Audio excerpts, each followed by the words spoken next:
box are done, I guess. That's all swapped up, and they have a new box in the machine. I don't know.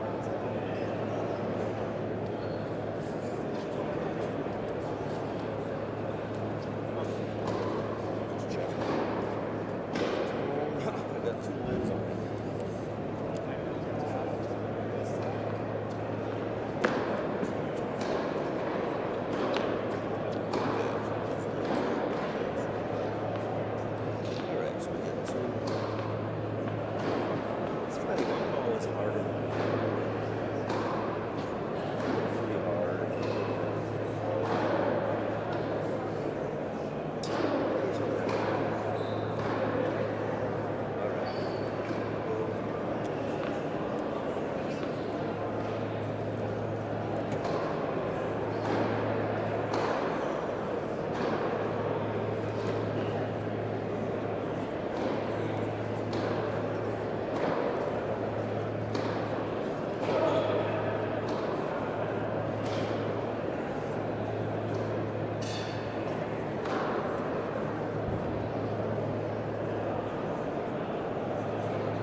Welcome back into our coverage of the National Bank Challenger in Calgary, Canada. Rob Warner with you today and all week long. Got an exciting matchup here. The young player, Anouk Koevermans, as you see in your screen, 20 years of age, taking on Ursula Radwanska, a sister, former world number 2, Agnieszka Radwanska, the younger sister, I should say. And for Koevermans, coming into this event at her career high at 229 in the world, playing with a lot of confidence. She beat American Karina Miller in 3 sets in the first round, 7-6 in the third, in a tiebreaker.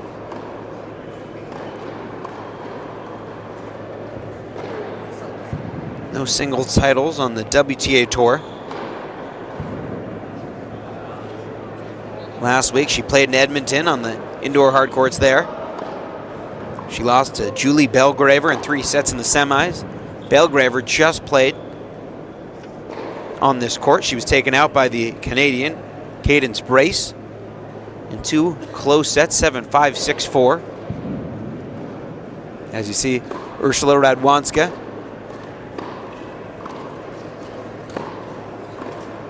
And Ursula Radwanska, just like her sister, very fun to watch. The creativity, the athleticism. Comes into this event at 425 in the world. Career high was 29. That was back in October of 2012. It's been a long time. And this year in ITF competition, she's gone 10-11.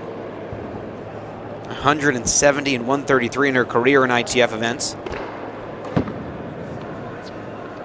Radwanska wearing the all lotto, playing with that Babolat Aero Pro. Made so very famous by the man, the myth, the legend, Rafael Nadal, who's right now playing in Saudi Arabia, but announced his plans to retire. As you see our chair umpire, that's James Forrester, the Canadian.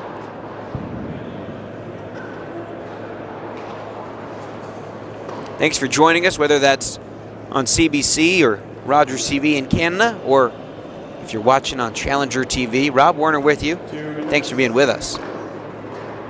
Ladies and gentlemen, the second round match for the best of 3 tiebreak sets. To left, Ursula Radwanska.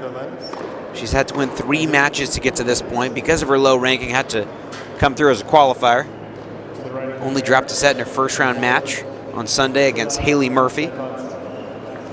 Had a really nice win in the last round, taking out the former world number 43, top 50 player in Veronika Hrunčíková. And with her this week, helping coach her and just support her all around is her boyfriend, Peter Gadomski.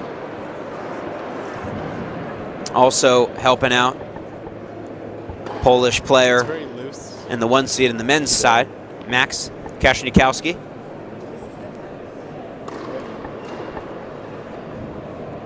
As you see, fans still settling in on Thursday afternoon, just getting settled here at the Osten and Victor Tennis Alberta Center. 75 level event we're at. And again, just a fun contrast. The young 20-year-old Koevermans taking on the vet, looking to regain some of the magic she once had, getting into the top 30 in the world. Good opportunity for both players here. Both players trying to reach the final 8 here in Calgary.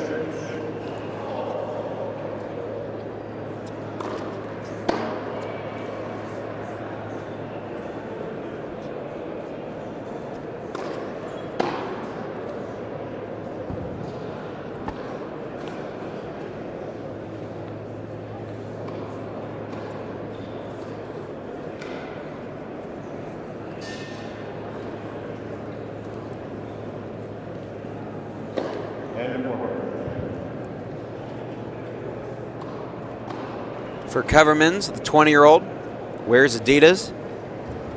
As you see Ursula Radwanska. Radwanska, she hasn't played a tour-level match since 2021. It's been over 3 years for her. Koevermans, she's never gotten into the main draw of a WTA Tour event. But again, just exciting to see. This is what you see at the Challenger Tour.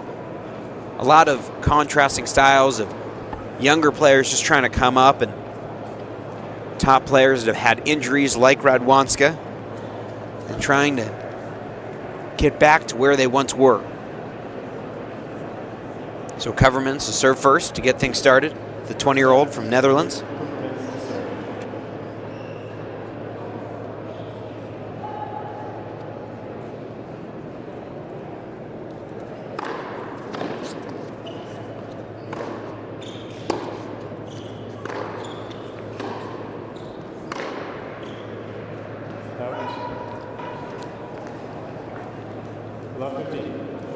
So Koevermans, she won in 3 sets in her first round.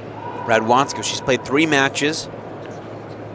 And you wonder if that can go one of 2 ways. Does she have the confidence in playing in these conditions, playing indoor tennis?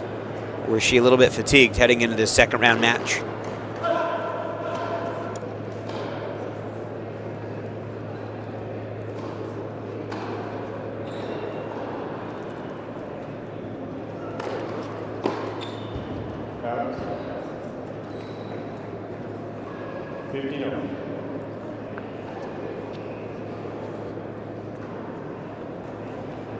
In her career for Koevermans, she's made over $62,000. For Radwanska, the vet, the 33-year-old, over $2.1 million.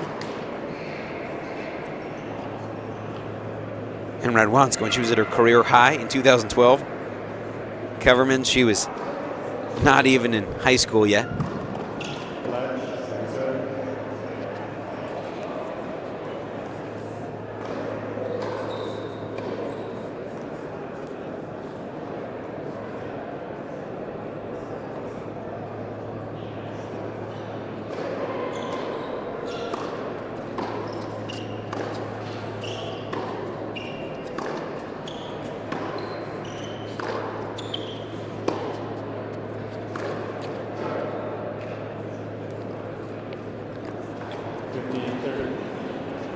And I'm a little bit curious, just when you see these young players going up against players like Ursula Radwanska, do you know all about your opponent's successes in her career? Are you a little bit intimidated? Are you able to shut that out?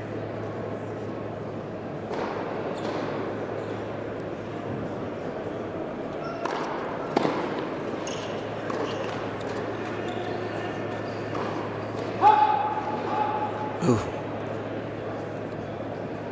Tough miss there from Radwanska. Got a little lucky with the ball hitting off the top of the net. Ladies' second round action here at the National Bank Challenger, 75 level event.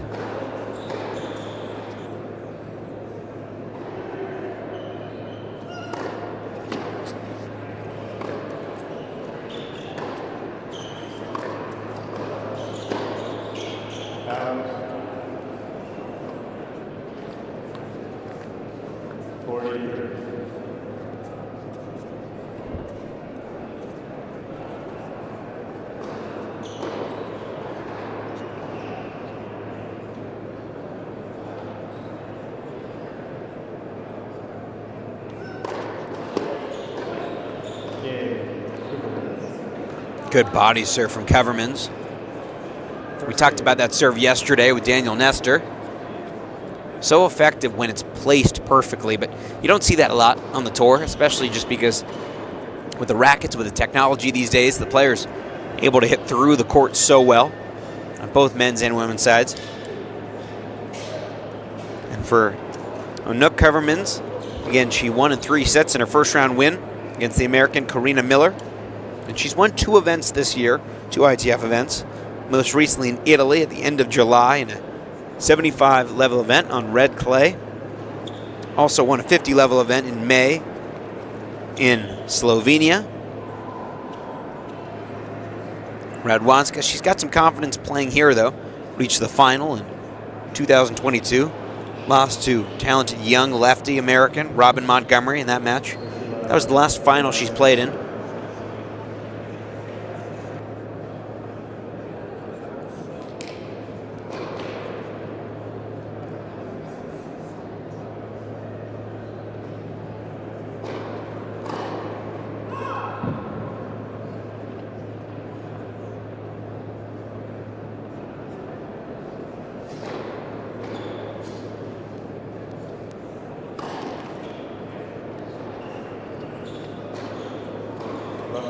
Ursula Radwanska, 33 years old, born in Ahaus, Germany, Polish player. Again, she's been as high as 29 in the world in October of 2012. Comes into this week at 425 in the world.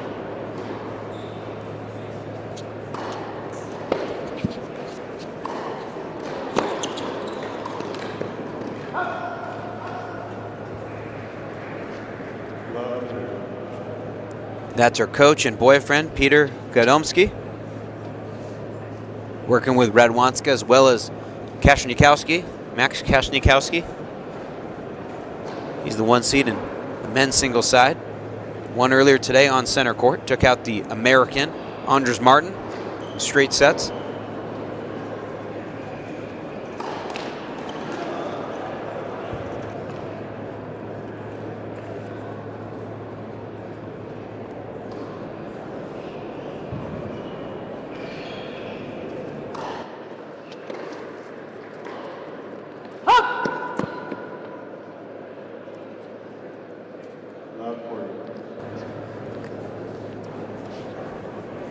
So from 15:30 in her first service game for Koevermans, it's been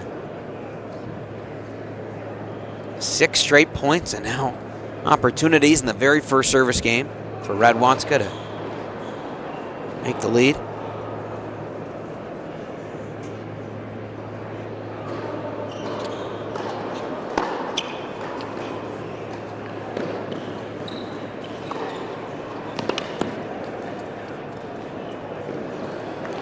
Well done there for Radwanska. Ursula Radwanska, she first broke into the top 100 in the world in 2009. Cracked the top 30 in 2012 when she went 28 and 27 at the tour level.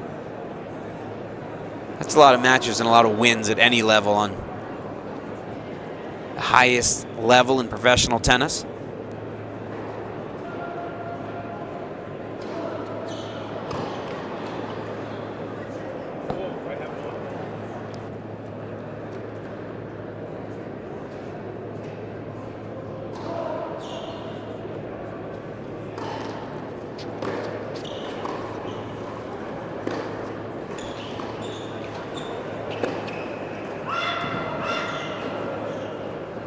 So Koevermans lost that point, but just jumped all over Radwanska's serve. Coming in at just 127 kilometers an hour.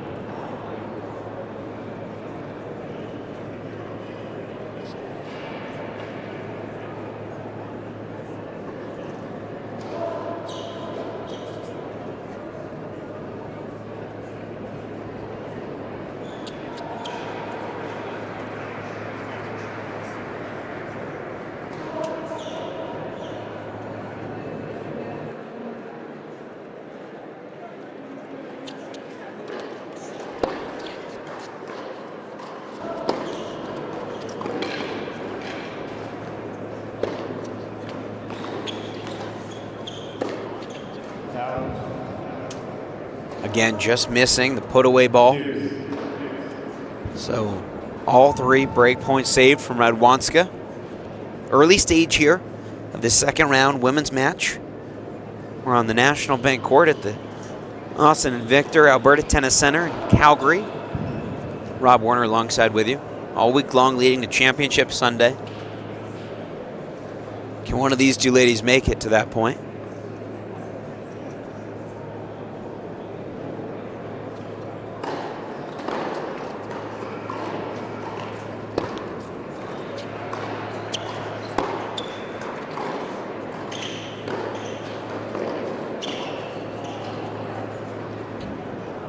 Really good defense there from Radwanska. Very good mover.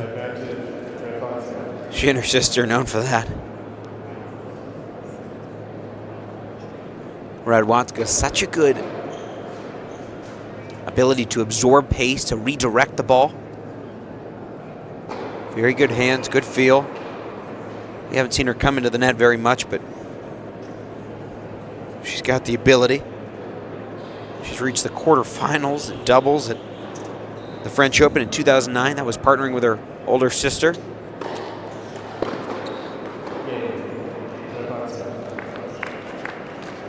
And so 5 straight points, and Radwanska able to hold in her first service game.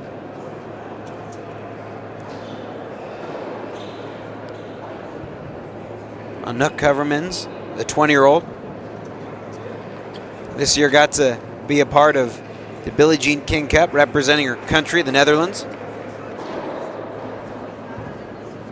And talking to some of these players, nothing makes them happier than getting to actually represent their country and showcase their ability at the highest level.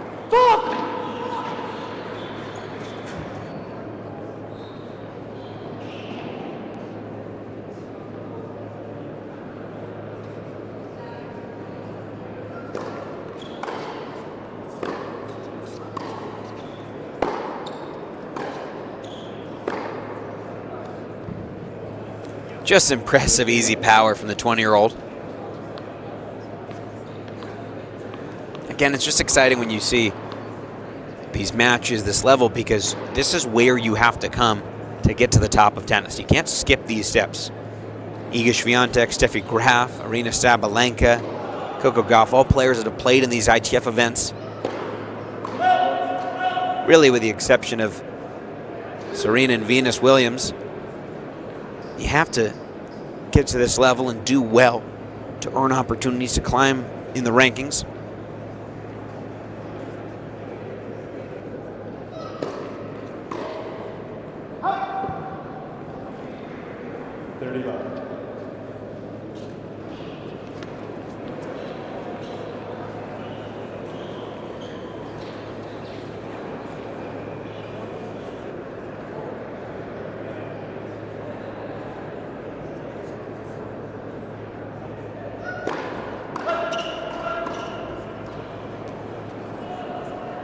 Thursday afternoon tennis in Calgary, Canada.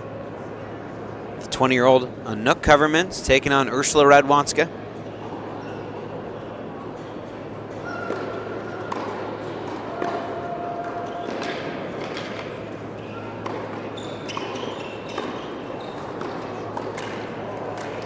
Well done there from Radwanska. The 2-ball pass. First volley handled nicely from Koevermans, just didn't do quite enough with it though. Ursula Radwanska, 33 years old, 2 years younger than her sister, former world number 2 and Grand Slam finalist, Agnieszka Radwanska.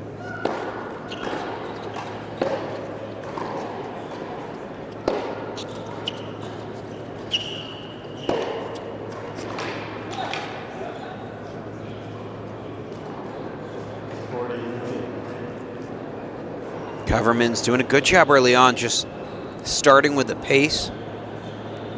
You can tell she's going to have to be aggressive to win this match. Radwanska, good mover, crafty.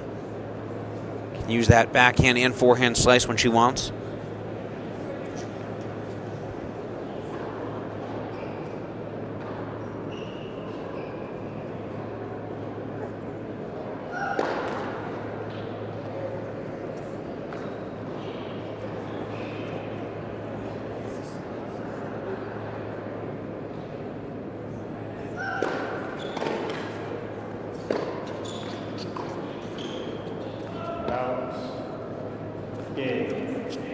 So 3 games, all holds, just getting started. Ladies, second round action. Anouk Koevermans, Ursula Radwanska.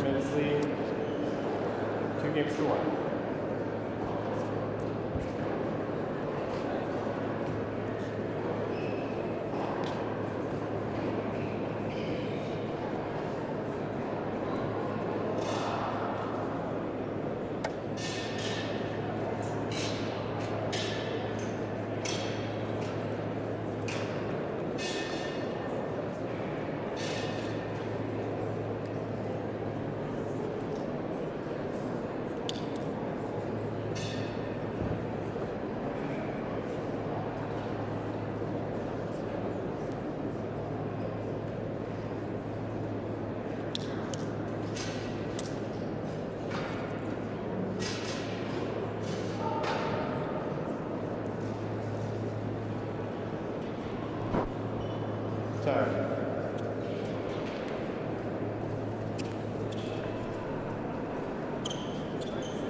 Anouk Koevermans, on that right arm, she's got just like Bianca Andreescu, that sort of like hairband looking thing. Almost like what you put your keys on. Bianca Andreescu, the Canadian, the winner of the 2018 U.S. Open.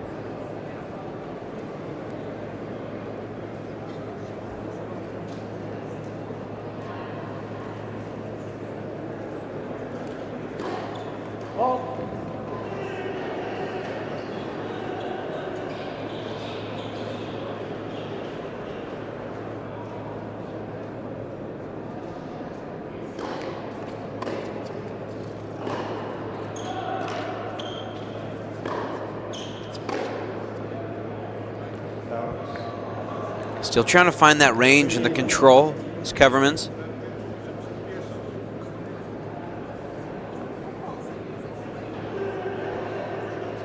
Radwanska, the vet,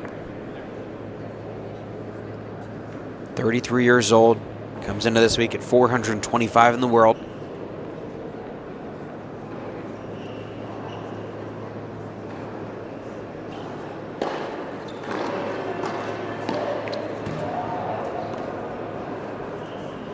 And so if you're not familiar with how it works in Canada on these indoor hard courts, if it hits the ceiling, doesn't matter if it was going to go in, it's the point for the opponent.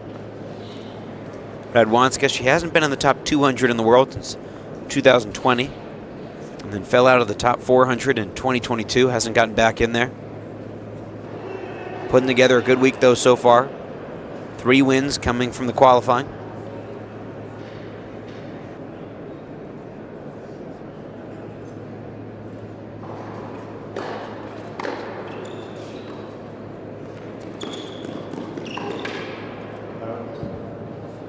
Not a good drop shot that time, just too much air under it.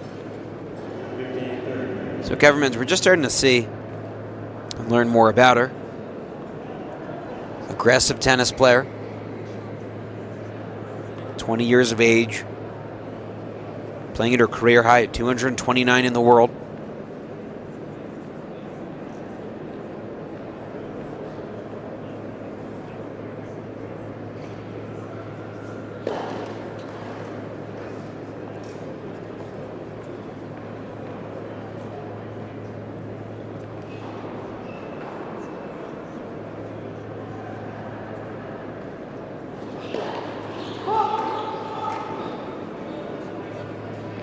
So the double and 2 more break chances for the 20-year-old. She had 3 in the first service game for Radwanska. Wasn't able to convert. Can she convert this time? And Radwanska, not known as a power server, but I've been surprised. Hitting about 131. It's just about 80 miles an hour. Can Koevermans break through early on here?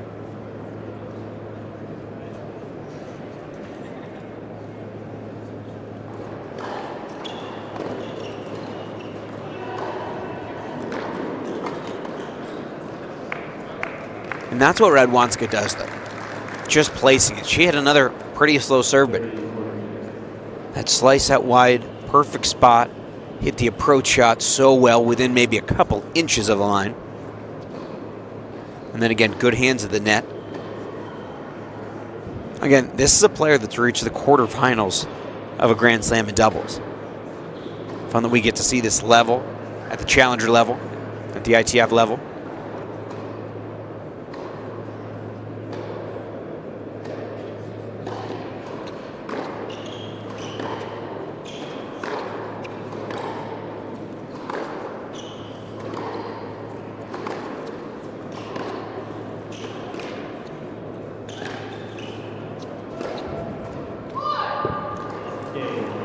Really nice stuff and set up by that backhand slice.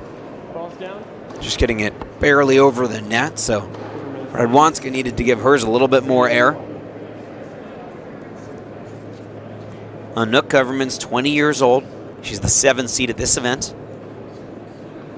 And looking to keep climbing in the rankings. She's got a lot of confidence, reached the semifinals last week in Edmonton, Canada.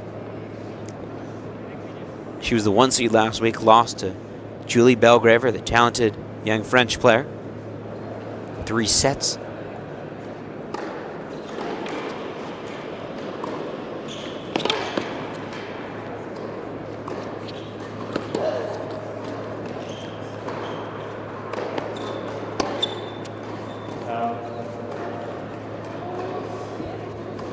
and looking just more steady as this first set starting to wind down. For Koevermans, interestingly enough, she played a lot of clay court tennis this year. Played from mid-February all the way until last week of all clay tournaments, one grass tournament in there.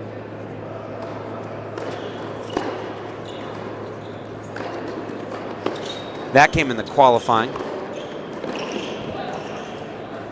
Came in the qualifying of one of her home tournaments, Sarentagenbosch in the Netherlands.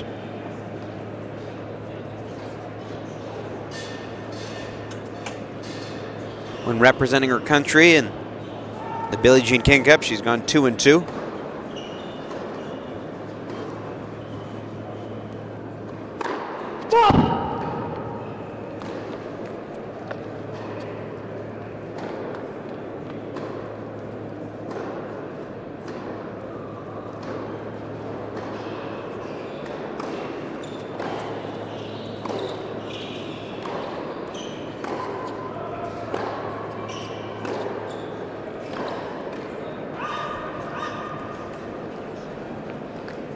Koevermans, the power just looks easy for her. Playing in the all Adidas gear, using a Wilson blade racket.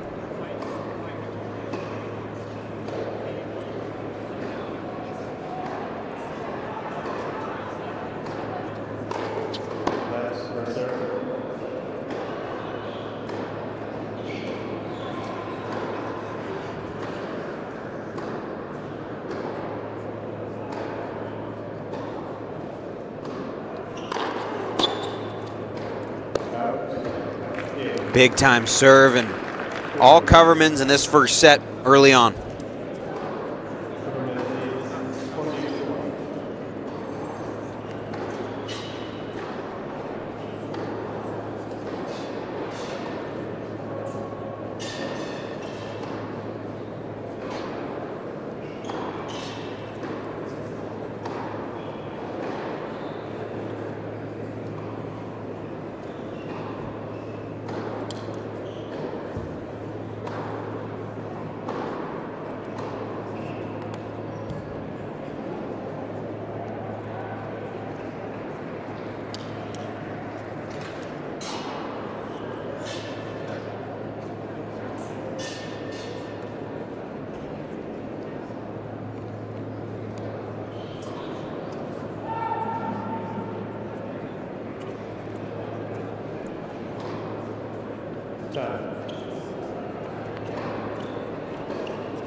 That's good tennis from Radwanska. She wants to come forward. Very nice hands at the net. Played in doubles yesterday. Lost her match.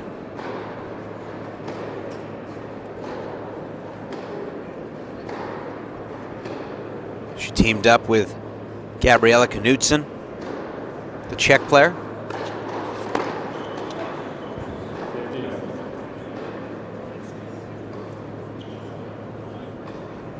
And Koevermans just able to dictate. And again, we're just seeing the power the 20-year-old possesses. Exciting young talent against the veteran of the WTA Tour.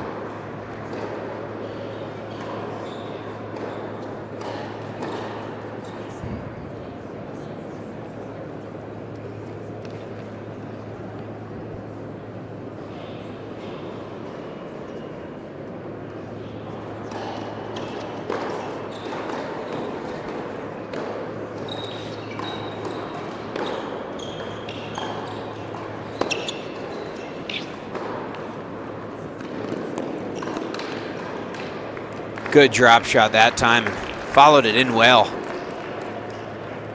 Koevermans got there with plenty of time, as you see on the left side of your screen.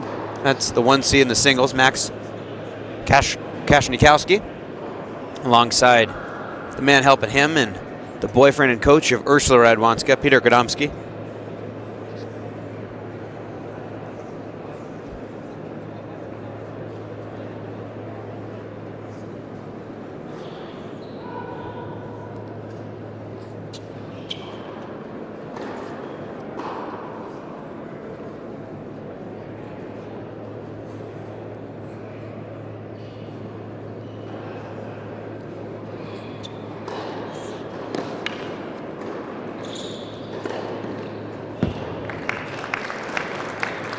Well-placed serve again from Radwanska.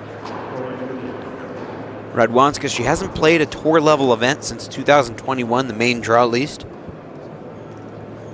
She's got a fantastic record at the highest level, though, in professional women's tennis. 110-45, her record. And she waits for a second as Koevermans is just trying to tie the bun.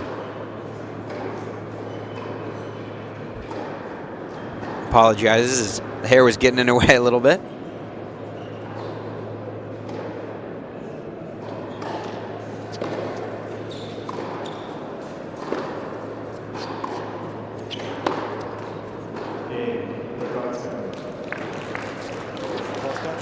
So hold for Radwanska. Younger sister of Agnieszka Radwanska, the former #2 player in the world and finalist at Wimbledon. Radwanska, 9 times she's reached the second round of a major. Most recently was in 2015 at Wimbledon. Even at her highest at top 50, top 30 in the world, she was never able to get past that second round. First ace of the match.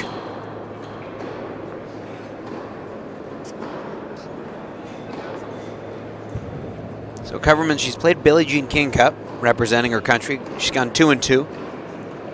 For herself, she hasn't reached the highest level, though. The main draw of a WTA Tour event.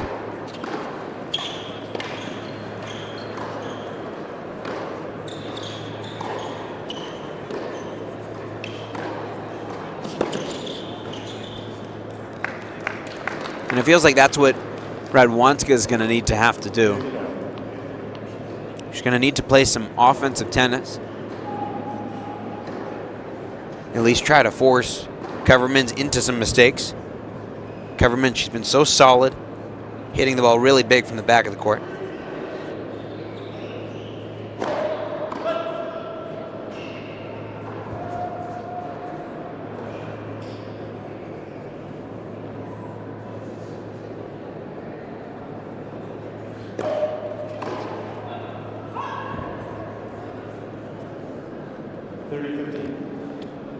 Radwanska, she's standing very close, especially for those second serve returns.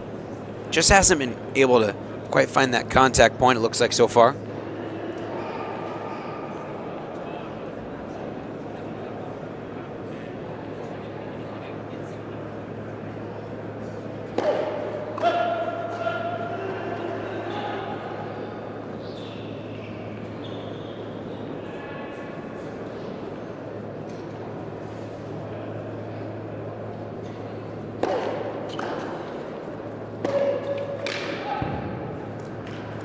Well done, and Radwanska's upset because she left that return so short.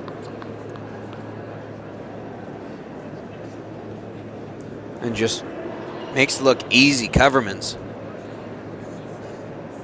That athleticism clearly on display from the 20-year-old.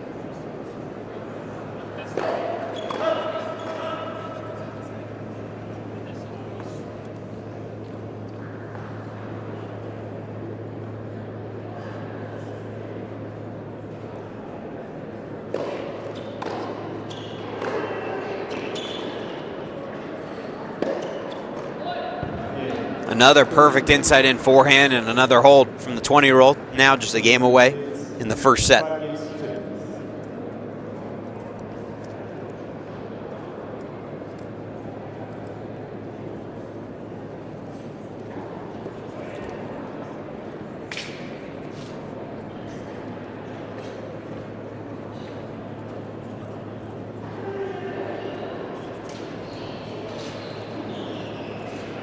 2 games.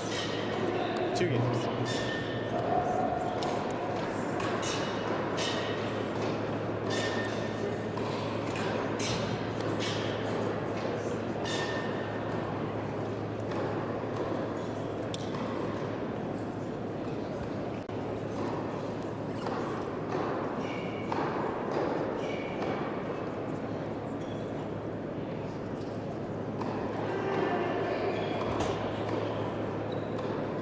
Time.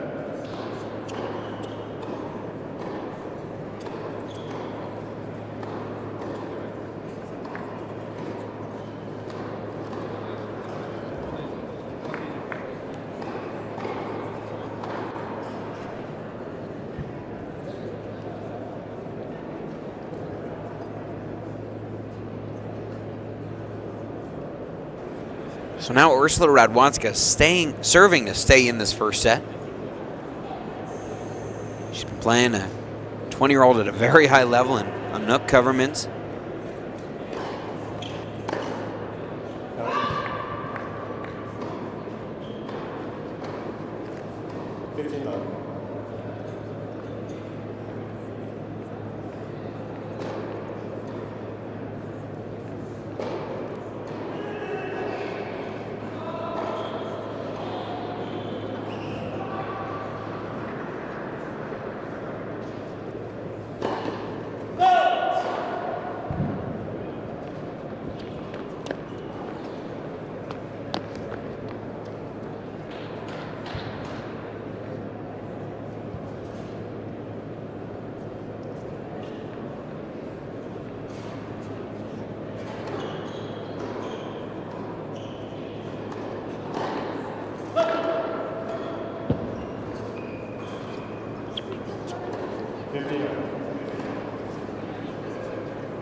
Second double fault from Radwanska.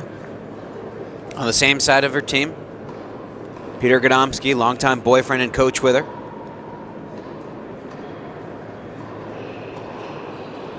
Max Kashnikowski next to him, the 1 seed in men's singles. Already through to the quarterfinals with a win, first on center court today.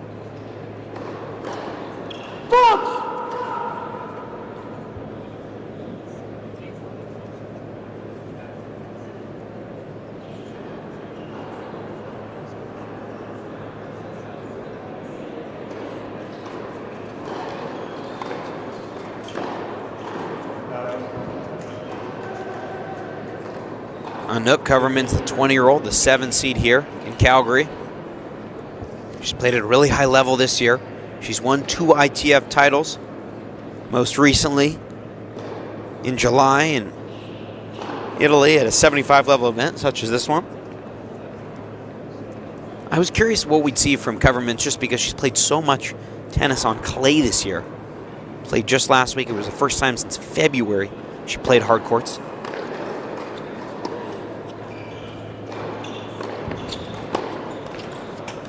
Looks completely comfortable, though, right now. Set points now for the 20-year-old.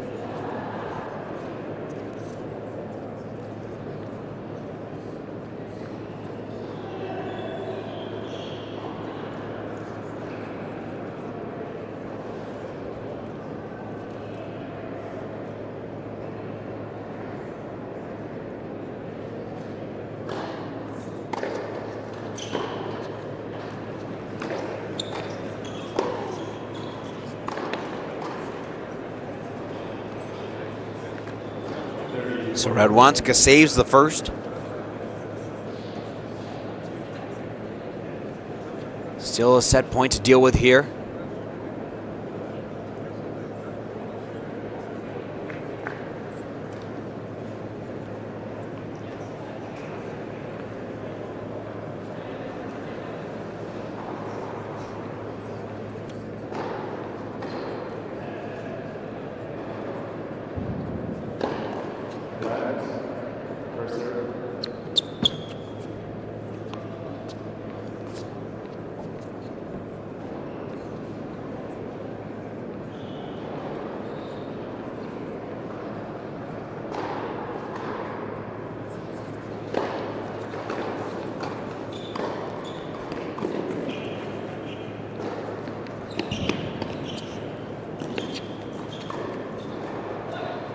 Excellent lob, forehand winner, and the 20-year-old Anouk Koevermans.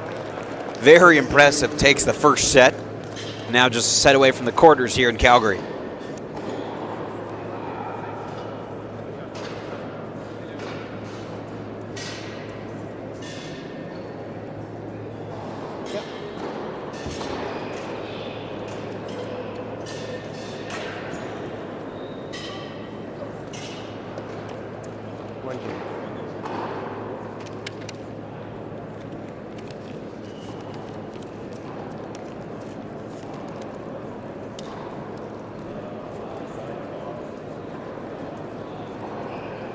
Beside the box.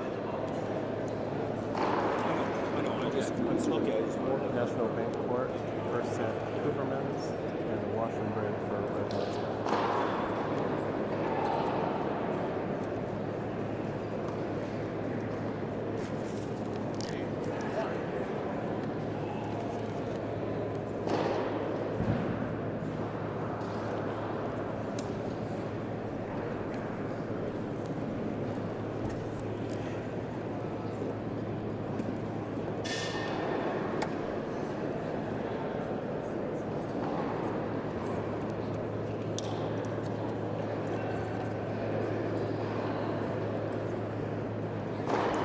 In one game, we changed the balls.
Time.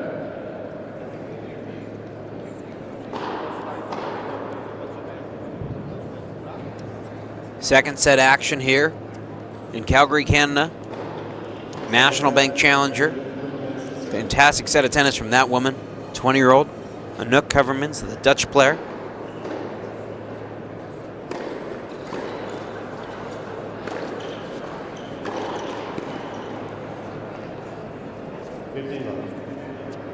And Koevermans, she looked extremely ready to go right after she won that first set. Radwanska stepped off court to go use the restroom. Koevermans was on court, shadow swinging.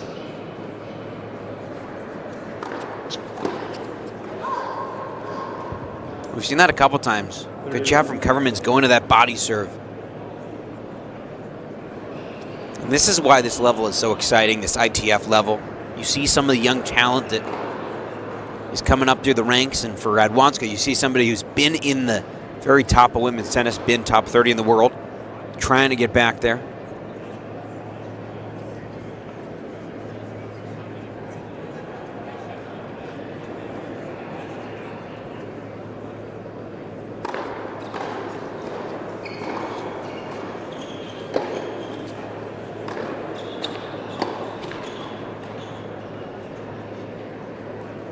And so if you're Radwanska, you can't make the mistakes because you already don't have the firepower, it seems like at least today, to really put up a good fight, especially on the Koevermans serve. Hasn't been challenged very much.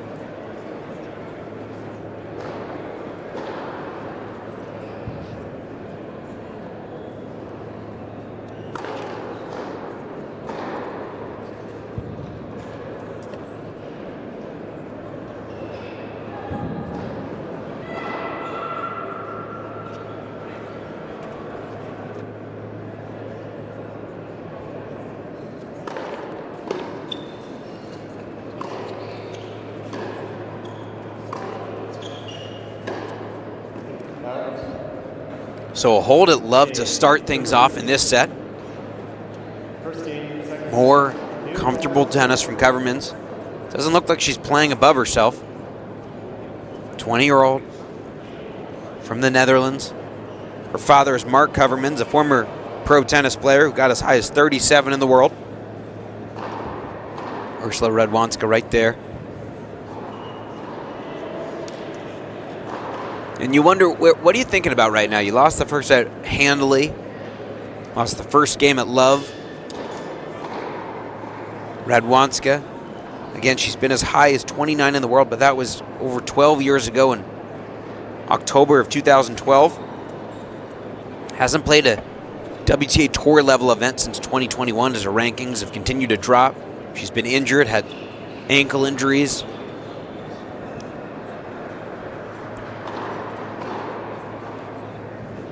First broke into the top 100 in 2009. Got into the top 30 in 2012.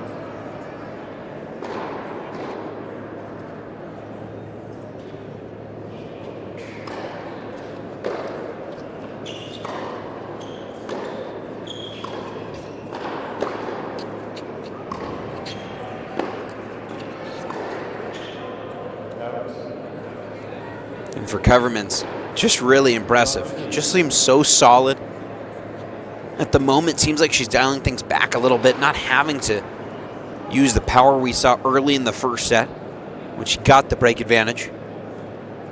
Broke for the second time to win the set.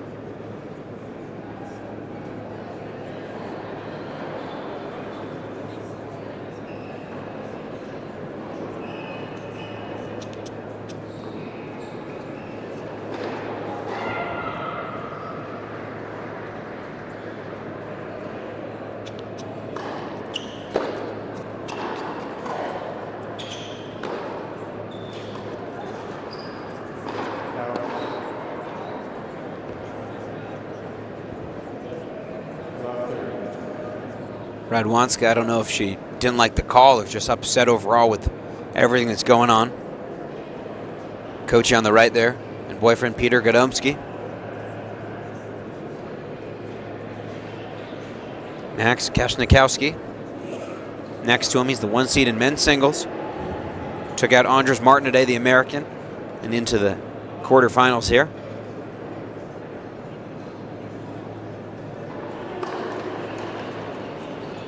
He'll play tomorrow. Still waiting on his opponent.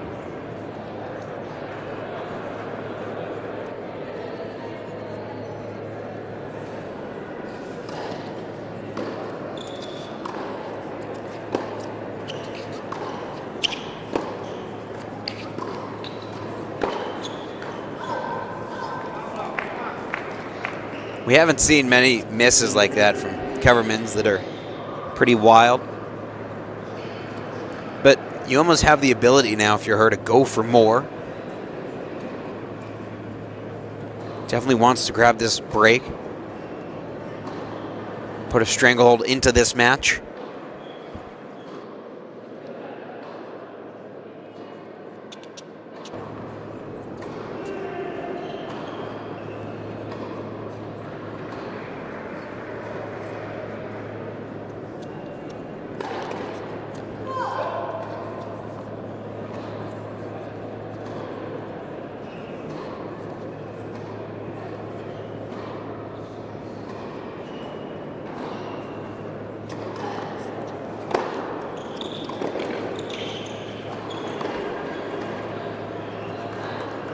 Perfect 1-2 punch there. Right on the line with that approach shot. Maybe didn't need to be this perfect with it.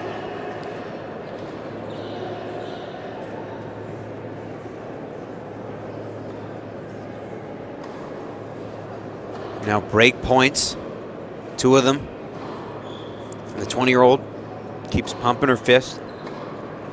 Hasn't been very vocal, hasn't had to be. Has managed this match so well so far.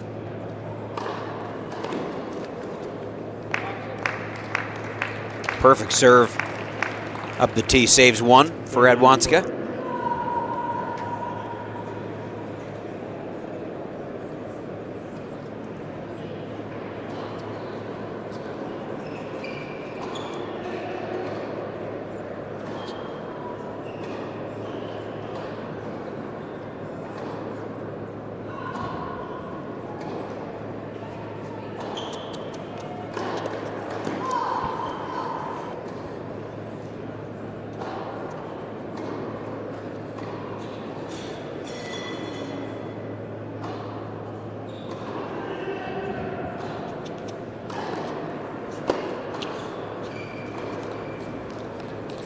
Bad miss on the second serve return there from Koevermans.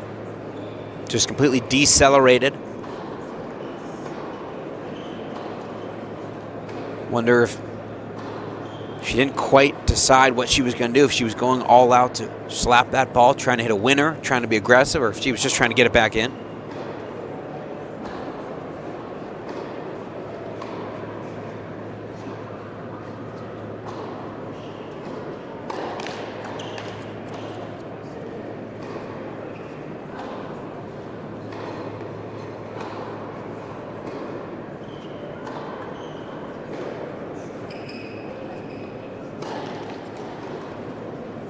Wow. Third double for Ursula Radwanska, the 33-year-old. Just gifts her opponent another break chance. And those are the things you wouldn't expect, really, from somebody like Radwanska, who's been in the top 50 in the world, who's been in the top 100 and gotten to the second round at majors, gotten to the quarterfinals and doubles at a major. But also it makes sense given where she's ranked these days. 425 coming into this week.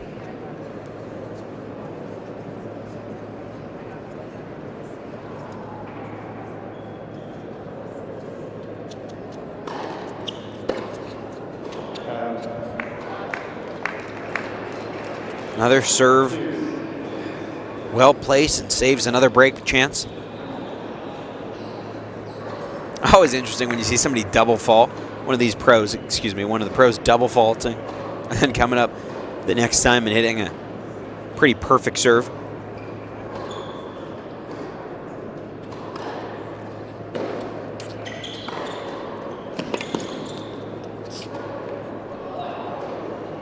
Wow, that ball just dropped perfectly. Advantage, Koevermans. Pretty tough to get a lob in the altitude here on the indoor hard courts at the Osten and Victor Alberta Tennis Center. So it was 6-2 in the first set. Not the 2 seed of this event, Radwanska. Koevermans is the 7 seed.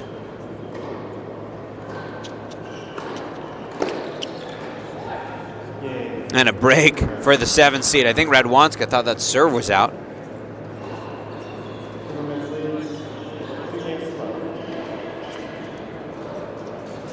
Koevermans. I don't know if she saw that Radwanska was serving and volleying. Either way, though, really nice return on the backhand wing. Plays with that Wilson blade racket, wearing all Adidas. And if you haven't seen her before, this is a name you might need to circle. Anouk Koevermans, the daughter of Mark Koevermans, former top 40 player.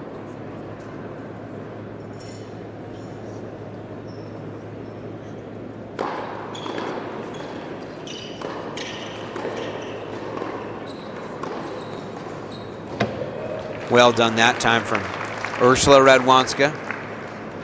Love 15. Down a set and a break.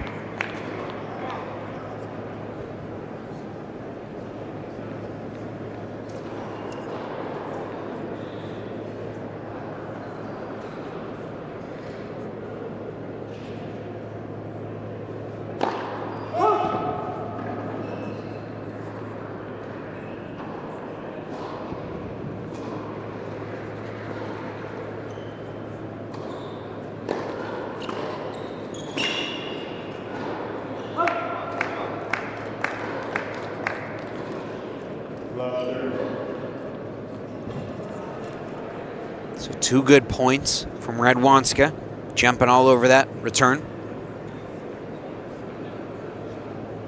Hasn't broken Koevermans in this match.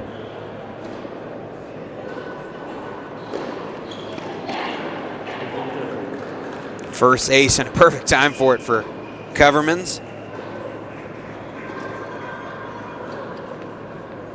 Anouk Koevermans, 20 years old.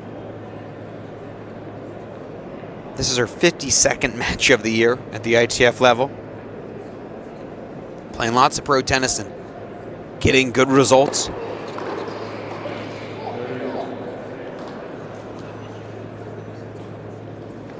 I like that motion on her serve as well. She's got to step up with her feet as the right foot comes forward. Gets all of her weight into it.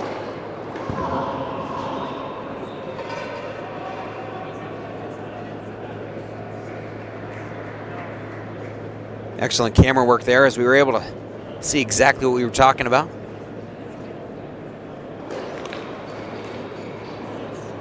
And right as I'm complimenting her serve, of course she double faults. That's my fault. But a chance to get the break she just lost right back. For the first time, a chance to win a game on Koevermans serve for Radwanska.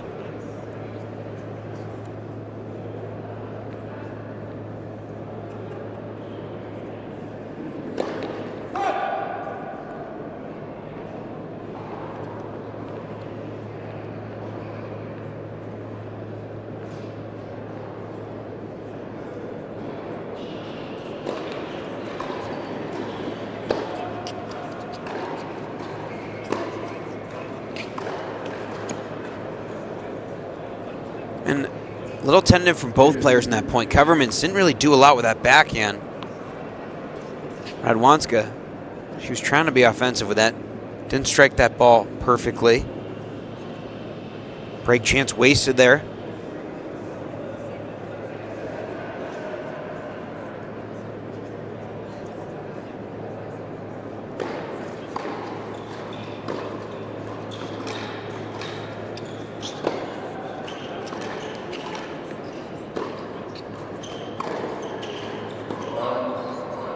Good job from Koevermans again, just dictating play.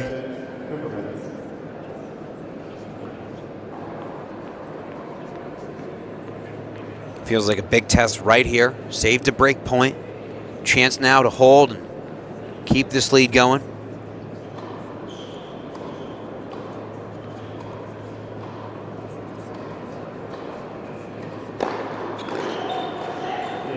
And does just that. Anouk Koevermans a set and a break lead, playing fantastic tennis. 3 games to love.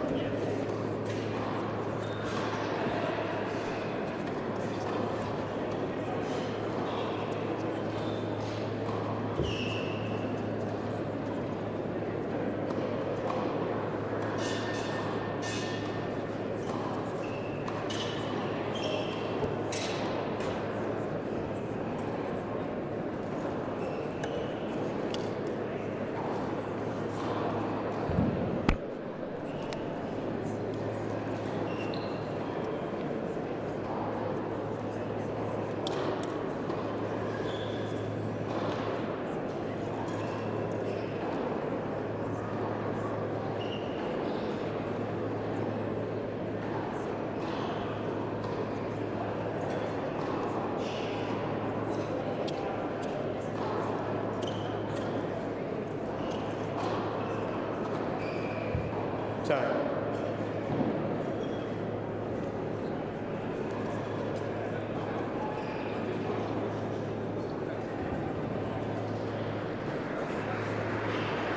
Ursula Radwanska, the 33-year-old, down a set, down a break, not playing near her best tennis. Comes into this week at 425 in the world. We spoke to Daniel Nestor about this yesterday on the broadcast. The only way you really get the confidence to win these matches is from playing and winning and having success. She hasn't had a lot of that in the last couple of years.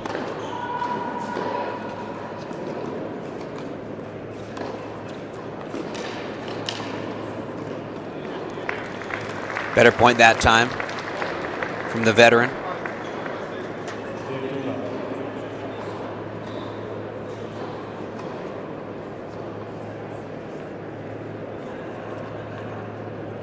Radwanska lost in the first round of a 75 event in Rancho Santa Fe, California 2 weeks ago in the first round of qualifying to a player outside the top 1,000 in the world.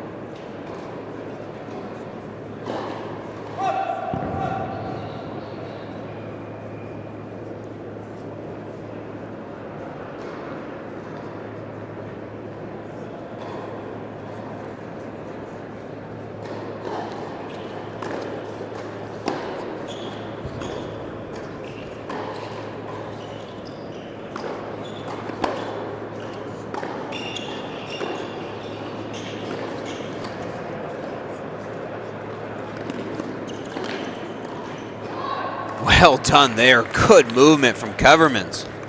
It was a good drop shot. 50 all. But Koevermans just smartly played it up the line, ready for the volley. And that little split step to center herself right before that second volley. First backhand volley, I should say, actually.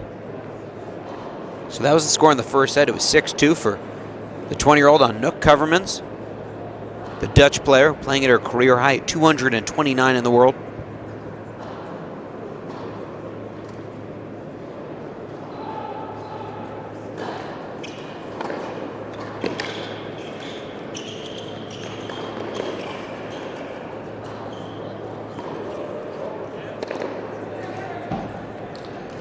And so that forehand was actually going to go long, but Radwanska ran in. Unusual tactic. She ran inside the baseline. It actually hit her. Koevermans went right at her, hit her in the racket. Able to pop it up. She just turned for that overhead.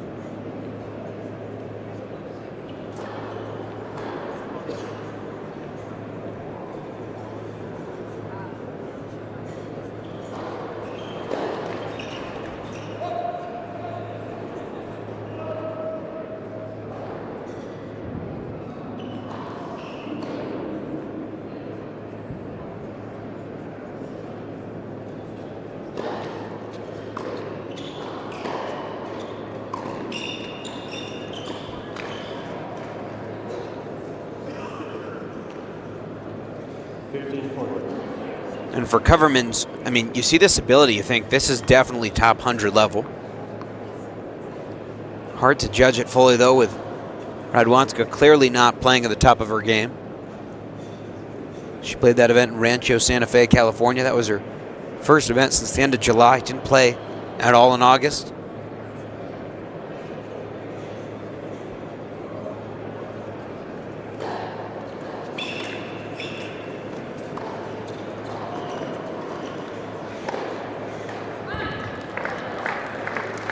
And it's just been tough for her to find her confidence this year. Up and down results.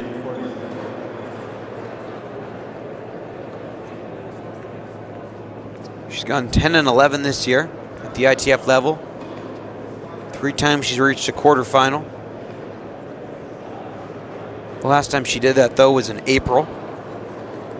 It's been very tough for her since that match. Went on to lose 6 in a row.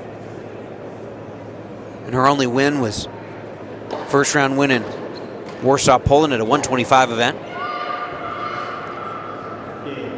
Airmails the forehand and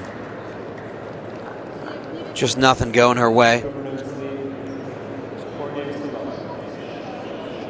I'd be curious to know what the coaching point is here. What you say if you're Peter Gadomski.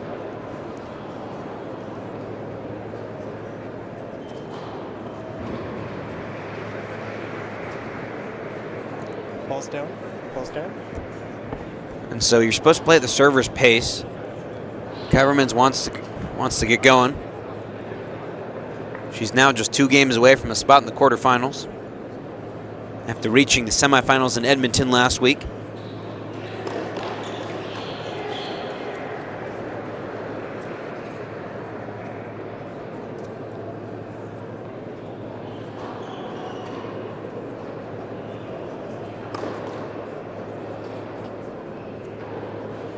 love 15.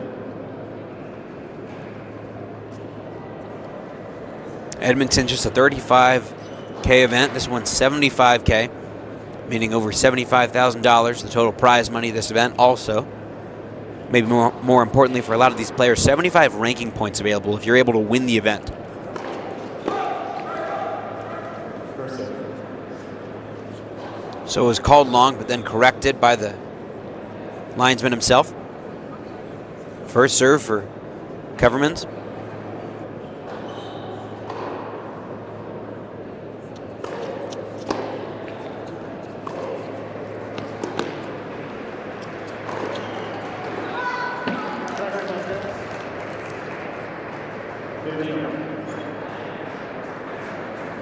So originally called wide, it was right on the line. Overruled from chair umpire Forrester, James Forrester that is.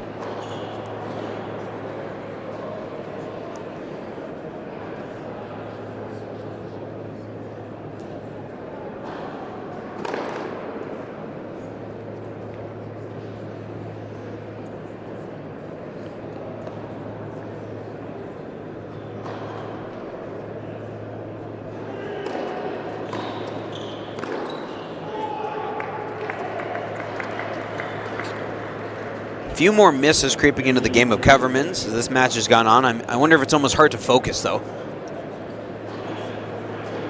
And that might seem ridiculous because she's got a 6-2 4-love lead, but Radwanska playing very slow, not always ready right when she's wanting to serve. And almost hard to focus sometimes when the lead just starts to balloon.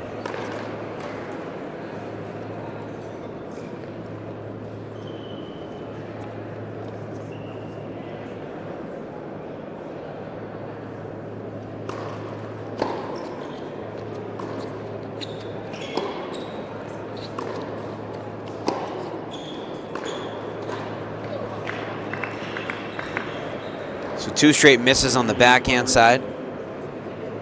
Chances for Ursula Radwanska.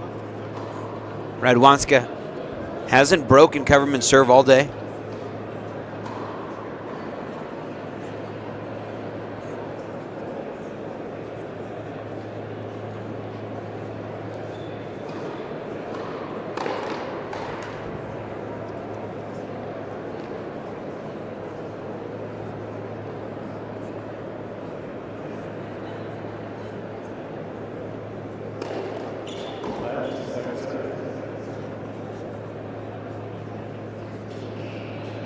These two have played for just over an hour.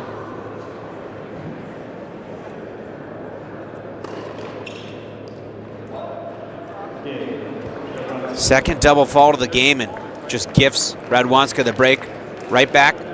Still though leading, commanding lead 6-2, 4-1 for the 20-year-old.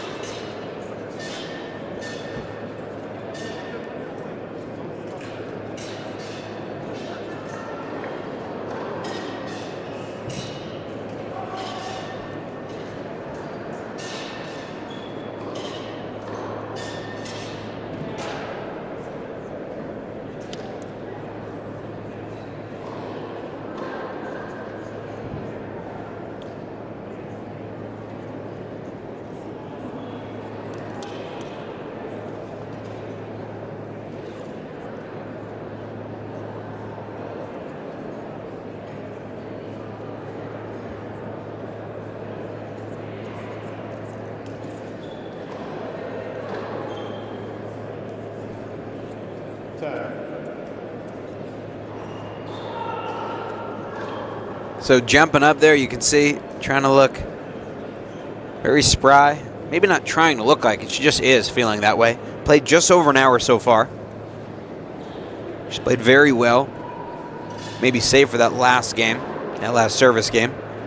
So Radwanska for the first time was able to break Koevermans' serve. Koevermans kind of broke her own serve though. 2 double faults, 2 backhand misses in the net.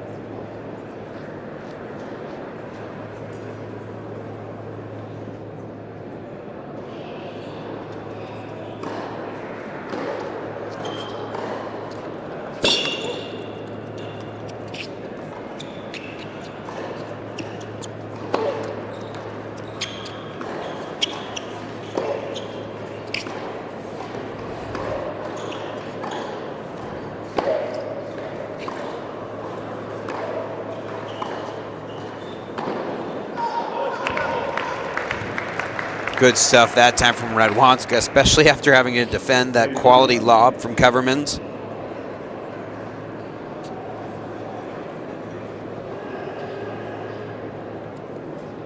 Third match on National Bank Court, center court here at the Osten and Victor Alberta Tennis Center in Calgary. Lewis Wessels and Liam Draxl, the 7th seed and defending champion here in the singles. They're going to be next on center court.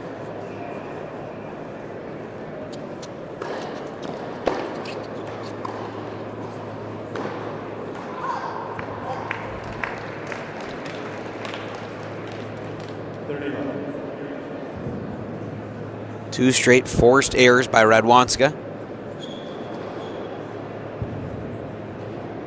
And that little show of positivity, that's what we've seen for the most part from Koevermans in this match.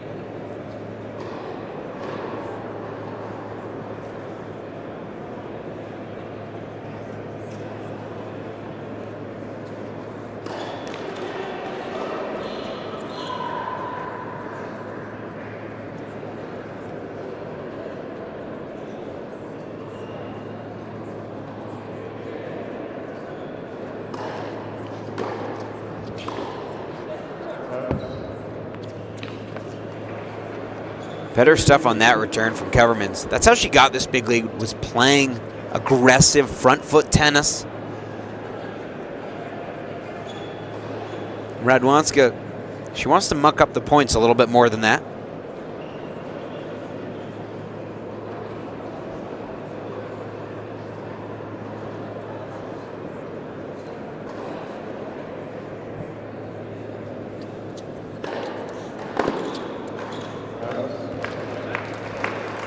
Perfect serve out wide, serve and volley. We've seen that a few times from Radwanska. Hasn't been overly successful with it. Worked that time.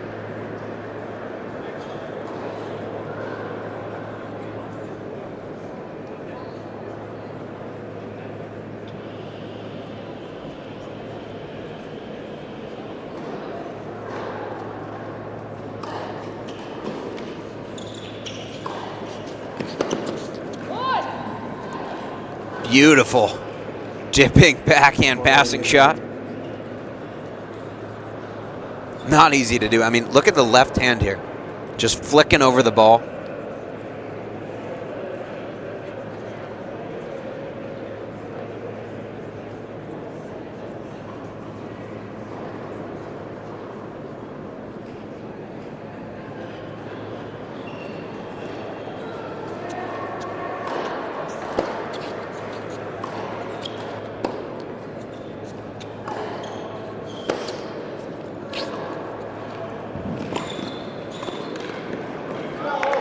Well done there. Good sneak attack following that nice backhand slice for Radwanska.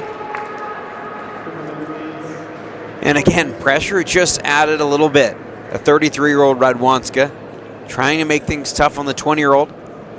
Anouk Koevermans. Couple straight games from the 33-year-old, the former top 30 player. Again, though, that was over 12 years ago. For Ursula Radwanska, she fell out of the top 200 in the world in 2020.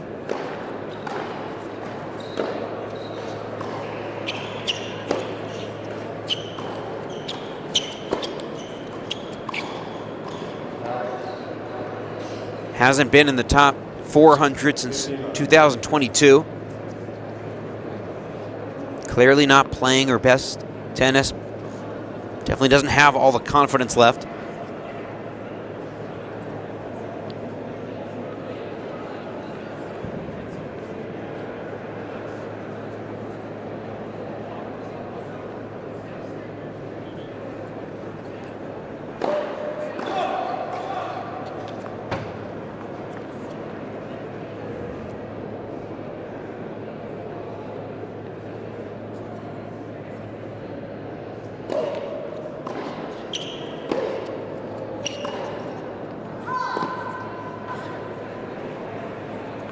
So two forehand mistakes from Radwanska after two quality games she played. Anouk Koevermans, the 20-year-old. Has played really solid tennis today. Has gotten herself this big lead. Gave herself the margin for a lapse like she's had. And can she still come through? 2 service holds away.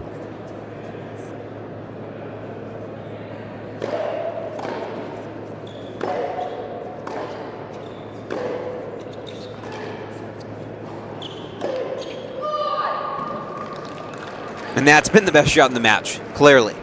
Forehand inside in. And what impresses me, especially about Koevermans, she held that until the last second. Didn't show where she was going to hit it. It's this little hesitate right before she hits the ball. She knew that was a big moment, too.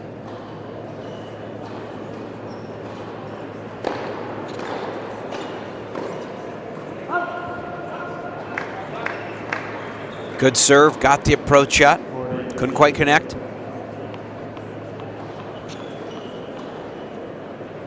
And for Koevermans, I think she can play even better tennis than this. Playing with a lot of confidence. Reached the semifinal last week in Edmonton.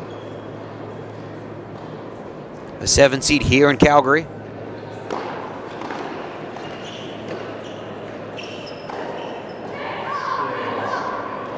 And now just 1 game away from the quarterfinals this week. Koevermans leads 5 games to 2.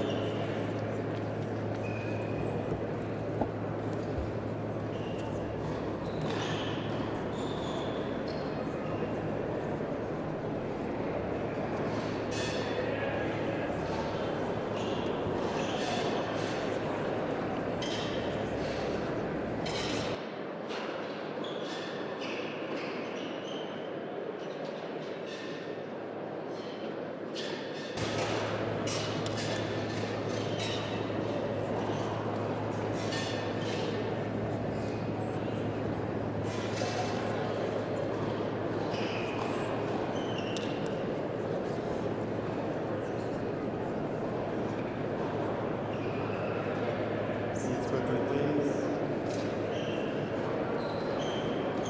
Time.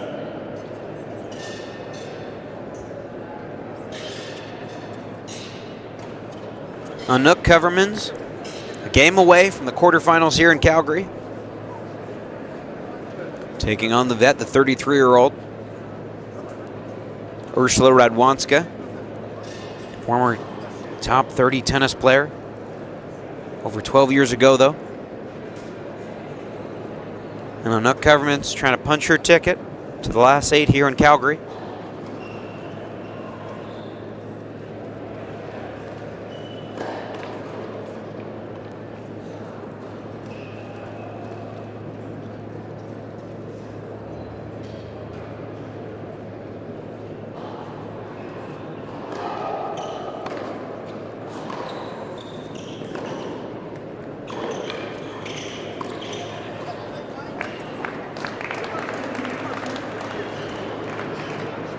So in the first set,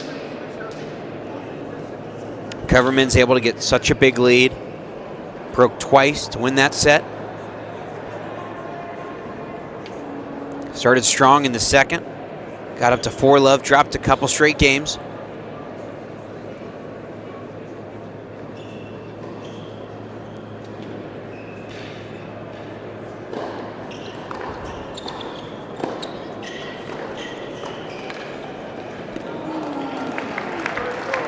Beautiful touch. Radwanska, really good doubles player. Again, she got to the quarterfinals of a Grand Slam. That was in 2009 at the French Open, playing with her sister Agnieszka. Her sister reached 2 in the world. Got to the finals of Wimbledon.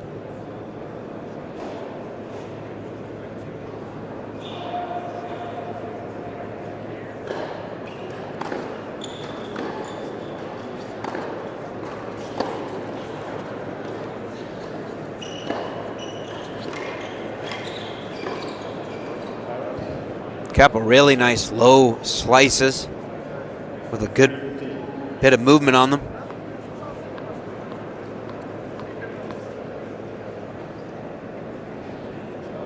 '20-year-old Anouk Koevermans trying to hand that woman another loss.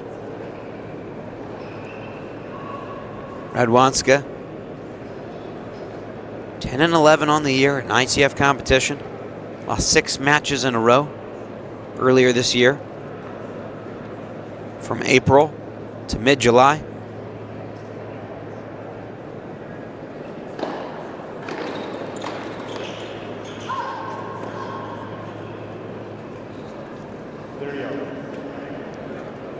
And now just potentially 2 points away is Koevermans.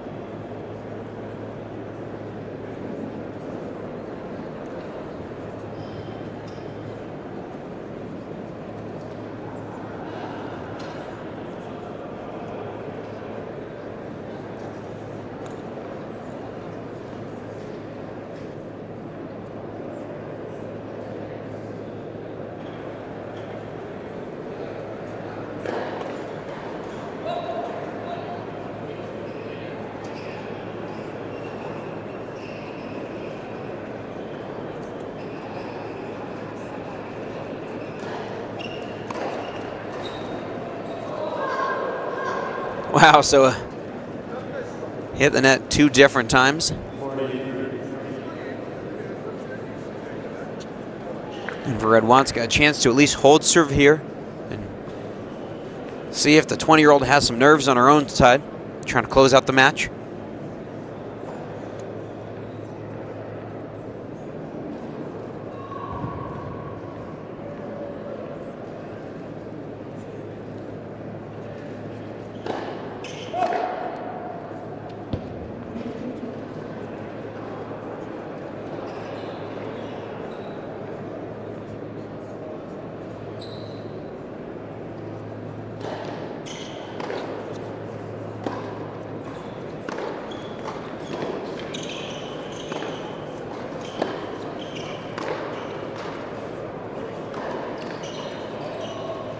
Little lucky there with the shank. Definitely a makeable ball from Radwanska. Anouk Koevermans, name you probably need to know, 20 years old. Having a really great year. This is her 52nd match. She's played a lot of tennis. Credit her for that, for keeping the body healthy enough to be available that much. 33 wins at the ITF level this year. Coming into this match, looking for a 34th.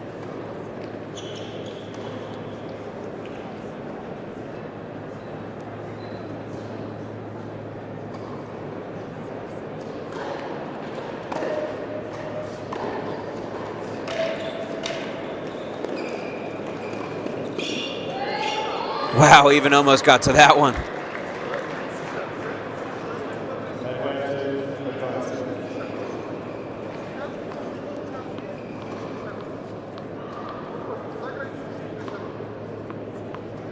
Peter Gadomski, coach of Radwanska, on the left there.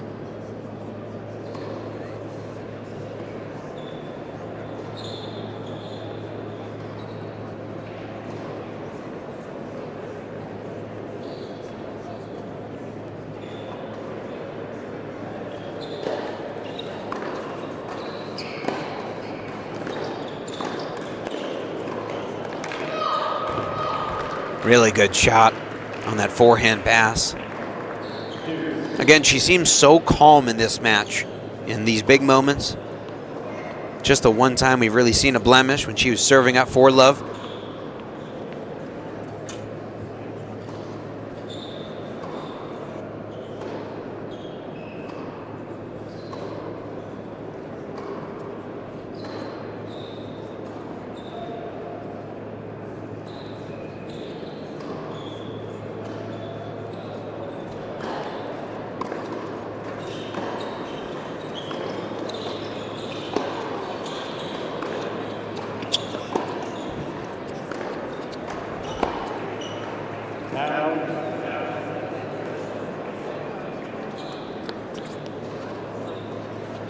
And now match point for the 20-year-old for the 7th seed, Anouk Koevermans.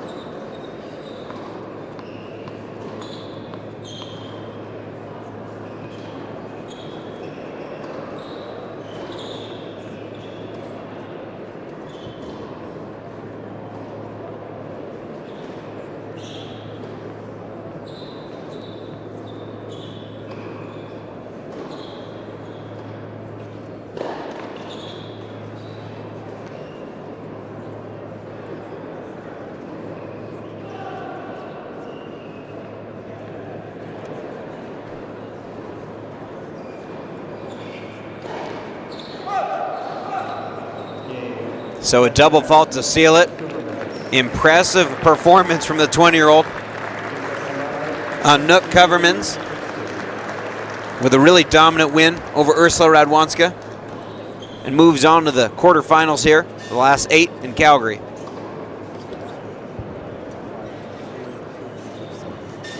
And for Koevermans, she's going to take on the winner of our next women's match, our first women's match of the night session tonight between Ayumi Koshiishi, the Japanese player, and the 2-seed Rebecca Marino.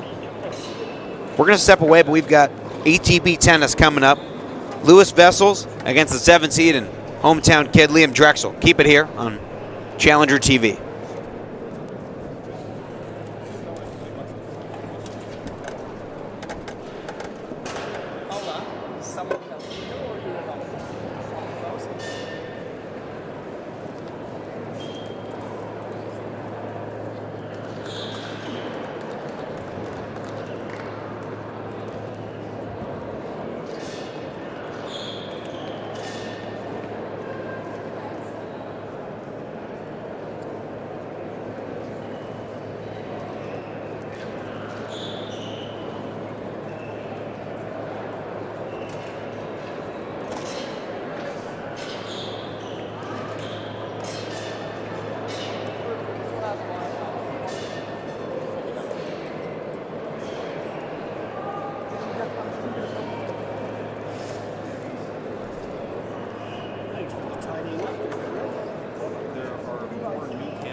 Yes, yeah, that would be awesome. Oh, but you know what? Now that we have extras, we can do each. We have one last court. Put one on each in case we have 2. Done. And if I get in trouble afterwards, be like, why is there one missing buck? I'll say, James thought it was a great idea. Sorry, James, we're at that point in our relationship, we're just got to throw you under the bus. We've had enough good evaluations.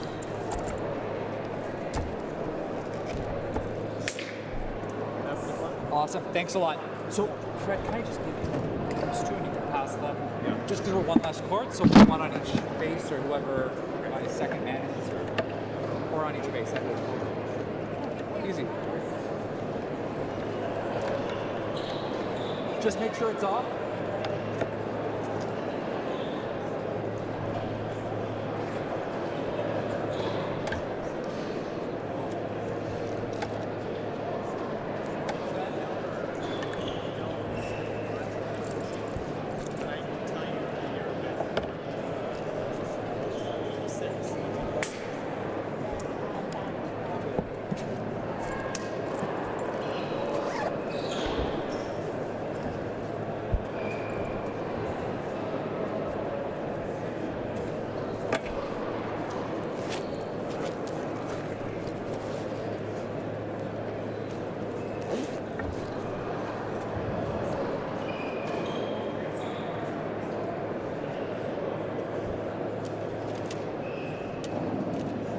Jesse, somebody asked me yesterday, who are my 2 favorite chair umpires? I said 1, Jesse Green, and Joe Logan. Oh. 2 favorite chair umpires. Now, does that answer change depending on who chair? You're teasing, but that's very kind.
starting the 1 minute, guys.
Ladies and gentlemen, this second round match is the best of 3 tiebreak sets.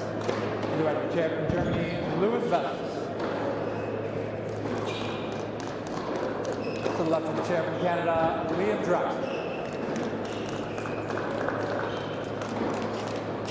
Wessels won the toss and elected to serve. 1 minute.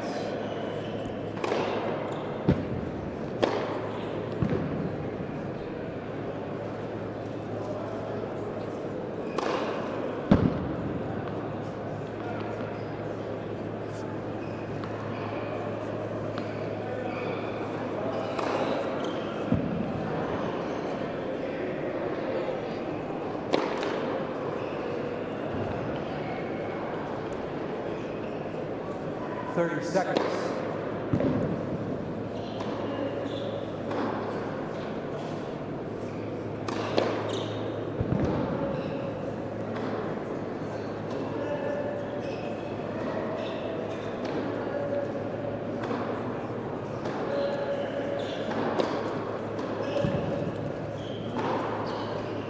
So let's get all the balls on that side now.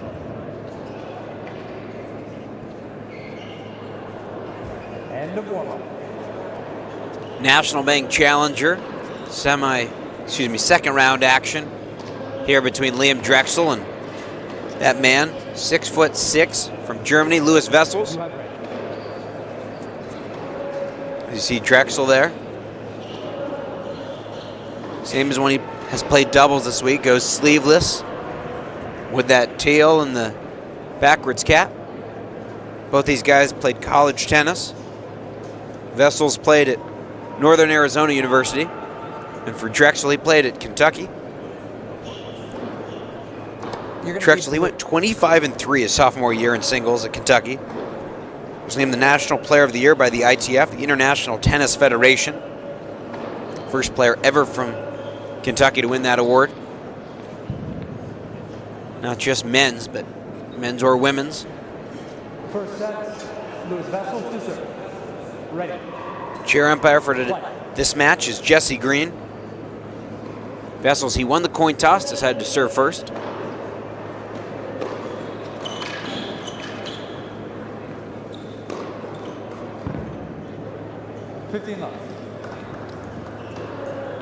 Louis Wessels comes into this match at 593 in the world.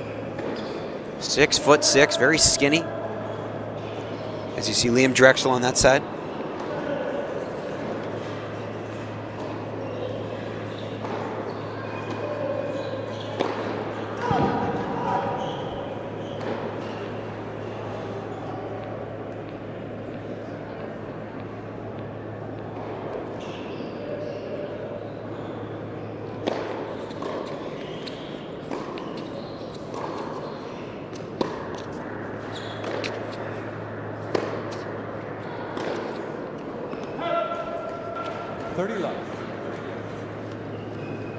And I'm curious to see how this match goes because you got the big serving Wessels against the really good returner and the former champion a year ago in Liam Draxel.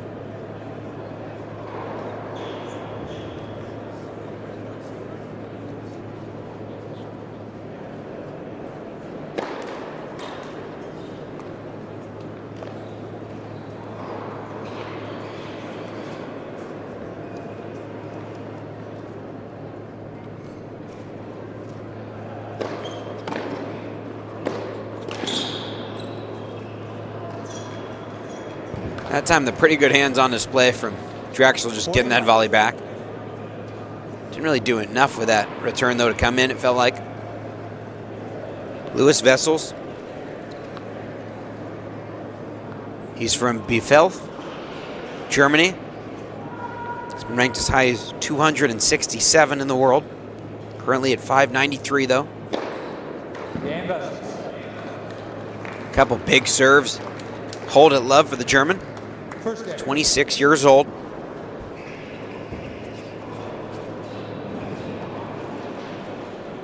Interestingly enough, these two guys are going to play again tonight. They're going to play in doubles later. All the juggling that you have to do at these events, kind of impressive. Tournament directors, the ATP and ITF supervisors having to work together to find the best combination of matches, both for the fans, for the players, for TV. Rob Warner with you today and all week long. As the defending champion, Liam Draxl on the 7th seed this year, serving.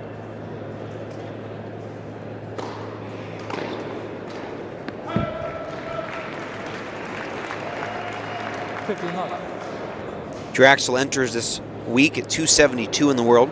He's been as high as 249. That came a month ago in September. He's never played an ATP Tour level match. Wessels has played 3 tour level matches in his career.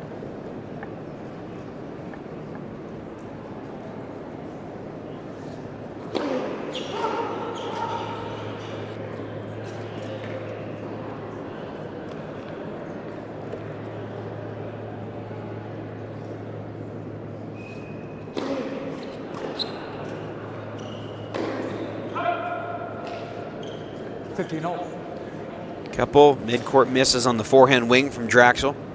Normally really solid off that wing. Draxl again played tennis at college tennis at Kentucky.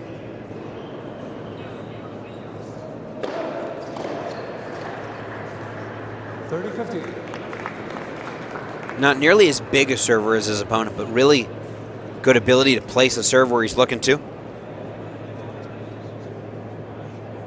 And for Draxl, he took out Goncalo Oliveira in 3 sets in the first round.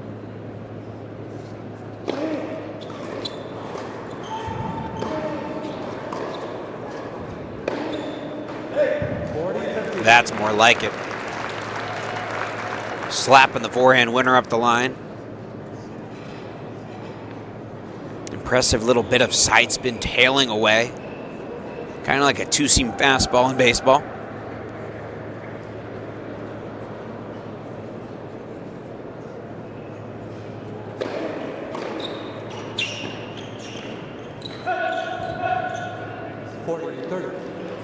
And Draxl, you've seen it a couple times. He wants to come forward, come into the net.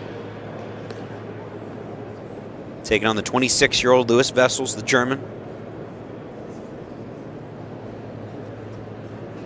For Wessels, this is just the 2nd Challenger event he's played this year.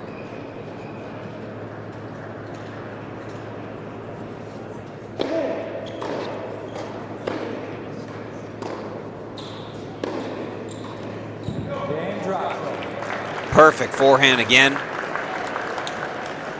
So 2 holds to get us started here in the 2nd round match. Let's get all the balls down. Draxl, the 7th seed, the 3 seed in doubles, plays with Cleve Harper. And the duo was able to get a nice win yesterday over Patrick Zaraj. And the 1 seed in singles, Max Kashnikowski. Again, these two facing off in singles. They're going to get to also face off in doubles. That's going to be the last match here on center court on day 4 at the National Bank Challenger.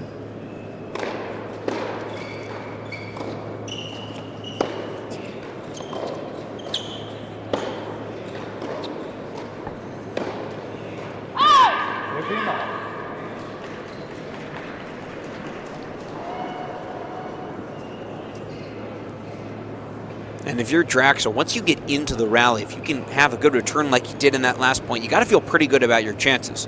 Very good mover.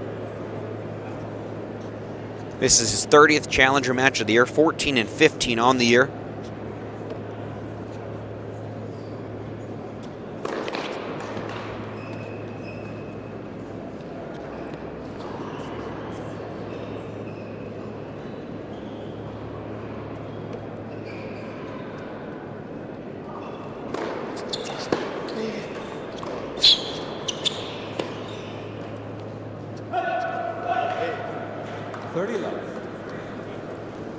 Both guys just getting settled in.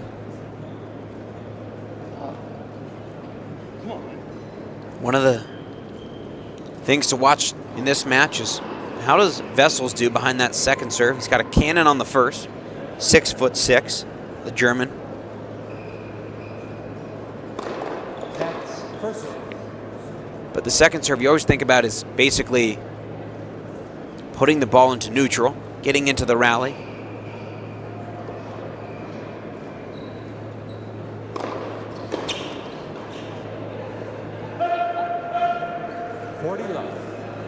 And if he can make enough first serves, though, it's going to be very tough for Draxl to really get opportunities on his serve, that is.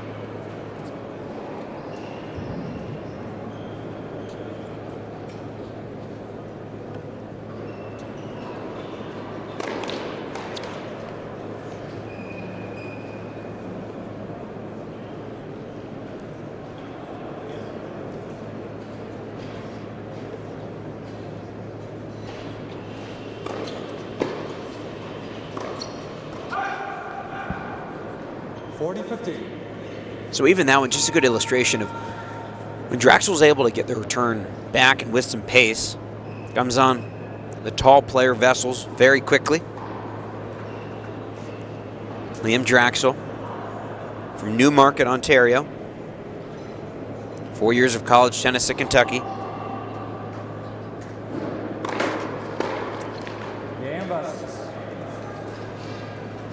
So 3 games, all holds, just settling in here in the second round match.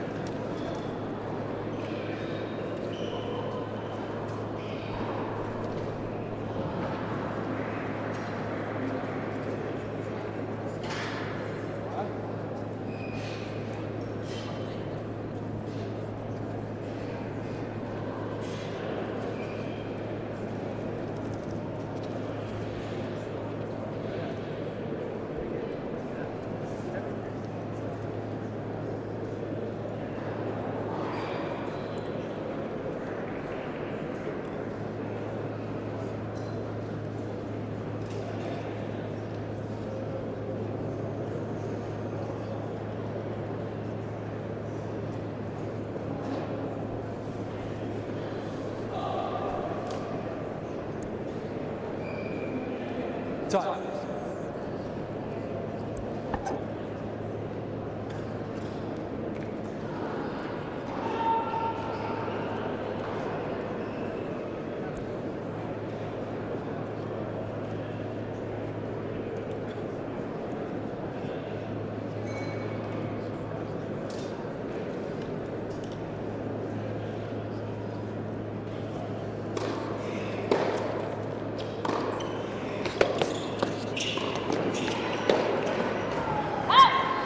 So didn't quite do enough with that volley, Draxl, but Wessels couldn't make that pass.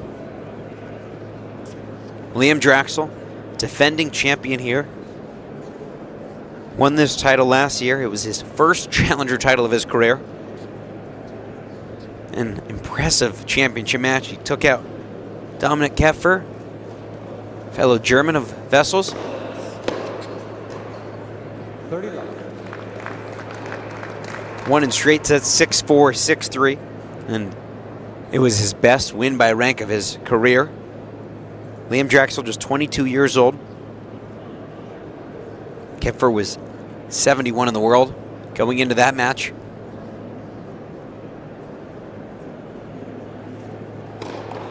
That's first serve.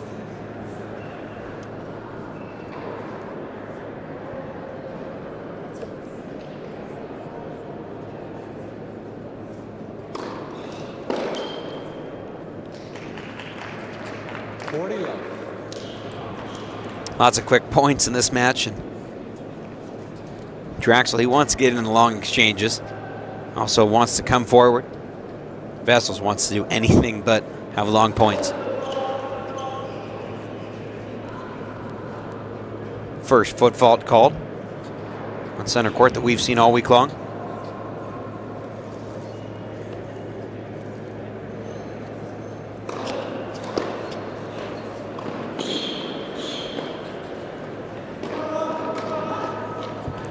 Heck of a return that time. Wessels just pushing it right up the line. And Wessels, if you're able to take a look, he's got very unusual strokes, particularly the forehand and the forehand volley. I reached out to one of his doubles partners, German Tim Ruhl, who told me he's got really good feel for the game, good tennis IQ, along with that massive first serve.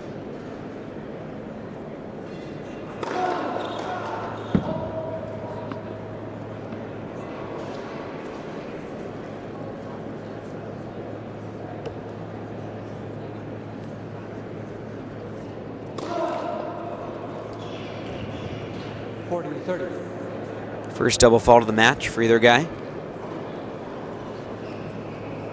First time Draxl's playing a singles match on center court this week. 1 in 3 sets against Goncalo Oliveira in the first round. That was on Tuesday on the Rogers Court, the second biggest court here at the Osten Victor Alberta Tennis Center. And very smart serve there.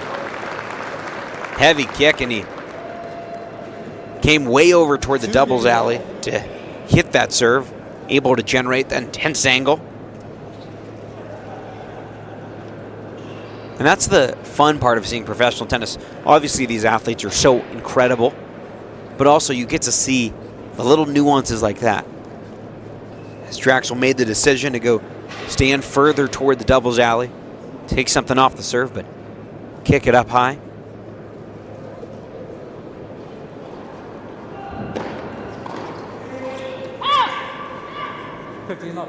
And if you can see Draxl's return position, standing so close to the baseline on that serve.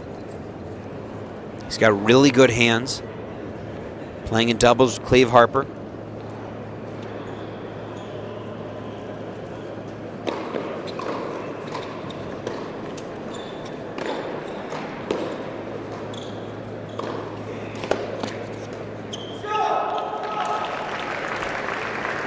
Big aggressive tennis, and first time we've heard Draxl. He wants to get the crowd into it, get vocal. His opponent much more mild-mannered. Liam Draxl, 22 years of age, the Canadian, playing at home.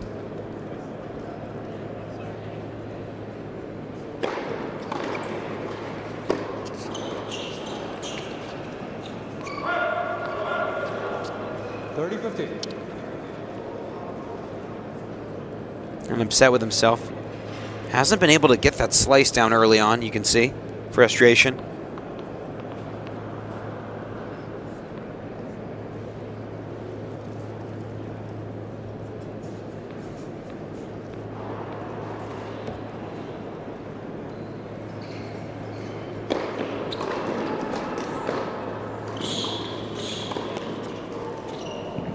Volley handled really nicely from Wessels. So I say that Draxl's at home, playing at home in Canada, but he's just about 2,300 miles away from Newmarket, Ontario. Right by Toronto. Awfully big country we got here.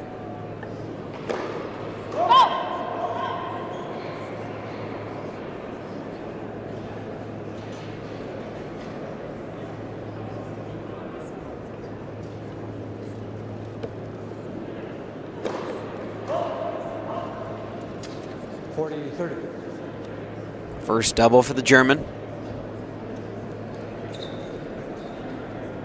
In NHL action here in Canada, the Calgary Flames have started out 4-0 on the year.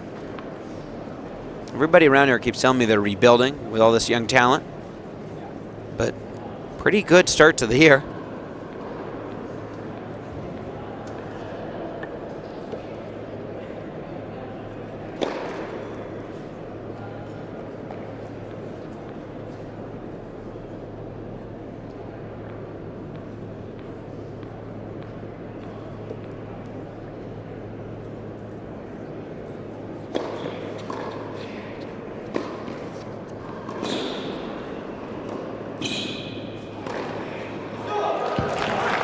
Perfect passing shot there from Draxl. Good anticipation skills made it possible as he stayed home.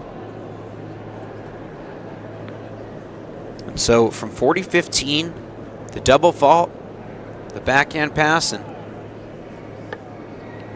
a little tension added for the first time. First time either server pushed to deuce.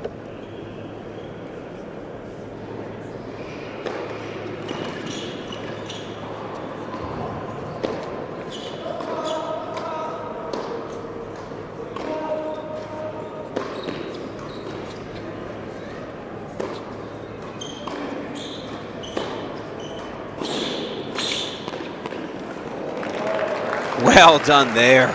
Soft touch. Advantage Wessels. And the big man can move. Wessels got in there fast.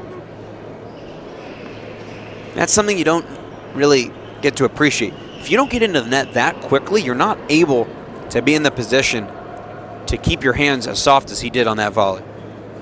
Draxl extremely quick. Had no chance for that.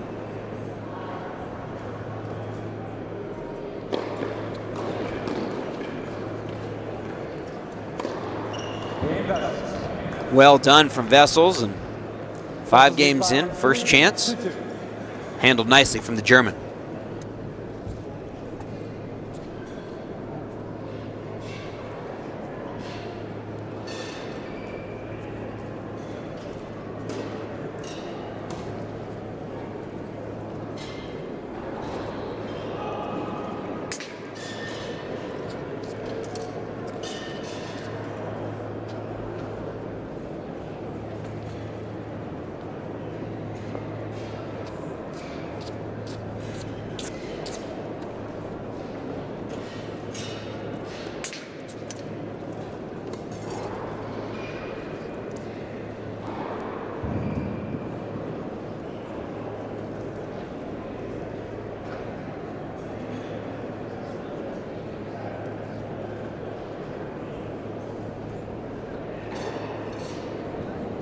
Time. Love.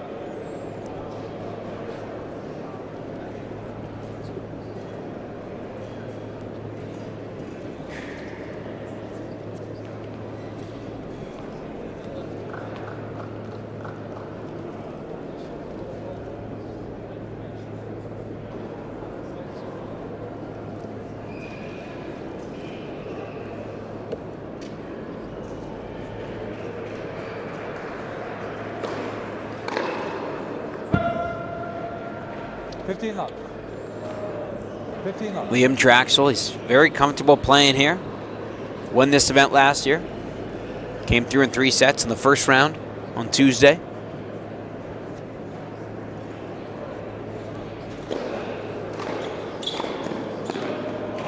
So that ball was definitely not going in.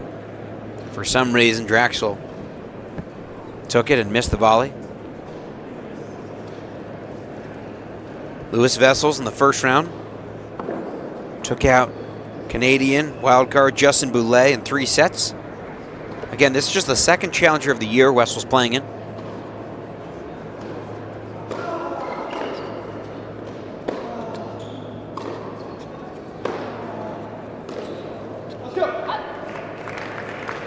So it feels like the 2 real weapons on this court right now.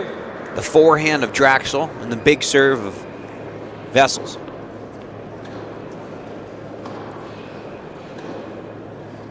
Lewis Wessels, 26 years old. You see the Babolat shoes. Those are nice, aren't they? Playing with a Babolat Aero Pro.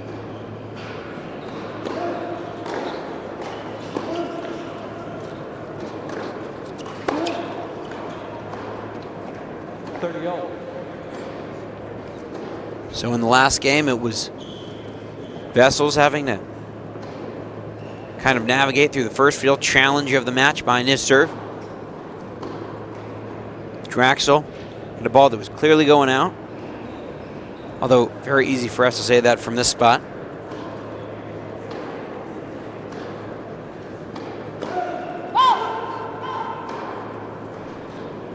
And now Draxl, a little pressure behind his serve.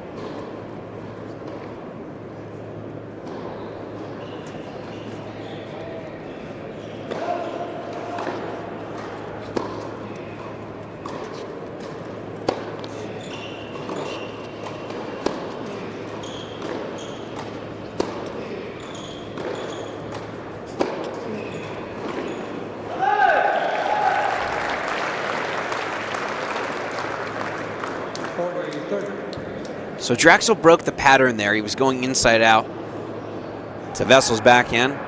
It seemed like just a matter of time. Really nicely done there. Pulling the rope almost, if you will.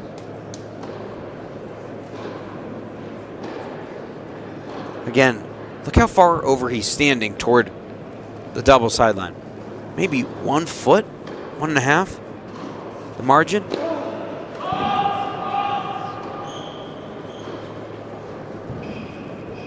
So he actually faked it. Was going for the tee.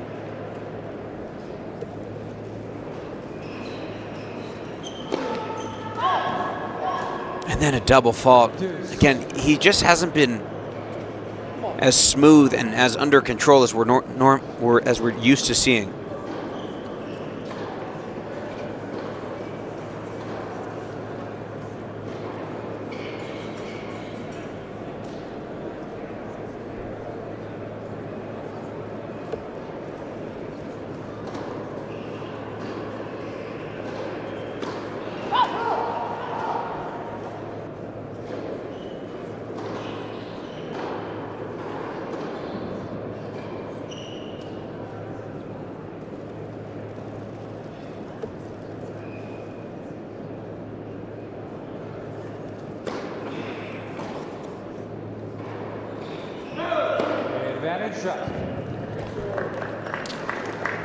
So gets the second serve, return miss there.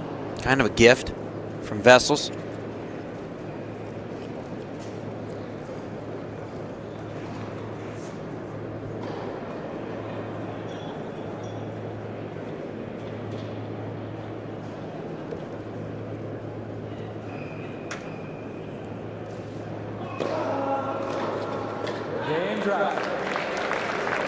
Draxl manages his way through. 6 games, all hold so far. Liam Draxl, he's a player that I'm very excited about. It seems like this guy's got a lot of ability to keep on rising. He's playing at 272 in the world. 249 was his career high just a month ago. Hasn't gotten past the semifinals of a Challenger this year. His best result ever came on this very court when he won the title last year. Took out German Dominic Koepfer in the final, taking on another German today, Louis Wessels. 15 love. 15 love. 203 on that serve from Wessels. That's pretty fast.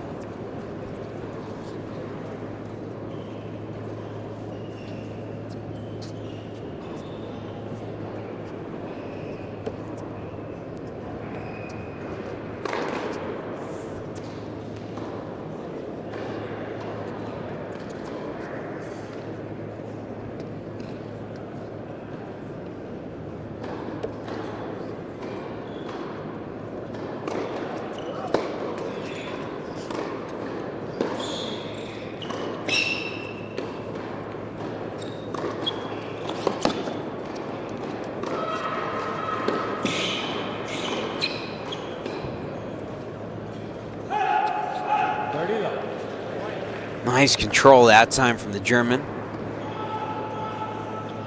Louis Wessels, 6'6". Again, just his second Challenger of the year.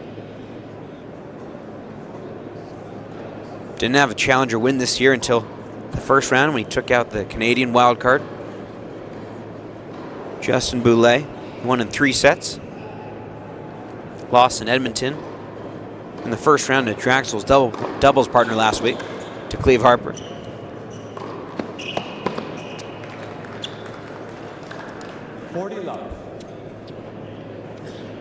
So what do you think? We headed to a couple tiebreakers?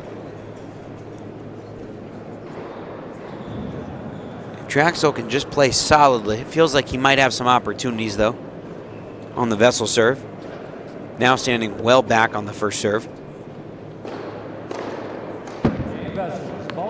And so it's an ace for Wessels, and we keep moving here. First match, men's side on center court this afternoon.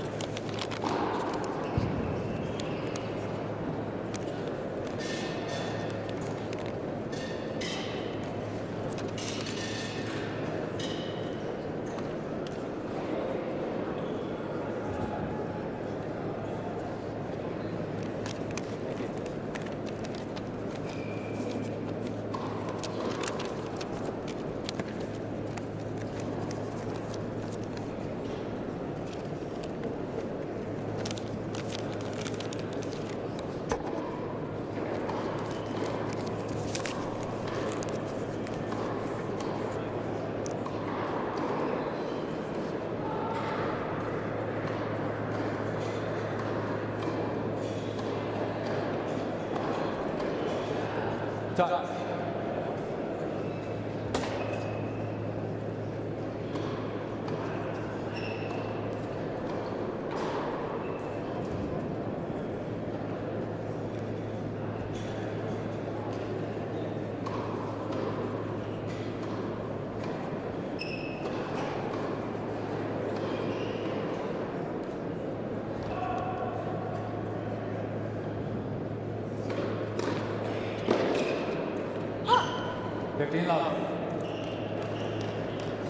Liam Draxl and that man Louis Wessels.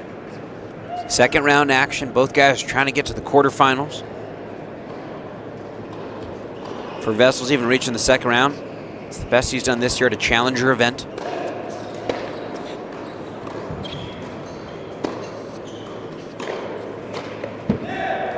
Wow, screamer on that backhand. 30 love. Liam Draxl, when he gets his momentum coming forward, really exciting just seeing the way the guy can strike the ball.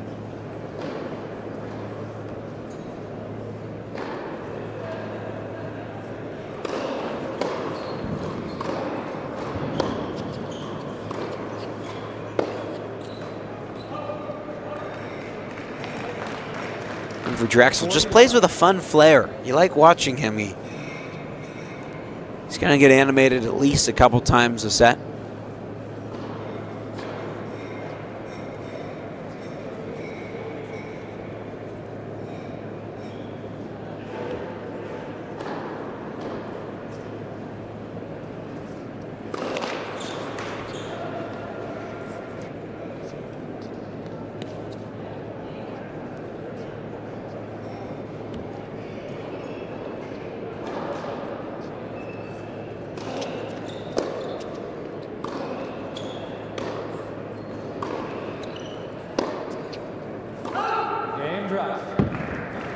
So a love hold for the Canadian for the 7th seed Draxl.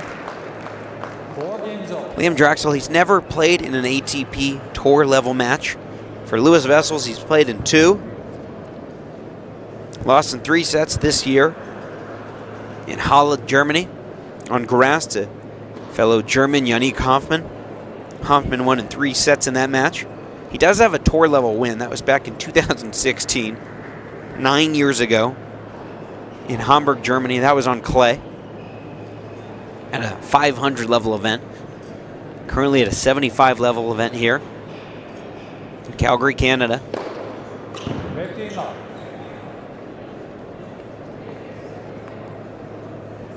Third ace of the match for the German.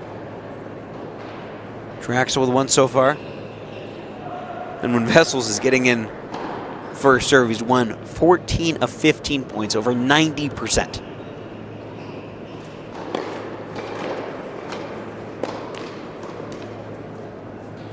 Old.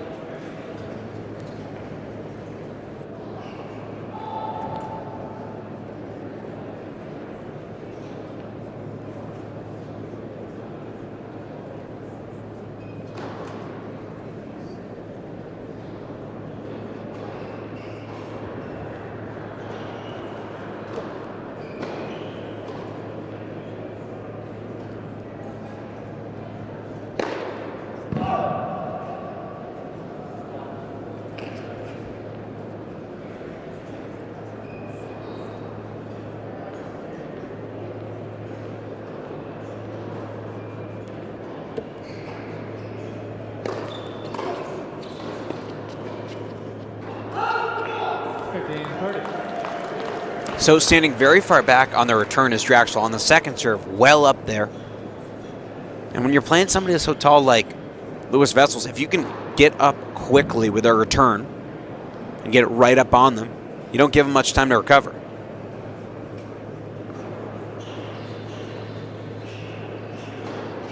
First time Draxl's been ahead during a Louis Wessels service game.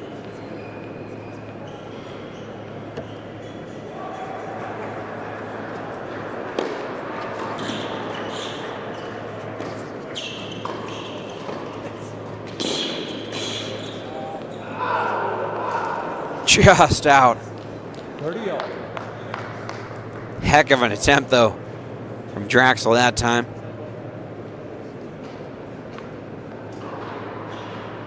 Again, I'm really interested in that forehand volley from Wessels, and we'll get to see it a little bit more tonight during doubles when he's got to be in at the net even more. Kind of keeps the left hand next to his racket in an unusual way.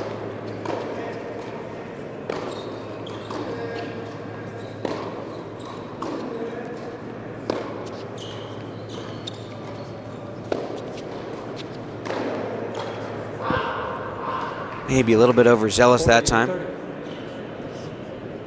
But Daniel Nestor was talking to us yesterday, said that's a good miss. Striking the ball cleanly. Rather miss long than in the net. Daniel Nestor, he's going to be on the broadcast again tonight for the next match when the 2 seed and Canadian Rebecca Marino takes on the Japanese player Ayumi Koshiishi.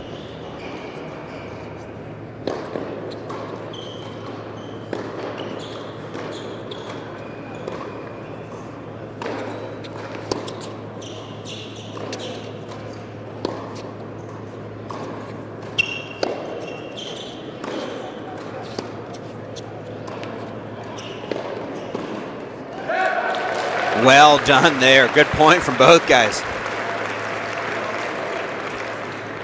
Impressive footwork from Wessels to even get to this last shot right here. Ball slicing away from him. Draxl, you can see on the forehand volley, he swings at it, gives it a real cut. Normally they teach you to just meet the ball, but if you're talented enough and athletic enough, that can be very effective. You see Carlos Alcaraz, that's an extreme, but he does that a lot. Swings at the forehand volley, follows through almost a little bit.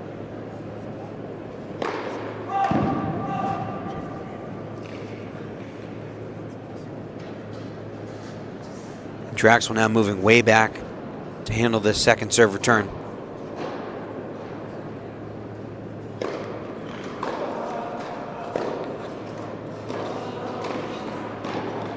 And so the issue about being that far back is if you're not able to get great depth, then Wessels can jump all over that second ball like he did. Set himself up well there. Lots of quick points here, just 35 minutes, these first 8 games.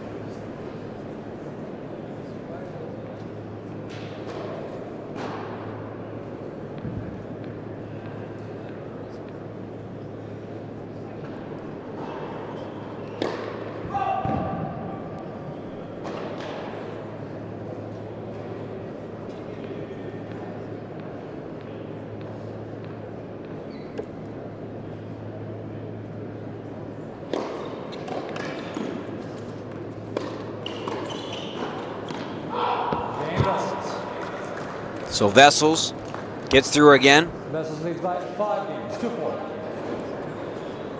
Do me a favor. Can you go? We have one ball that's still underneath the curtain, probably underneath where it says Calgary. Can you go check it for me?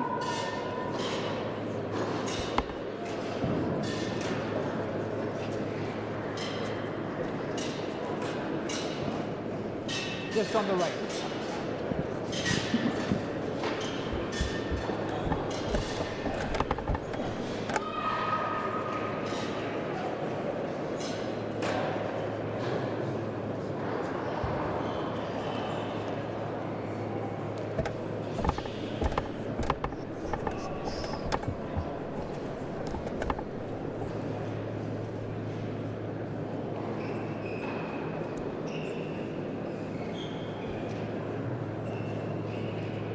Top.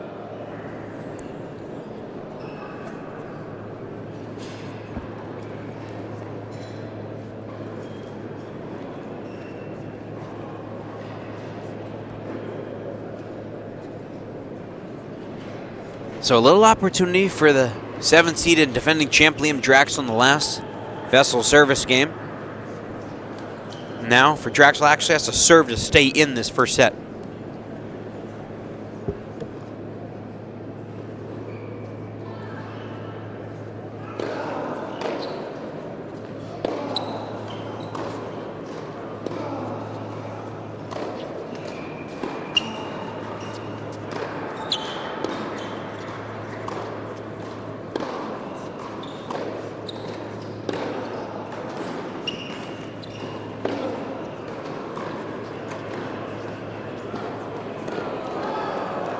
Good stuff. Good movement from Wessels. Trying to regain his breath here. Again, these two later are going to face each other in doubles to wrap up the night on center court here at the National Bank Challenger.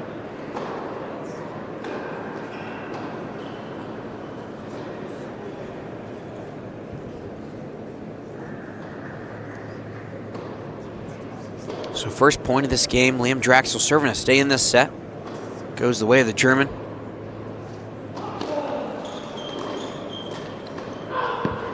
Ooh, missed opportunity that time. Wasn't a lot of kick on that serve actually from Draxl.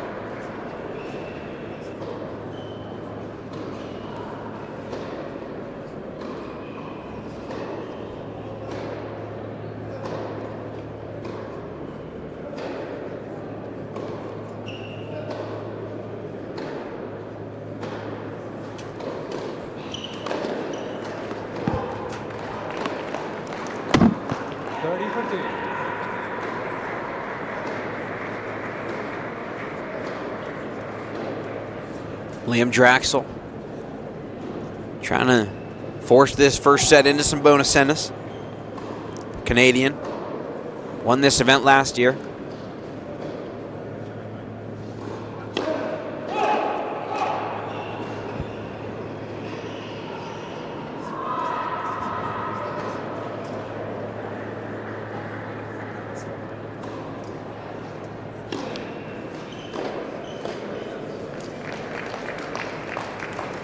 So 3 straight missed returns from Wessels. And for Liam Draxl, on his first serve, he's won 17 of 21 points. Doing a very good job when he gets that first strike in. Just about 50% though when he misses the first serve.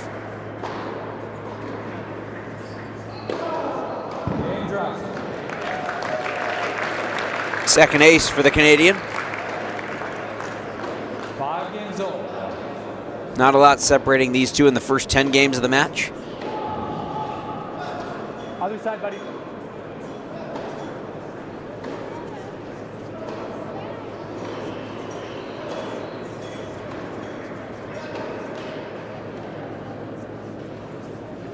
Just waiting on the ball boys to get the balls to the other side. So Louis Wessels, he comes into this match at 593 in the world. It's been as high as 267. That was in July 2 years ago.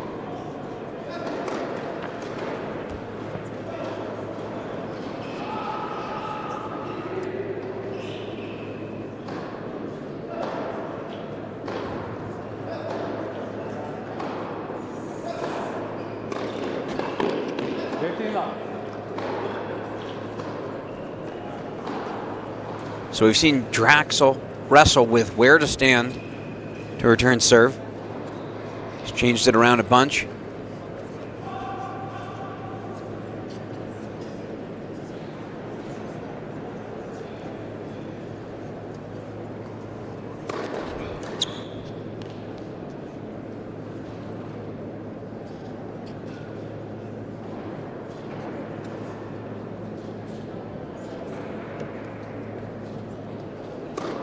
That's second serve.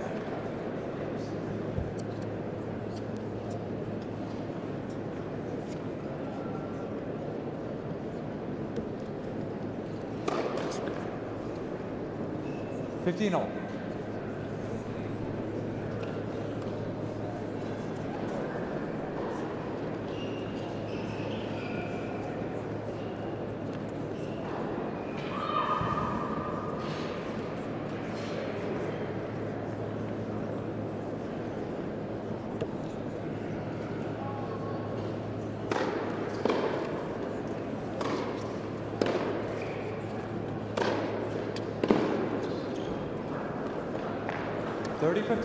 Wessels, when he gets time behind that forehand, absolutely demolishing it.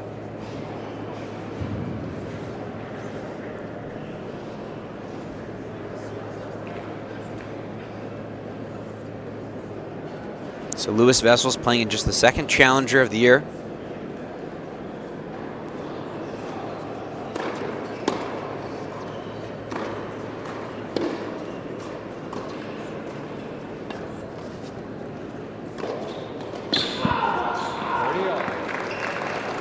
Not able to get to that short slice.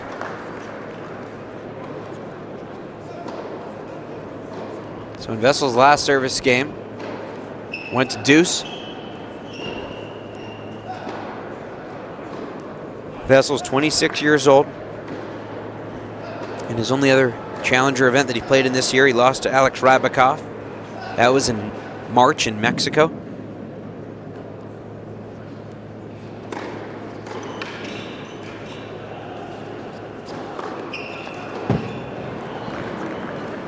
So nice that time. 1-2 punch, serve +1. And he almost keeps his left shoulder like turned in a way that you get to kind of hide the ball from your opponent, hide which direction you're gonna go to.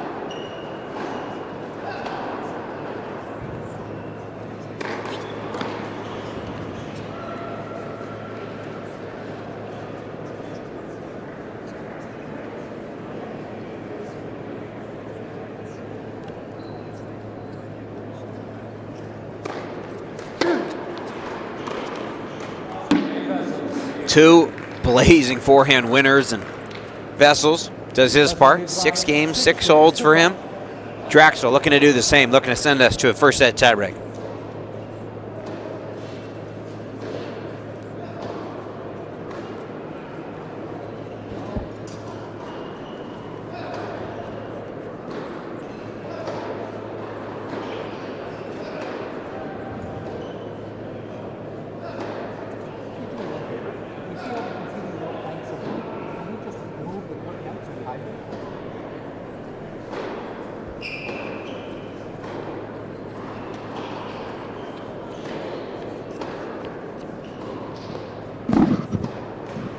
But don't hide the microphone. Just make sure the microphone's out. And just hide the wood. Yeah, you got it? Awesome, thanks.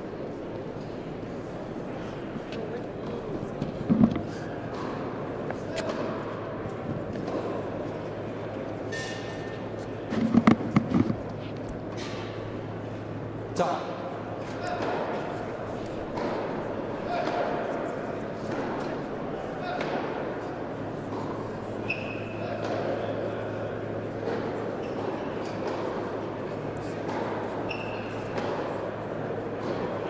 William Draxl, the 22-year-old Canadian, playing in just his 2nd year professionally, full-time professionally.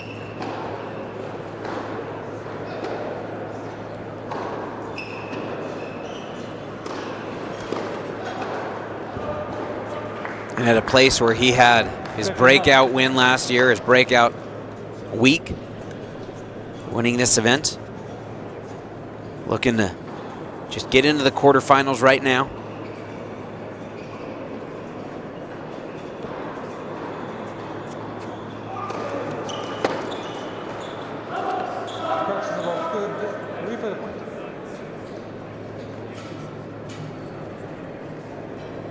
So ball was called out and then corrected by the lines person. So they'll replay the point.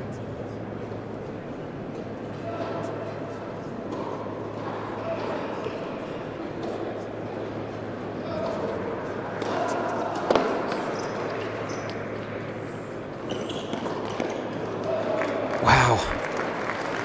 Way too much air on that drop shot, but Wessels surprisingly couldn't make it. I think that's a ball that Wessels would tell you he should hit a winner on 99 times out of 100. Maybe he would say even closer to 100.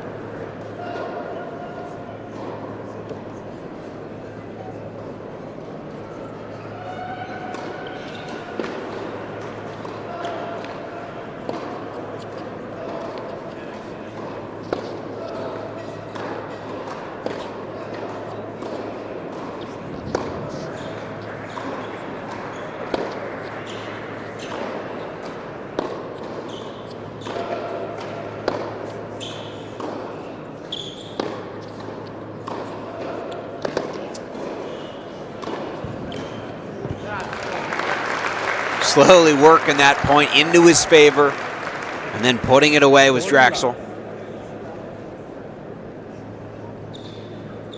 Draxl's father, Brian, he's the head pro at the Newmarket Community Tennis Club.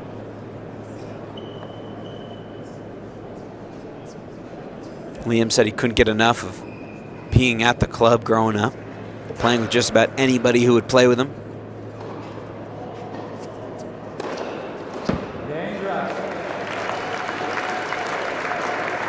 So first set tiebreak time, an interesting bit of strategy again right there. Liam Draxl waited to see where Louis Wessels was going to stand to return it. It's okay, ball girl. And then moved closer to the middle. And then you'd think if you're moving closer to the middle, you're going to hit it up the middle, down the tee. Went ace out wide.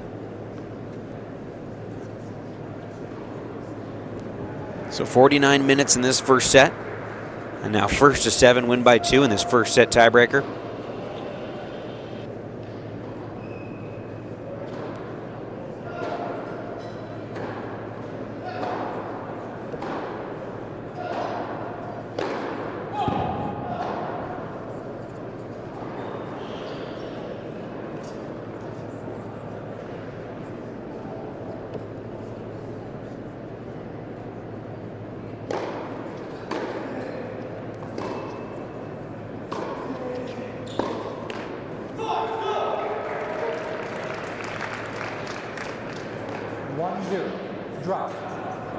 So not a good miss from Wessels, and mini break immediately to Liam Draxl.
Almost felt like Draxl wasn't 100% sold on what he was doing there. Just toss down one ball to the other side. And hope it works. Gives the mini break right back to his opponent. So Draxl, again, he did so well last year, won the title here a year ago. Interesting to just see if that can help him with the confidence, or if it's a lot of pressure to hold on to.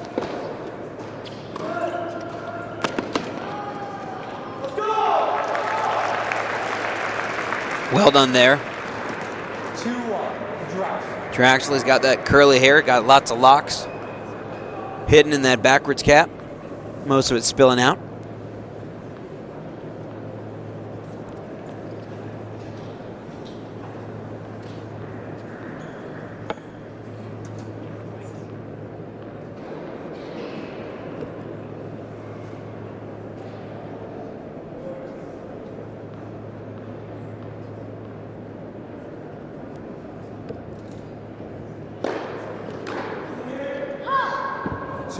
Ooh.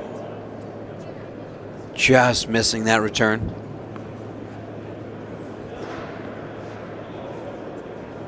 So Wessels still very high percentage when he gets that first serve in. He's won 19 of 24 points. He's over 80% when he gets that first strike in.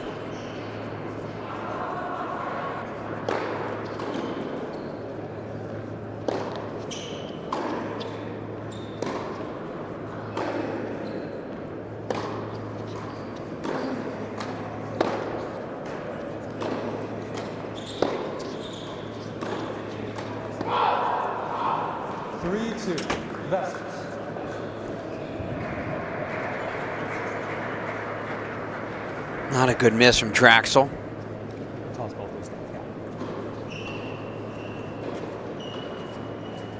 He's working his way into these points, just hasn't been able to finish much.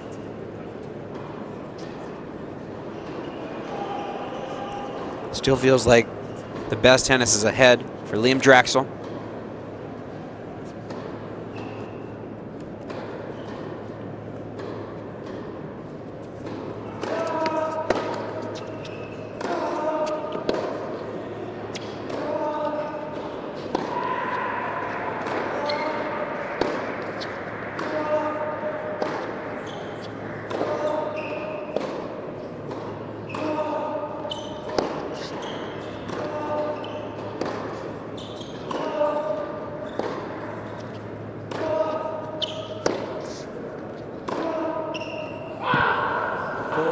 Longest exchange of the match, and Wessels handles it very well.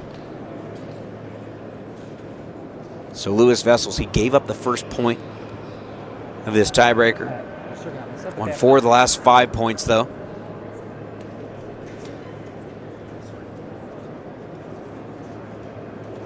And the 6'6" German, the man who's coming into this event at 593 in the world.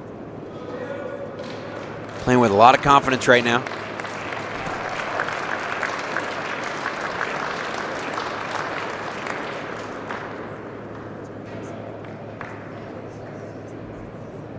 Crowd hasn't gotten into this match too much. It's been very close. They want to root for Draxl.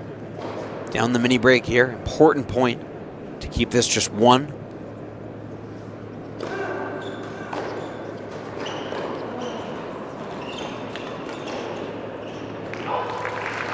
So he does just that. The deficit just 1 mini break. 4-3, Wessels. Draxl ran to go get his towel. Forgot it as they changed ends.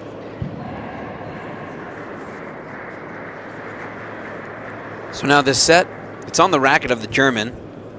If Louis Wessels can just win the next 3 points on serve, he'll take this first set. Easier said than done at this level of tennis. Can he get a couple first serves, though, and close this thing out? That's first serve.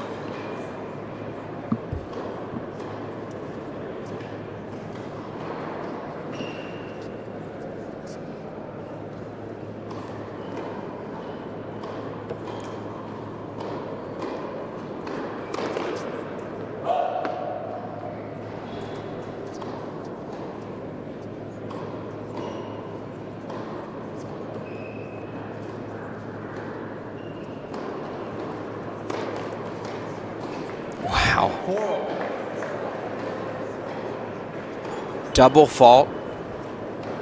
Third for Wessels. Both players have looked pretty tight in this tiebreaker. Who's got what it takes here to finish this off?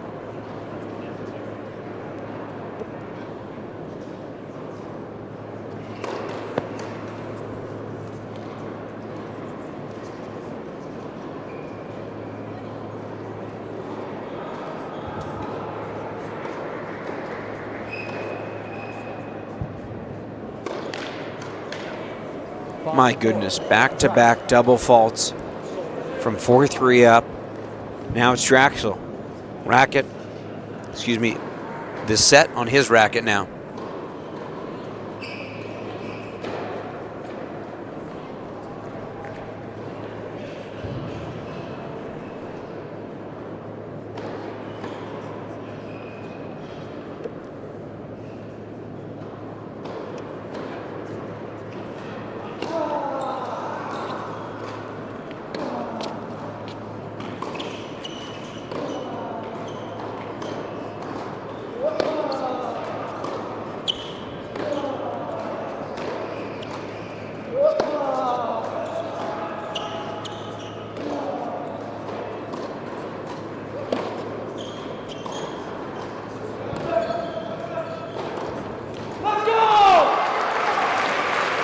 Draxl wins that exchange, and his reward, 2 set points. 6-4, Draxl. 4-2 down, 4 points in a row. And can he put the bow on this tiebreaker?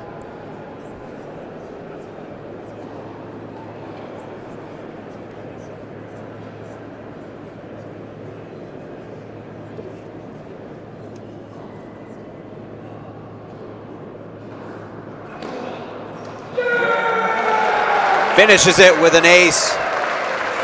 From 4-2 down to the tiebreaker, 5 straight points, and the defending champ a set away from the quarterfinals.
Top.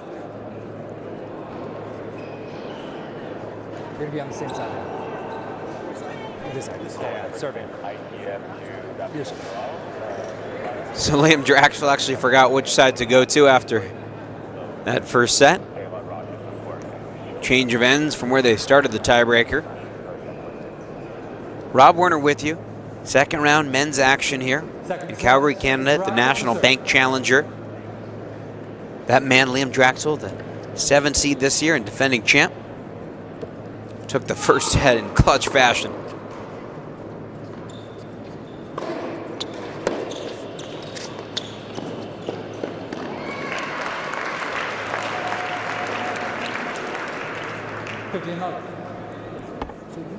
Didn't hit that approach shot as cleanly as you would have liked, but right there, really nice feel.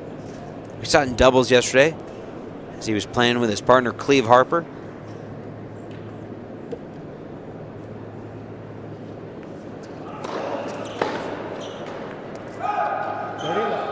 Draxl and Harper, the 3 seeds in doubles. You don't see this very much in professional tennis. These guys, they're going to play again tonight. Wessels and Liam Draxl are going to face off in doubles. Wessels along with his partner Tim Handel, and Draxl, he'll play with Harper. That match also going to be on center court. It's going to be our final match of the day. Before that, it's going to be the Japanese player Ayumi Koshiishi taking on the Canadian Rebecca Marino. 30-15.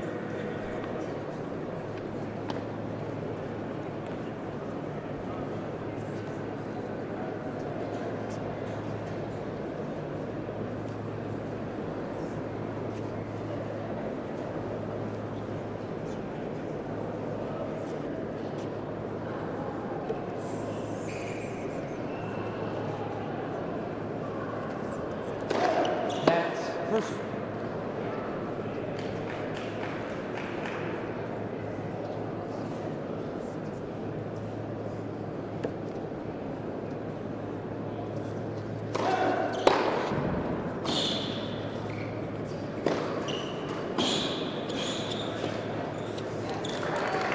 What reaction there. What's impressed me the most about Liam Draxl, it's not his speed, it's the fact that he seems like he knows every single place that his opponent's trying to go.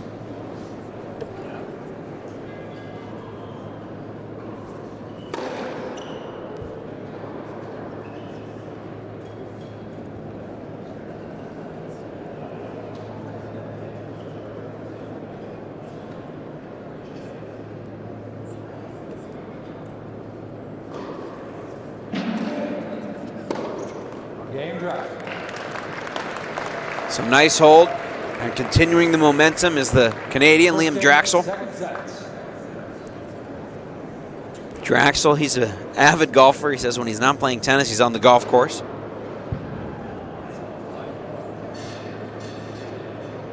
And before he gets on court, likes listening to Canadian rapper Drake.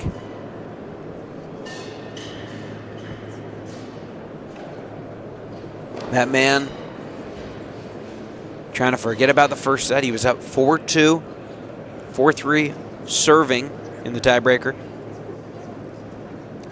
Back-to-back double faults for Wessels. 2 of the 4 doubles he had in the set.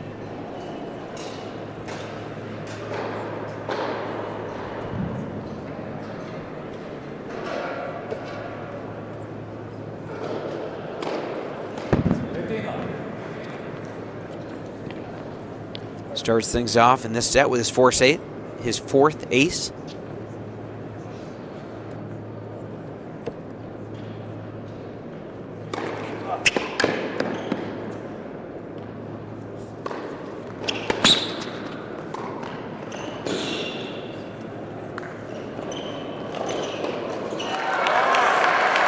Well done there.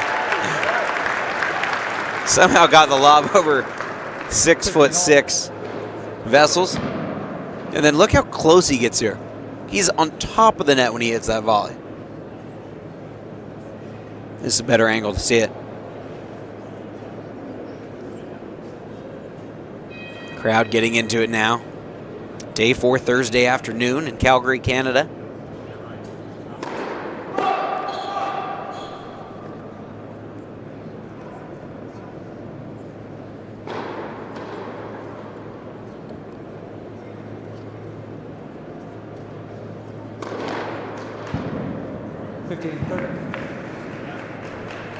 And you wonder if just the pressure of what a good returner Liam Draxl is, if that's getting in the head at all of Louis Wessels.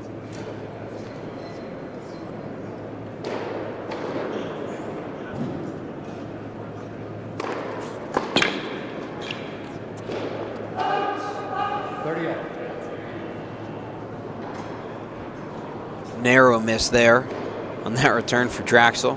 He's done a good job, really, getting a lot of these big-time serves back.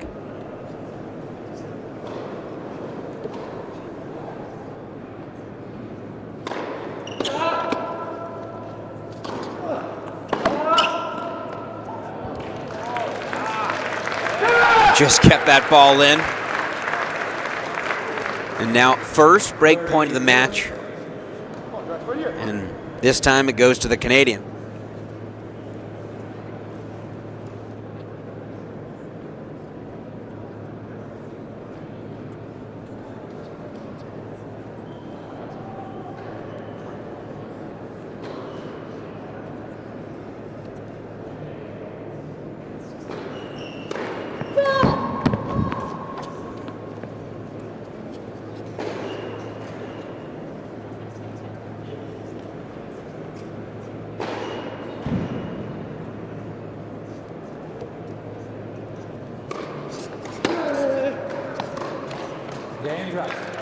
Draxl captures the first break of this match. And it feels like it's just a culmination of everything that's been happening lately. He was down 4-2 in the first set tiebreaker, won 5 points in a row. And the momentum clearly on his side. First chance for either guy to break. And Draxl takes it just at 1 break point. That's all he needed.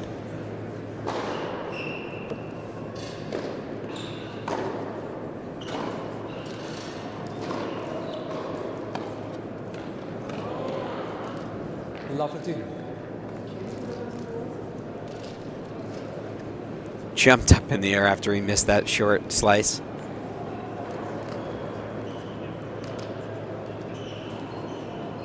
Don't quite know if he was going exactly for a drop shot or just trying to get it into the service box.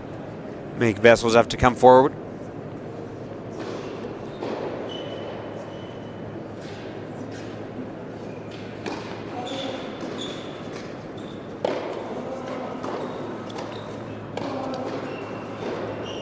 Love 30. So 2 misses from Draxl. Just broke. Only 1 break point in this entire match.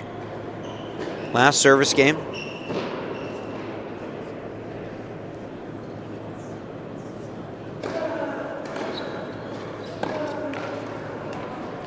Love 40.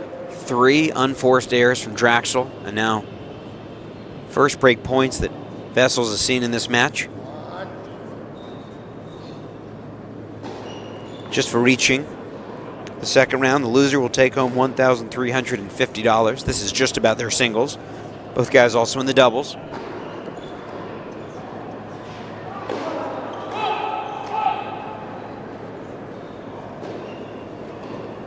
The winner will take home at least $2,270 for reaching the quarterfinals. 15-40. Not a lot on that second serve. Missed opportunity there from Wessels. Got what he wanted, ran around, hit the forehand. 2 more breakpoint chances, though.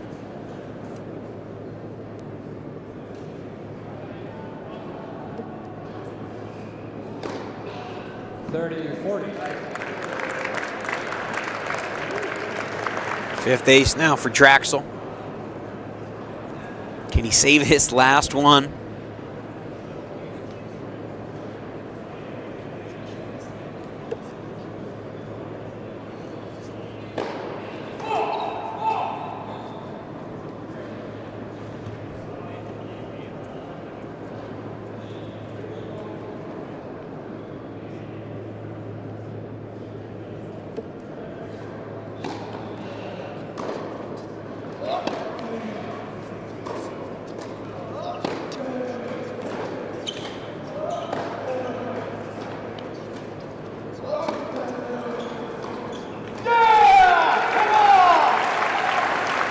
And you see the reaction.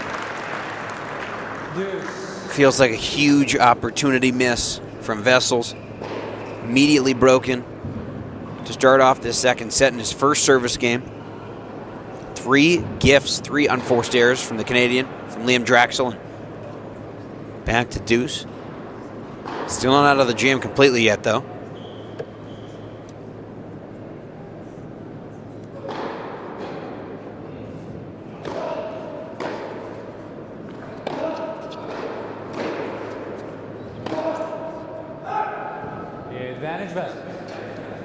And right there, another mid-court forehand. Just couldn't find the direction.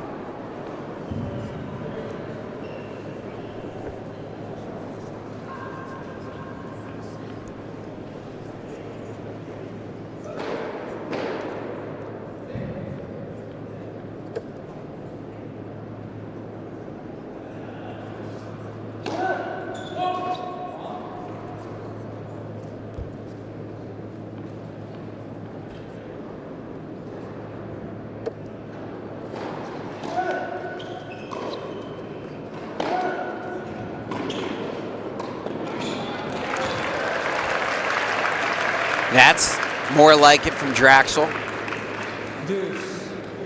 It's felt like he's been a little bit unsure, not fully committing to being aggressive on some of these points. Louis Wessels that time didn't quite do enough with a return. Liam Draxl, just 22 years old. He's been as high as 249 in the world. That was in September, about a month ago.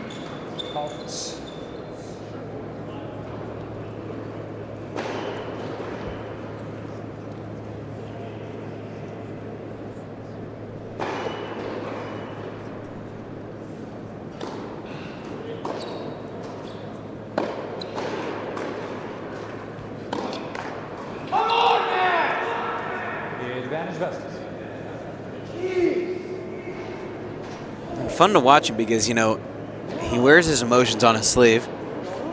5th chance now for that man, for Wessels, to break right back. No break points in the whole first set for either guy. Draxl broke in the last game. Trying to avoid the same fate now.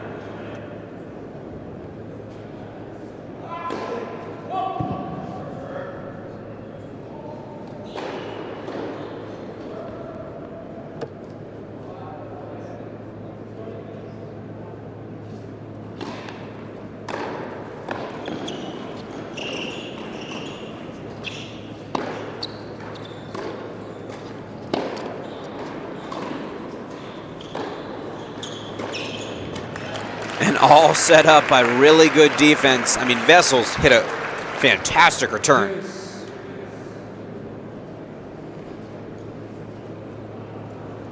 Seems like Draxl's been more comfortable when he's gotten to defend. Hasn't fully wanted to be the aggressor.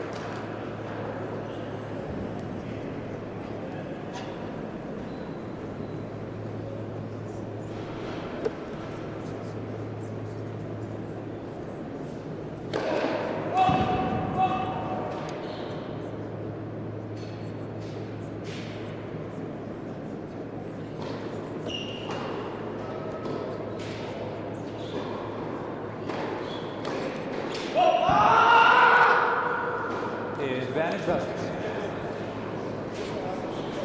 Third double fault for Draxl.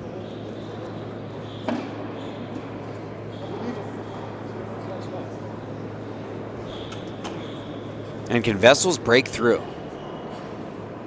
Hasn't so far on the Draxl serve. This is his 6th opportunity, 6th breakpoint chance in this game. Was up love 40.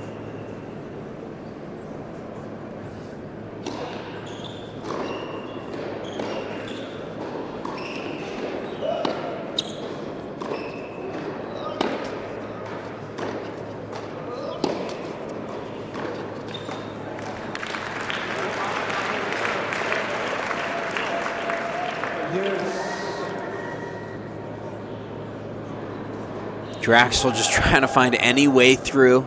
Doesn't care how.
Oh, point of the match so far.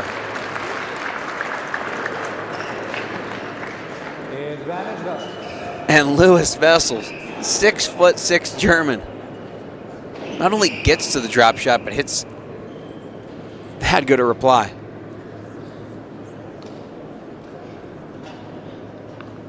So any of you club players who after you play a really long point, you gotta try to gather your breath for the next one. Always harder to serve after a very long and tough point. To come up with a good serve, that is.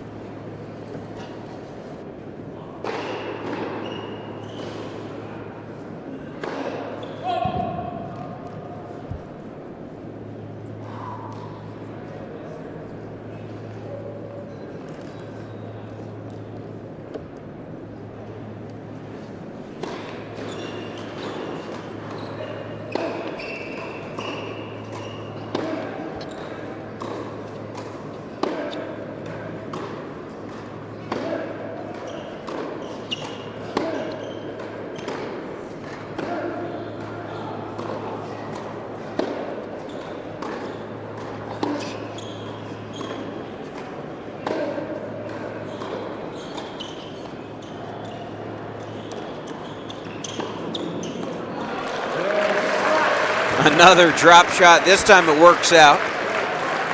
Heck of a passing shot there from Draxl.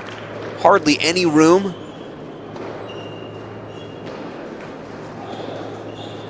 And I didn't think that drop shot was a good play there. I mean, didn't work the last point. Wessel's very good mover as we've seen so far. But Draxl able to just push that ball right up the line. Hit the line.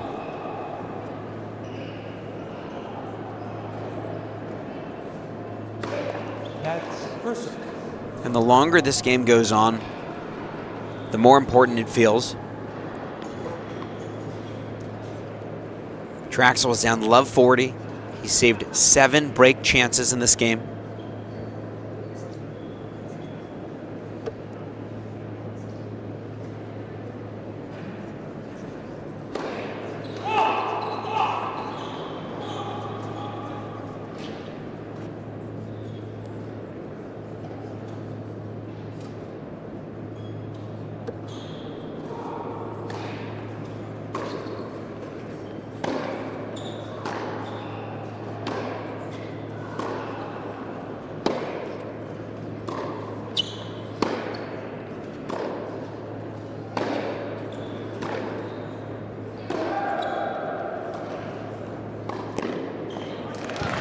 Really good sneak there. Saw that Wessels was going to hit a slice and got in quickly. Right there, as soon as he saw that, he was forward. Really good recognition from Draxl's. Kind of looked like Air Jordan there in midair, hitting that volley.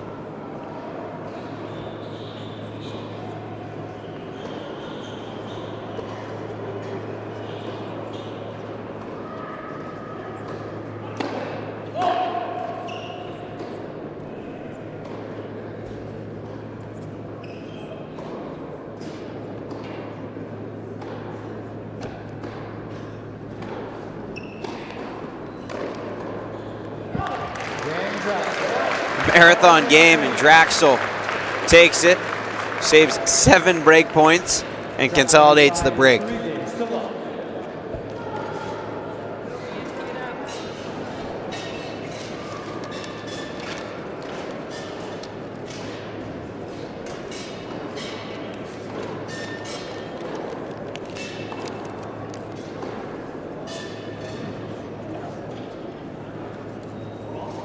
That's it. New balls. Yeah. Just on this side, guys.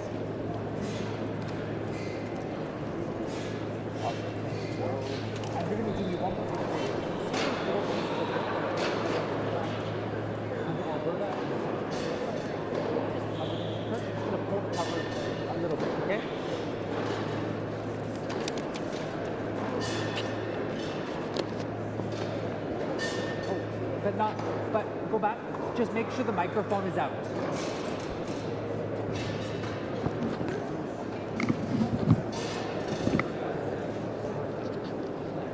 Thank you, guys. Talk.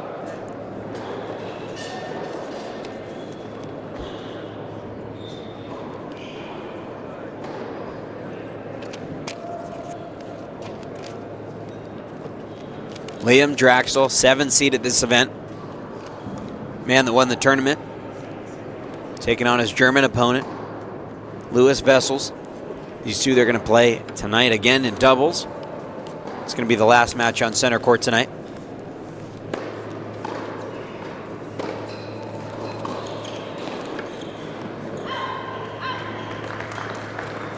So Draxl already break in hand and was able to hold off his opponent that time in his last service game.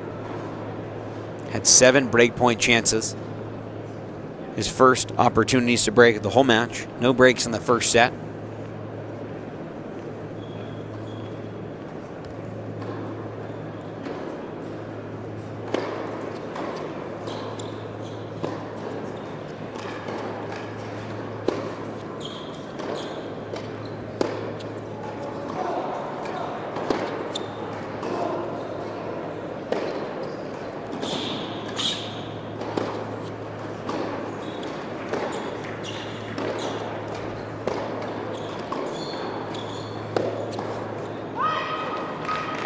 Now feeling like he's wearing down his opponent.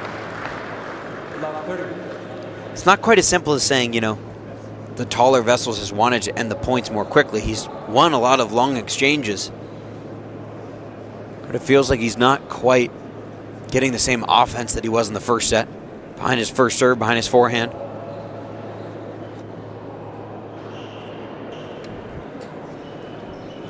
Wessels playing in just his 2nd Challenger event of the year.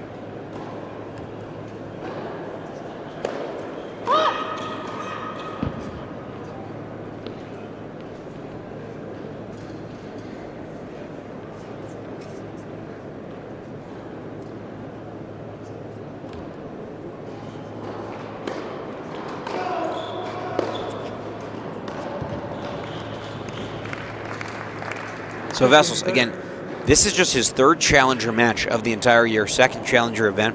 For Draxl, this is his 30th Challenger match. Draxl's best result this year has been reaching 2 semifinals, most recently on outdoor hard courts in Tyler, Texas.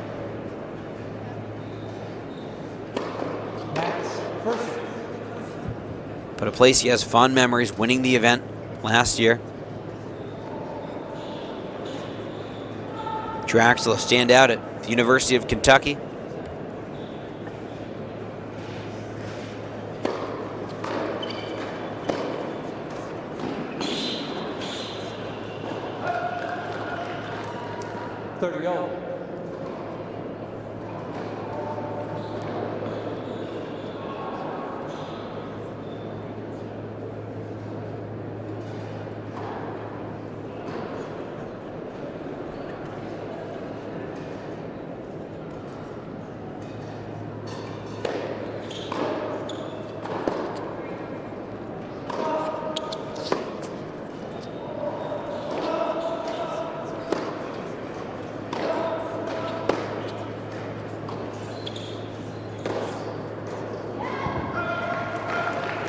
And an opportunity to just make this second set very far out of reach.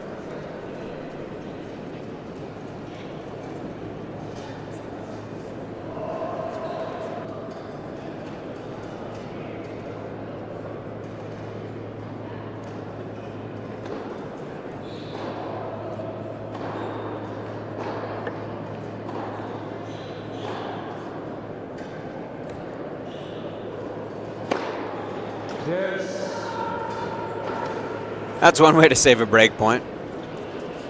6'6", 198 pounds. Louis Wessels.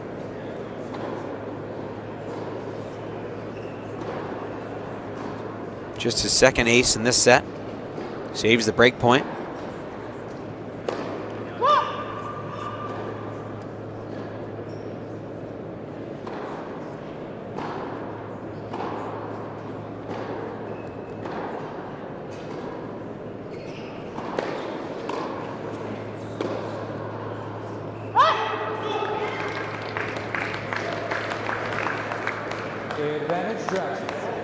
And for Wessels, it's got to be so hard to regroup after you're up 4-2 in the first set tiebreaker, serving at 4-3 in the tiebreaker. You lost 5 points in a row, and then broken in your first opportunity to serve in this set, and then not able to break back when given 7 break chances.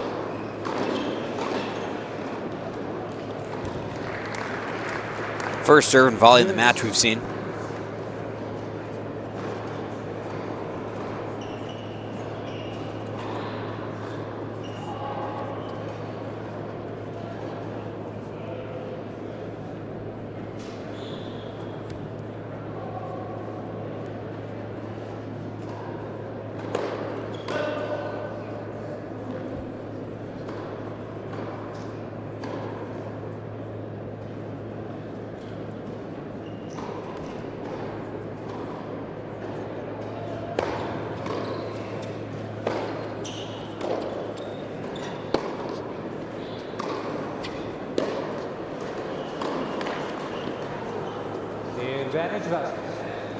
And even though Draxl didn't make that, feels like a good miss. Got a little tight in his last service game. Went down love 40, was able to climb his way out of the game.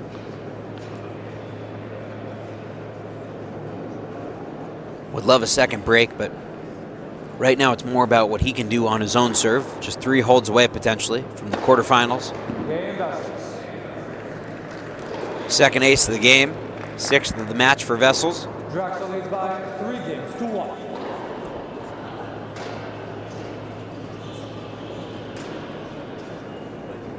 Liam Draxl, the 7 seed. The 3 seed in doubles, playing later tonight with Cleve Harper, his fellow Canadian. Also played college tennis. Cleve Harper played at Texas. Very accomplished doubles player. Harper was the finalist this year in the NCAA doubles, along with Elliot Spizzirri. won the event last year. So back-to-back years, he made it to the last two in men's doubles in Division I.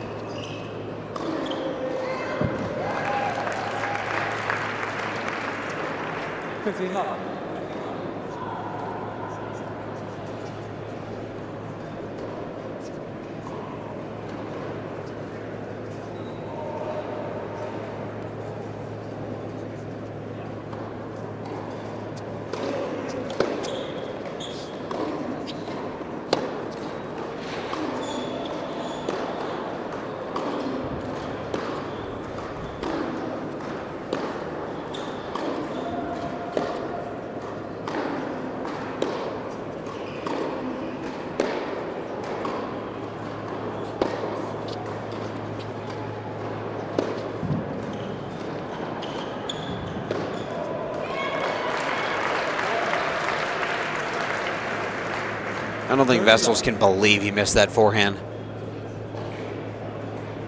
Draxl's done such a good job. Just keeping a lot of pace, a lot of different looks coming toward Wessels.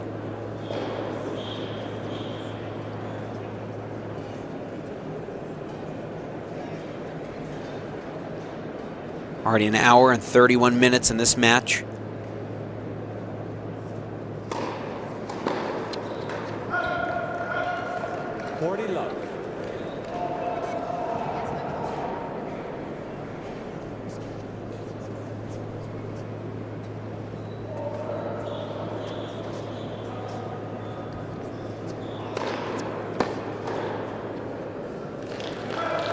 So a love service hold for Liam Draxl, handling his business, and now just 2 games away.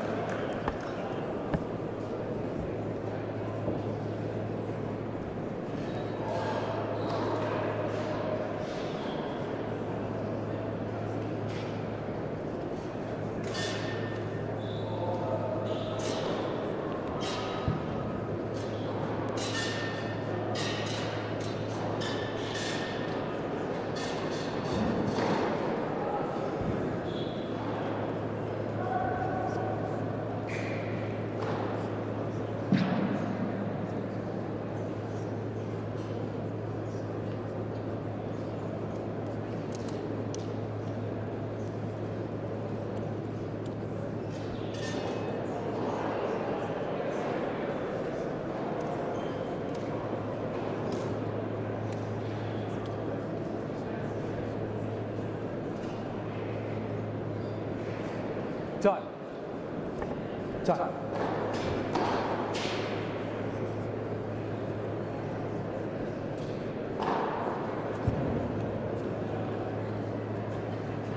Lewis Wessels trying to make an epic turnaround right now. Down a set, down a break.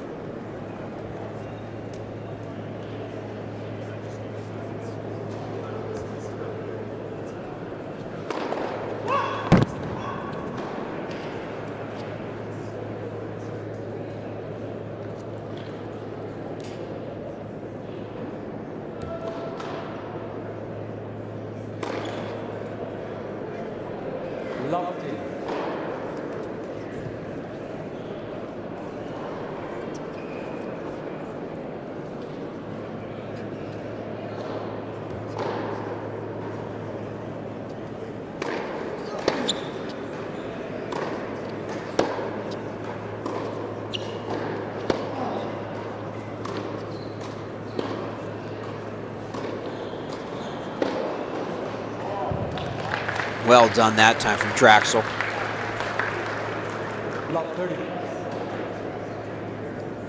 And Draxl, he can go a lot bigger with a lot of these shots, but he's just played so smart, especially since he's gotten the lead. Just playing high and heavy until he gets an opportunity to really pounce.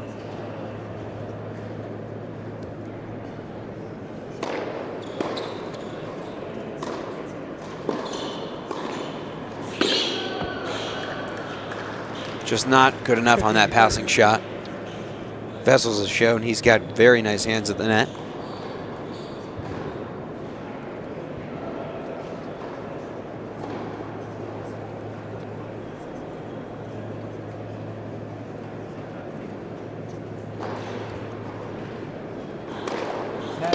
first.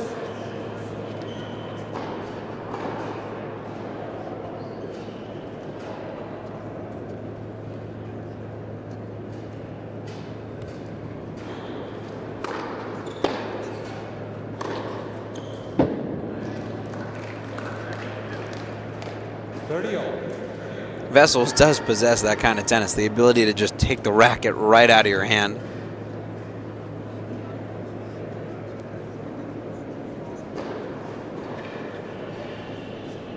Also going on in the pro tennis world right now, Six Kings Slam in Saudi Arabia.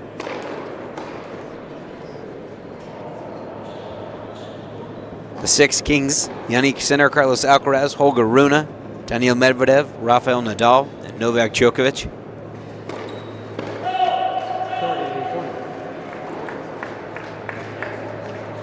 Another break chance for Draxl.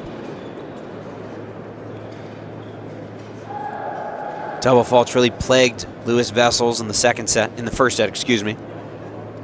Was up 4-3 serving in the 7-point tiebreaker, double faulted twice.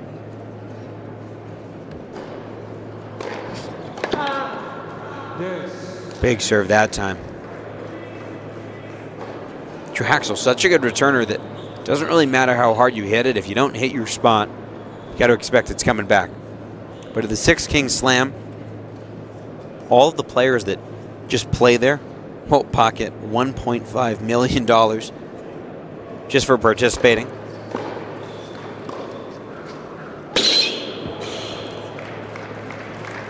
The winner will take home $6 million.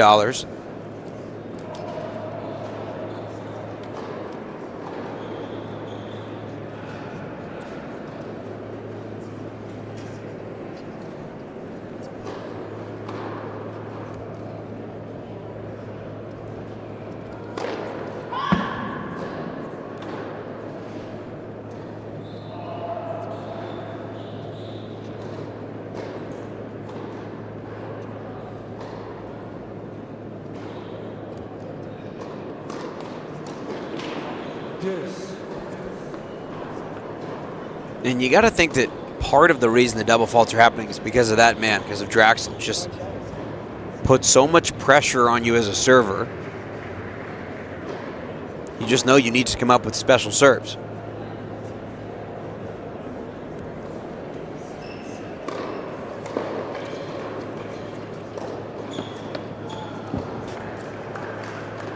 Advantage Wessels. Wessels trying to keep holding serve, at least force Draxl to have to close things out on his own serve.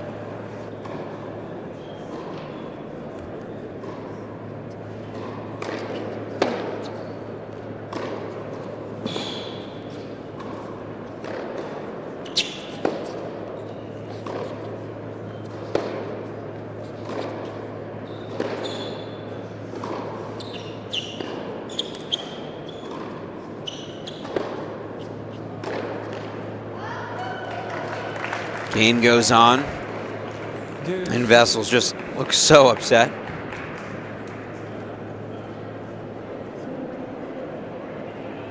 He seemed like the much more mild-mannered of the two.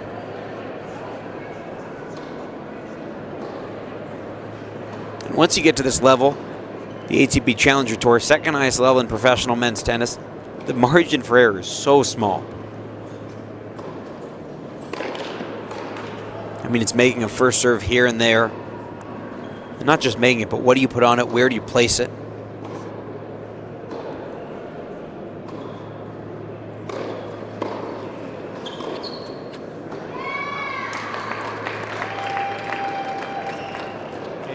It's also about fitness and how well you can maintain your level during the match. Let's go for it. Come on, Draxl.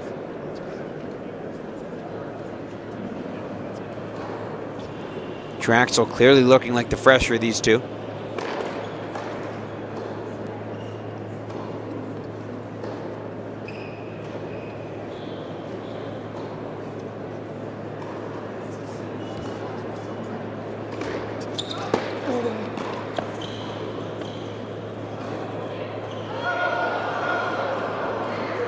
A little overambitious maybe with that lob. Saying to his coach, what am I doing? Draxl definitely hasn't played his best tennis today, but has managed this match very well, has gotten to this point. He's been good on almost all of the very big points in this match.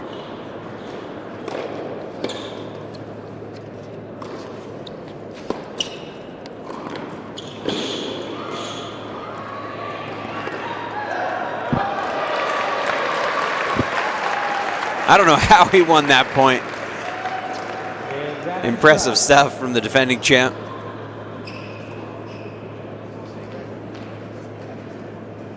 And the wheels just to get inside the head maybe of the German Louis Wessels.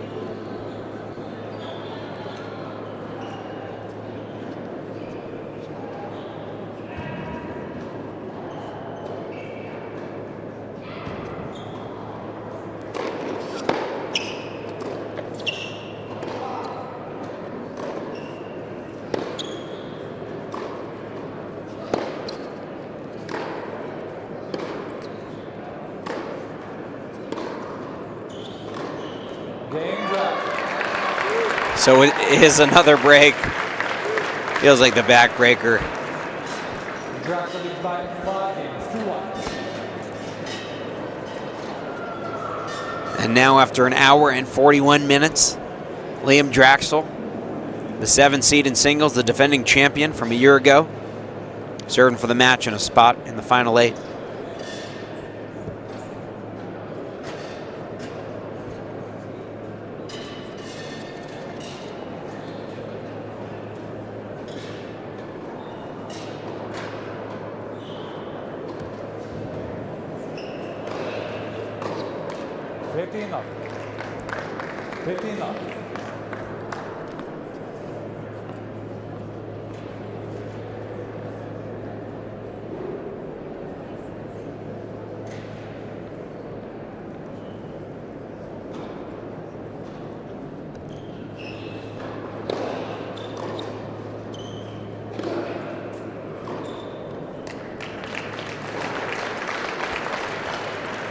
Liam Draxl, the 7th seed, 22 years old, from Newmarket, Ontario. The Canadian playing in his home country.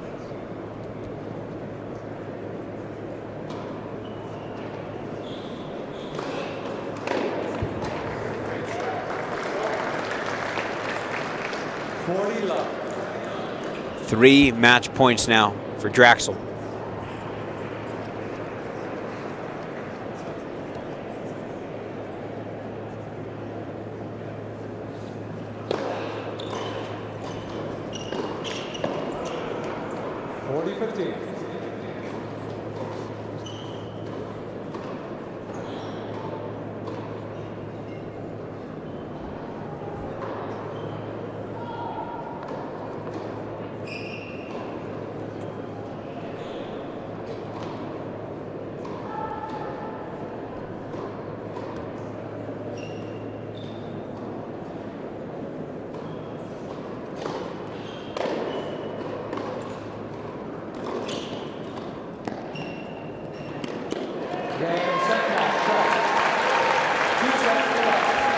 Finished off nicely from Draxl.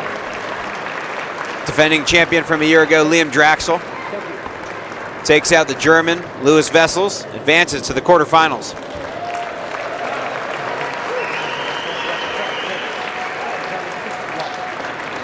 So we're going to take a short break now. Next match to come, not before 6 o'clock. It's going to be the Japanese player Ayumi Koshiishi taking on the 2-seed Rebecca Marino in women's singles, followed by these two players. They're going to be playing in doubles next.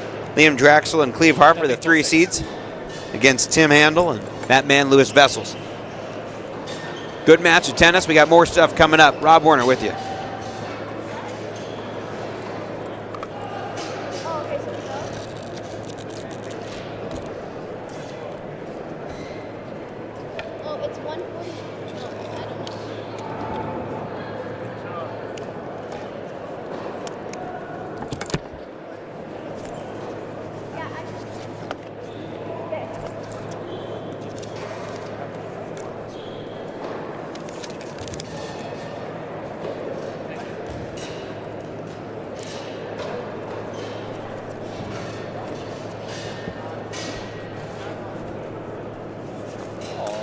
Yeah, want me to take that?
Then you move back a bit more, and then you're okay.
Ladies and gentlemen, welcome to the fourth evening session of tonight's National Bank Calgary Challenger. Before we dive into tonight's exciting matches, I want to take a moment to celebrate a significant achievement in our tennis community. The Tennis Canada Distinguished Service Award Program, which honors individuals who have made a meaningful, long-term contribution to the growth of tennis in Canada. Tonight, we proudly highlight an exceptional individual, Diana Jacobs. For the past 15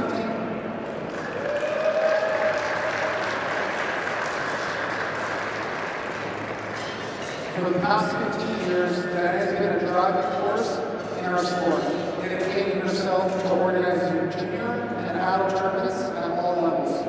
Her tireless effort has transformed her local tennis club, the High River World Health, the Alberta Tennis Center. For the last 7 years, her leadership at the Osten Alberta Tennis Center has led to remarkable growth and participation from grassroots to high performance. Diana is also a proud mother of 2 accomplished daughters who are up here, Ashley and Leslie Jacobs, who have successful junior careers and earned Division I tennis scholarships. As a role model for tennis parents, Diana has been an invaluable guide, helping families support their children through their tennis journey. Diana's commitment to growing the game of tennis is truly inspiring, and her contributions have left a lasting impact in Alberta communities.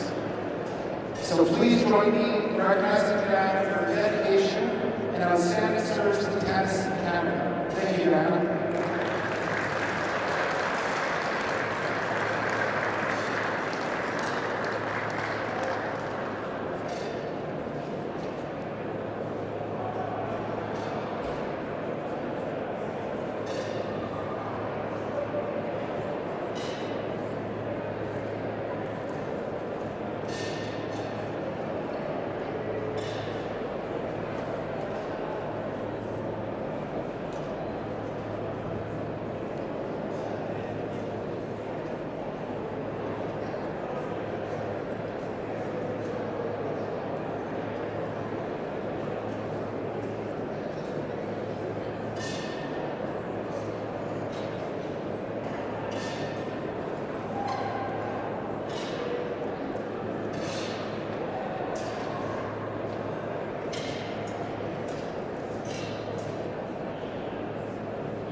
think we can't live with 4. Let's go with 4. Okay. You had 5? Yes, but now we need to open. Perfect.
Yes, good.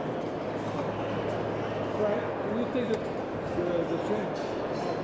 Without please.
Ladies and gentlemen, welcome to our fourth evening session of the National Bank Calgary Challenger. Our first match tonight features Koshiishi from Japan.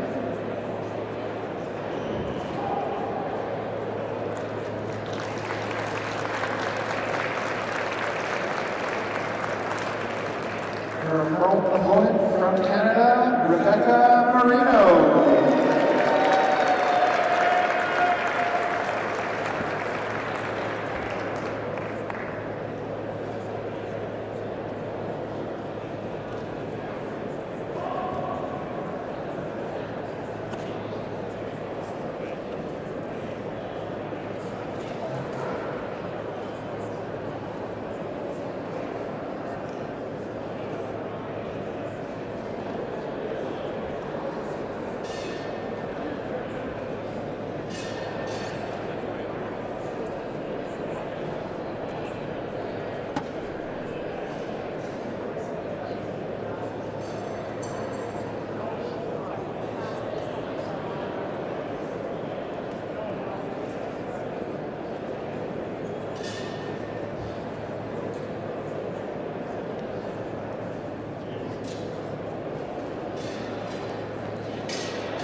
Got it? Yeah, that's good. I'll show you It was later. a little bit too high.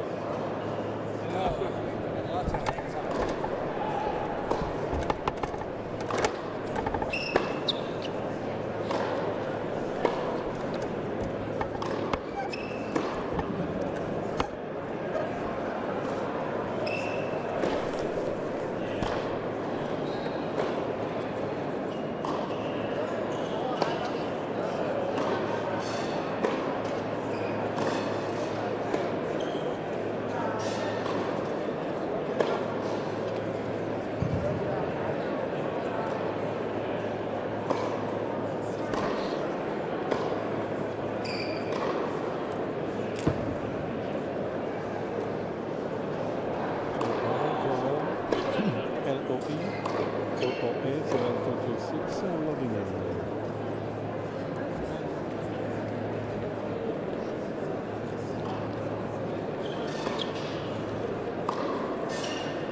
To the right of the chair, she's 24 years old, born in Japan. Her current career high WTA ranking is 507 in the world. She's won 5 ITF titles in 2023. Ladies and gentlemen, Ayumi Koshiishi.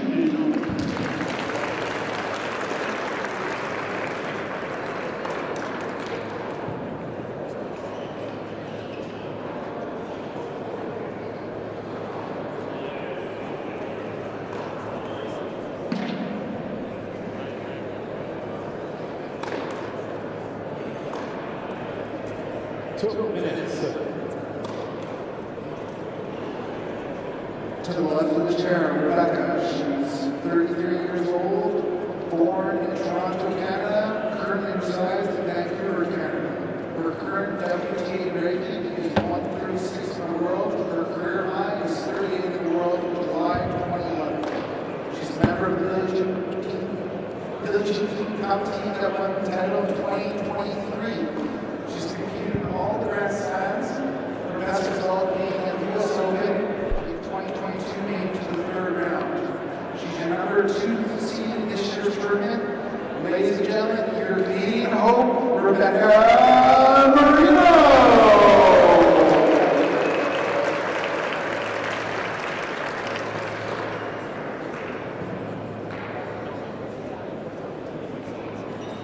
Ladies and gentlemen, second round match will be based on 3 tiebreakers.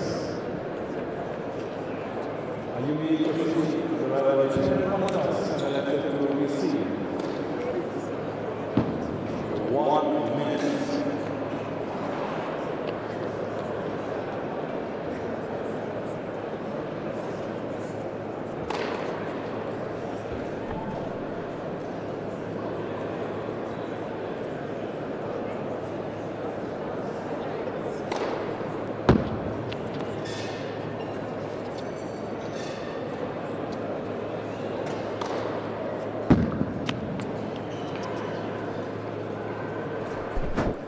The other end, please.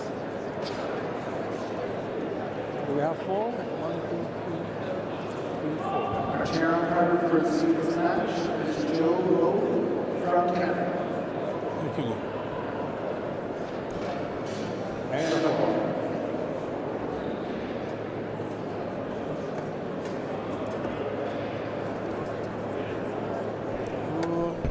From here.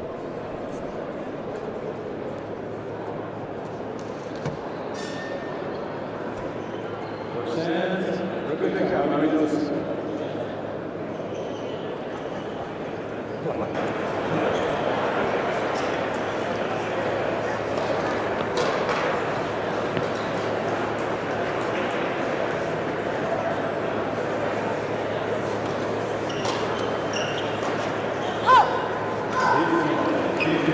Ladies second round action, Rebecca Marino, the 2 seed, the Canadian, taking on from Japan, Ayumi Koshiishi.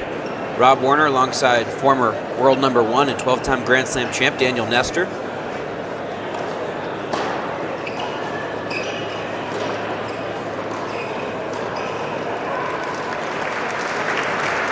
Daniel, give me the scouting report about Marino, the 2 seed. Well, she's one of the biggest servers in WTA, and she hits a nice ball off both sides. Movement's a little bit of an issue, but I think these conditions really play into her favor. Right on cue, 205 up the tee. 205. It's faster than I've ever hit one. I don't know if I agree, if I believe that.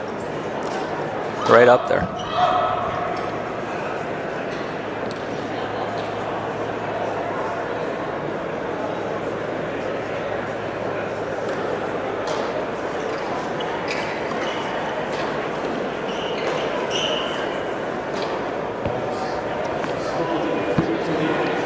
Marino won 6-1, 6-4 on Tuesday night against the Romanian player, Gabriela Lee. Pretty nice tennis from Marino against the lefty.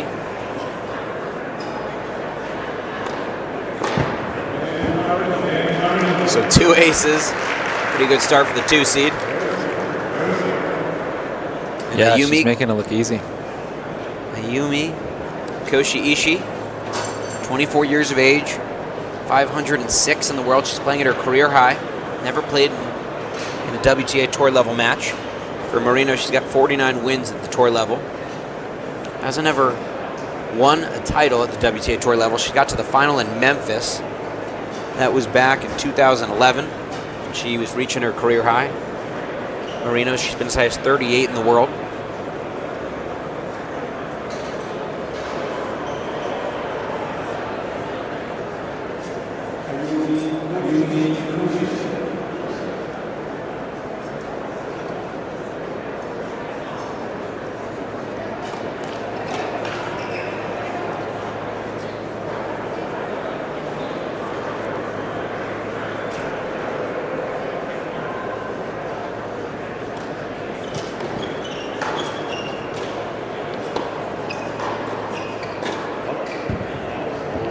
that's what Marino does. Just big hitter off both sides.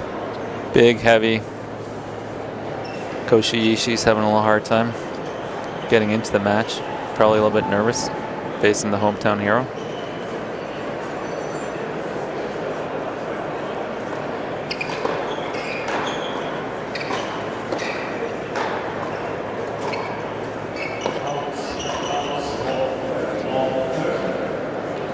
What's it like when you're ranked way further down in the standings than your opponent, playing in front of big crowd? Well, it depends. I mean, you can take the personality. If I have nothing to lose, just go out here and have fun. But probably a little bit of inexperience. She's never played at this level, so there's always that angle of I don't want to embarrass myself too. Try and keep it close. For her sake, hopefully she doesn't let Marino run away with the first set.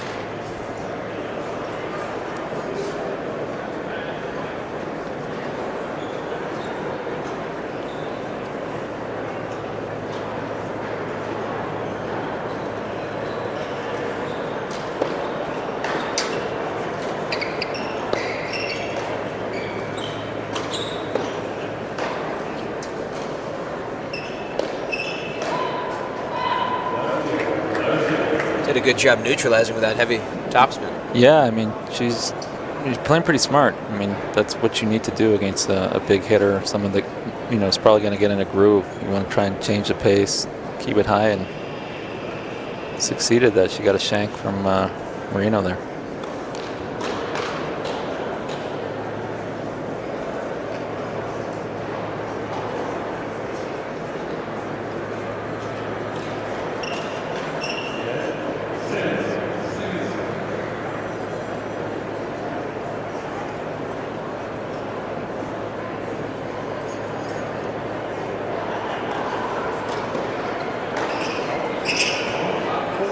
Feels like she's going to have to defend her second serve very well against Marino tonight, too.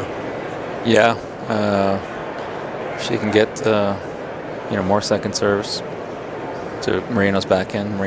Rebecca will probably have a hard time generating as much power. Maybe she won't be in trouble right away in the rally, which is a good thing.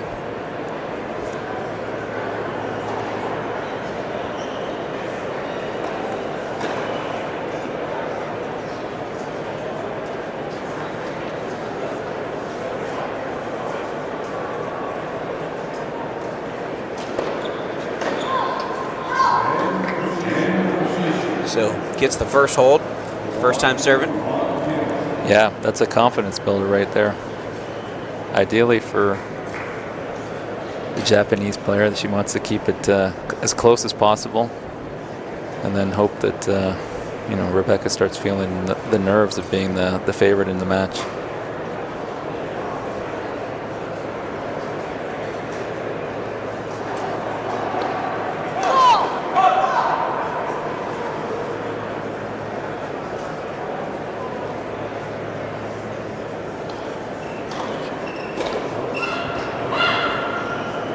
In terms of the difference of these two, in terms of where they've been playing, I mean, Rebecca Marino, she's made over $2.5 million in her career.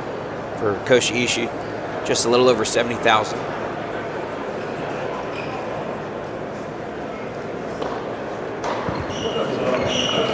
Yeah, I mean, that's what the challengers are all about. I guess they're called ITFs in the women's tour, but similar type prize money and points. You get the players who are coming up who've never really been at the highest levels versus the players who you're trying to get their ranking back, some confidence, playing some matches, so you can get some interesting matchups.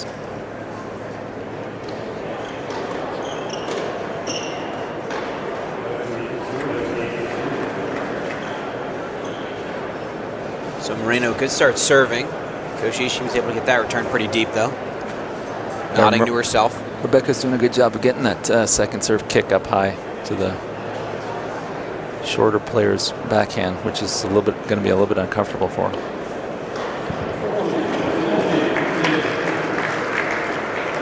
And nice so to from see where that she can mix up the serve too, not just the cannon. And from where we're sitting, I thought that was definitely kick out wide. And Yeah. pulls it up. The fake toss, slide it tee.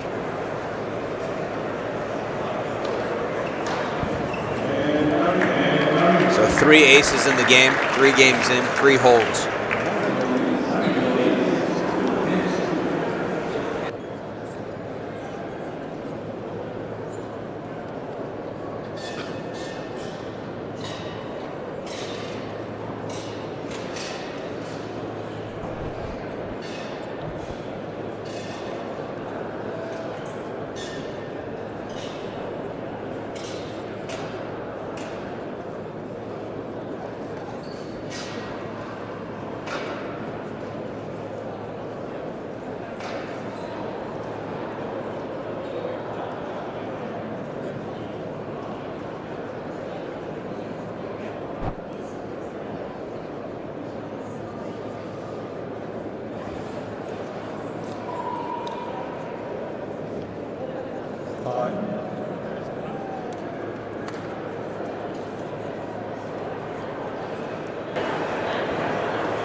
Just getting started, night session on night 4 at the National Bank ITF on this women's side, 75 level event.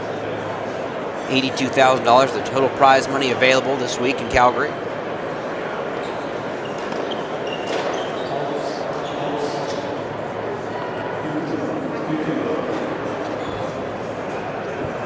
Ayumi Koshiishi taking on the 2-seeded Canadian Rebecca Marino.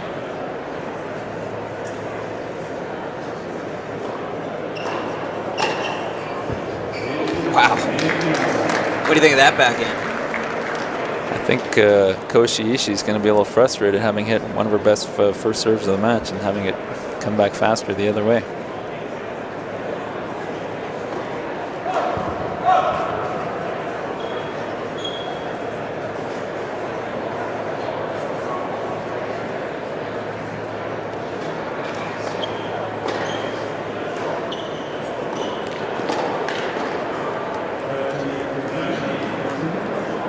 So a miss from Marino, but really short forehand that gave her that opportunity. Yeah, she set it up well. I think that's an ideal scenario pattern for her. And if she can create that over and over again, she's going to be in very good shape.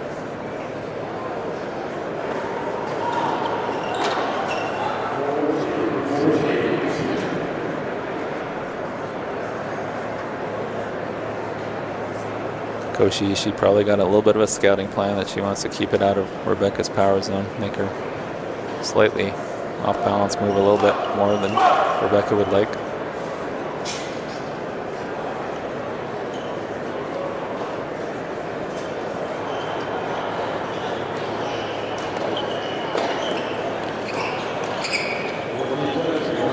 So I think you can take the place more of Marino. You were always highly ranked once you got into your career. Is it almost hard knowing I'm supposed to win every match? I'm supposed to beat opponents like this? I think when you get to more experience level, you're probably seeing it more as an opportunity. You're probably happier that you have potentially a weaker opponent, and you're here for matches. You want to get your ranking higher.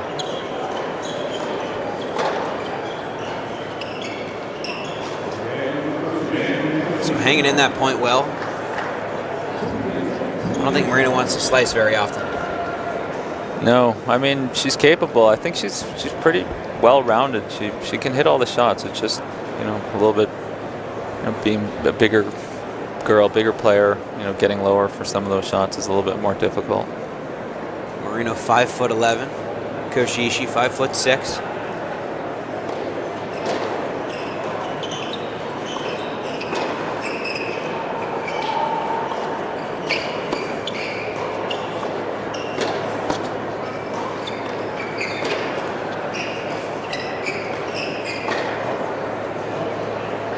Has she been watching Tatiana Maria play this week with the slice forehand? A lot of slices on that forehand wing early on from Ayumi Koshiishi.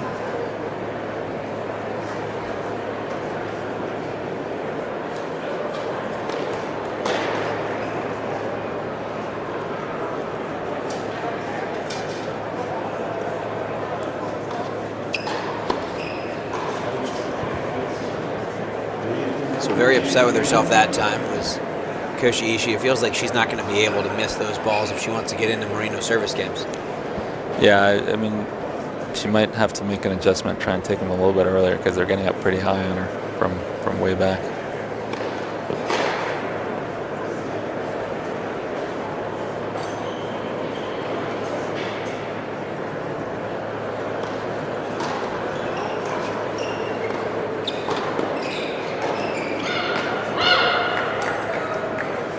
A little fortunate there. Approaching, not perhaps big enough with the forehand right to Koshiishi's forehand. Might be a little dangerous moving forward.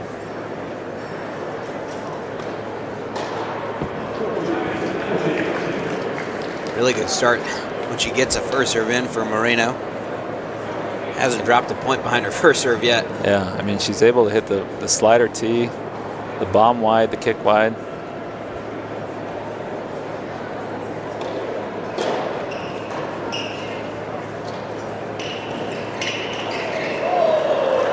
Showing off the wheels that time. Even not the best drop shot. She got up there early. It was not an easy shot. Nice racket at speed to spin that by Marino.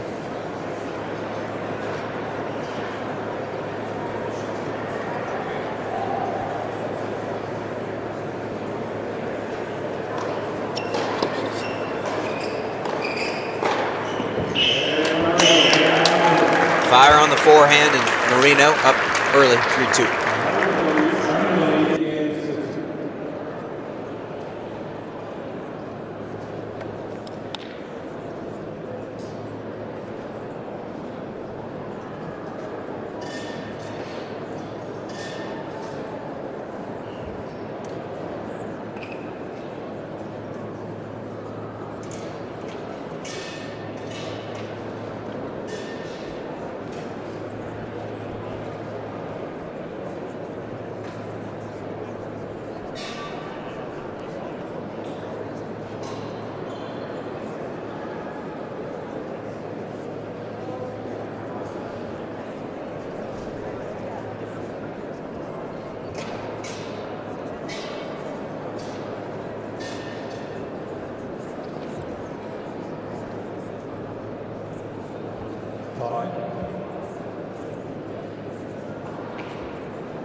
Koshiishi, she's gone to that slice a few times. More on the forehand, actually, than the backhand so far. Nice sequence there from Marino. That's 3 of the cleanest shots she's hit consecutively in the match.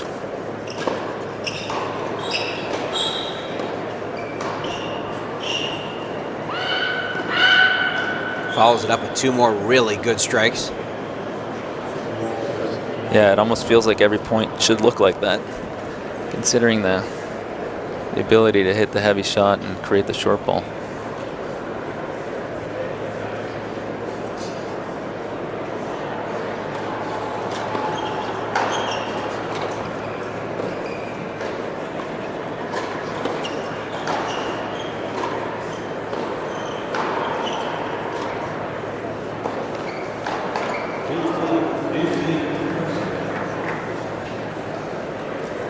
Bad luck there. I mean, it was a smart shot again by Koshiishi. I think Rebecca might have hit it a little bit too low. Maybe let it come up to shoulder height. She might have done a little bit better, but got a little bit unlucky with the top of the net.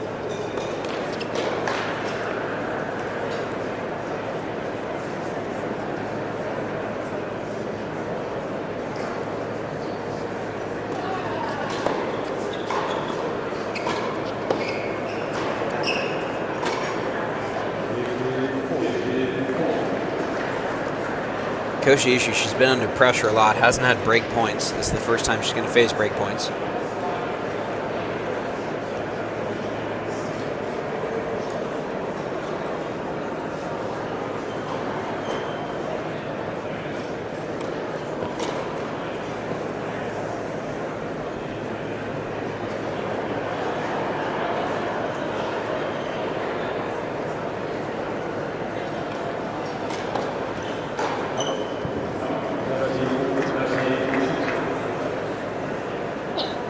Did she do a good job there, just changing up? Very quality second serve.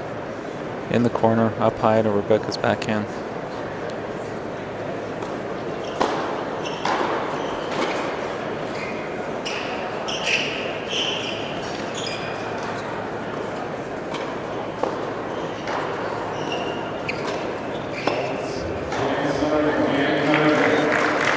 So that time, she got back to neutral in the point, Koshiishi, but Yeah, I think a little fortunate for Rebecca there. It was almost like one of those shots that are so bad that they're good, you know, barely over the net. Almost got the double bounce winner. So Marino, not Adrian Marino. She wears the all-K Swiss. Haven't seen that from a lot of tennis players in a little bit of time.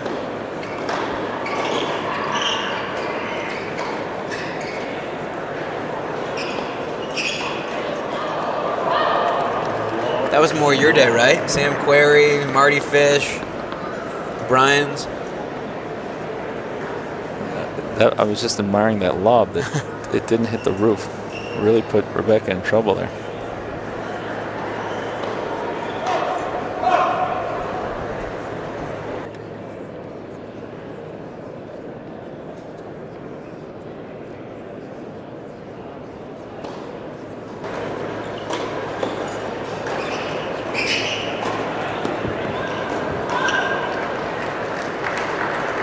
Two straight points for Koshiishi. Yeah, best shot she's hit the whole match. That was nice backhand winner down line. Such a key shot in baseline tennis. Koshiishi, she's won 8 singles titles on the ITF Tour.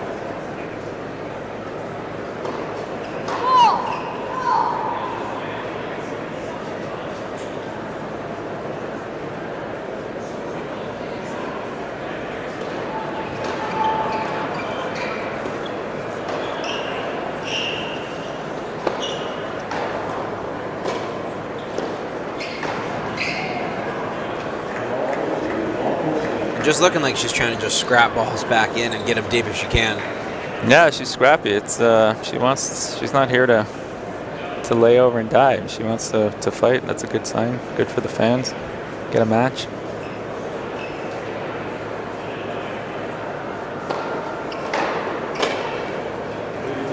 That's a big first serve. 183. Yeah. Such a nice relaxed motion she has. No hitches. Nice snap of her wrist. Goes up and gets it.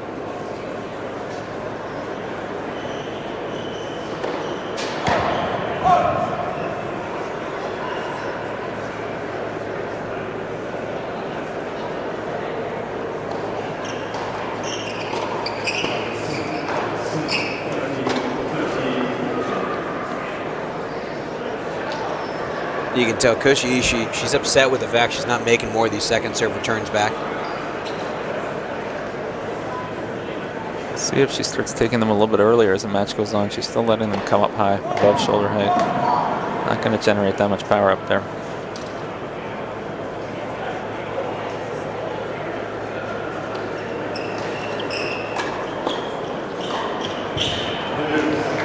Nice play there from Marino.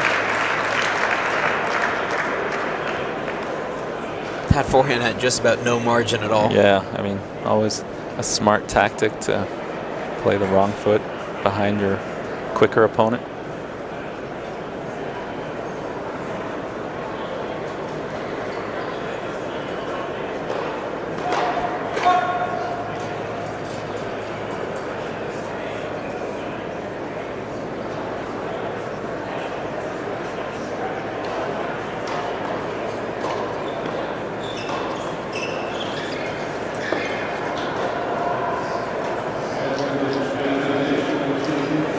3 break points saved. Another here, though, for Koshiishi.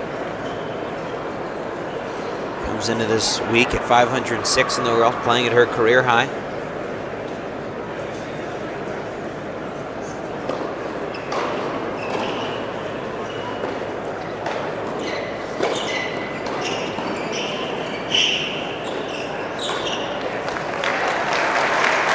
That's some good net play right there. First class. Great volley. Nice weight transfer. Koshiishi has a nice demeanor about her. She's very smiley after an opportunity lost.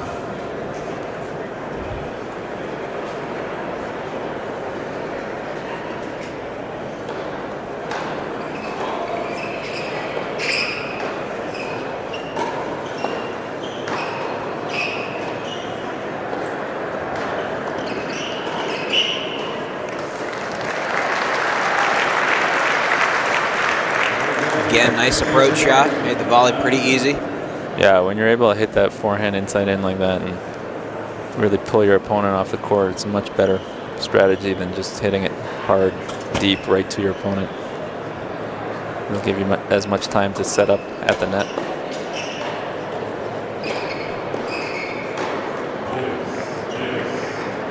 Seems like Marino still just a little bit frustrated, trying to get full control of her ground strokes.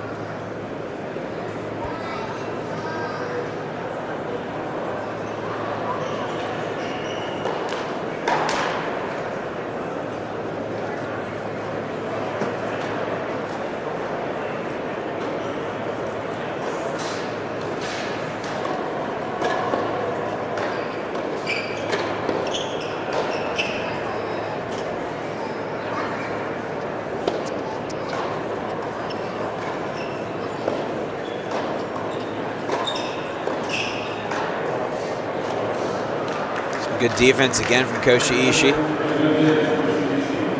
Yeah, she's more than willing to engage in a long rally and hit that extra ball. Odds to herself before her 5th break point chance of this game.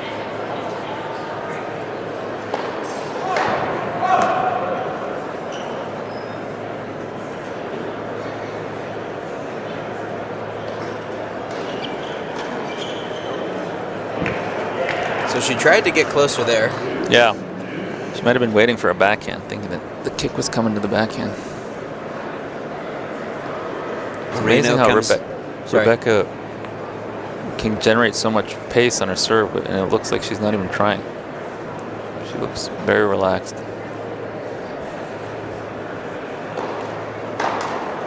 Yeah, she hardly jumps up in the air when she serves. Yeah, she's got really nice racket head speed and snap.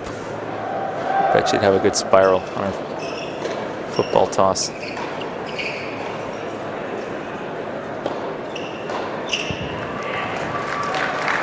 how tough is it to do that? Marino just waited on that ball for that extra split second. 2 minutes for holding. I mean, it looks so simple when you watch the replay, but it seems so tough to do that for a club player.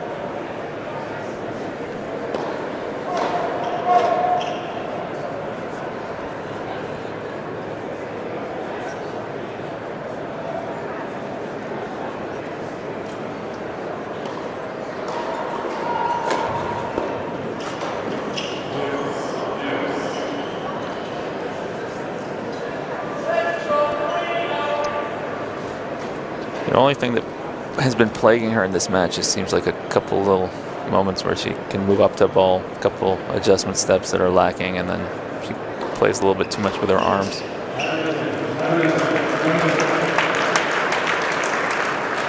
Again, that first serve, though, such a weapon, can bail her out of the jams. Great spot, short in the box.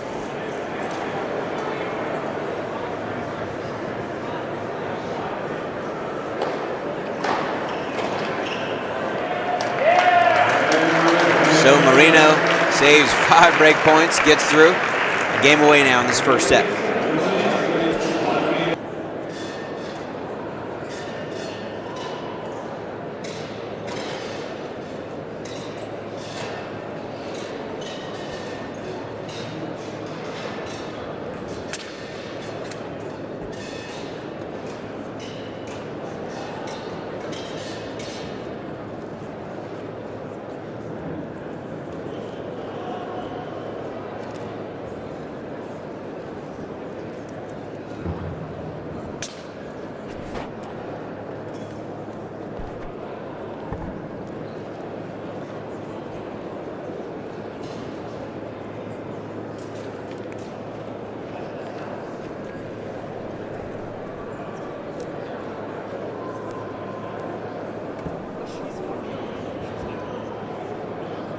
tie.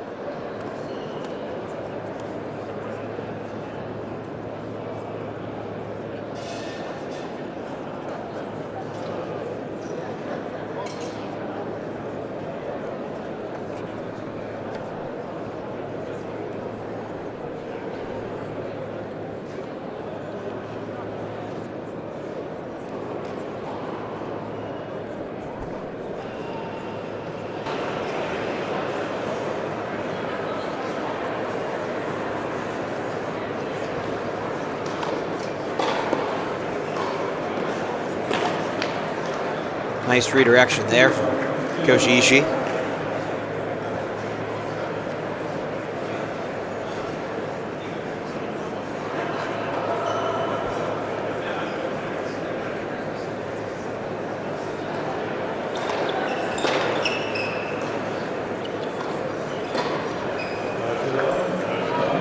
She's had some success with that shot up high. Lobby ball to Rebecca's backhand. She seems to be struggling with the timing on that. Kind of the 10 unders moon ball. Yeah, if it works, use it.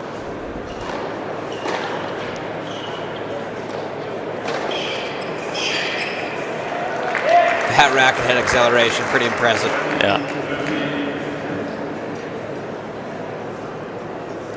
Men's doubles to come following this match. It's going to be the 3 seeds, Liam Draxl and Cleve Harper, taking on Tim Vandal and Louis Wessels.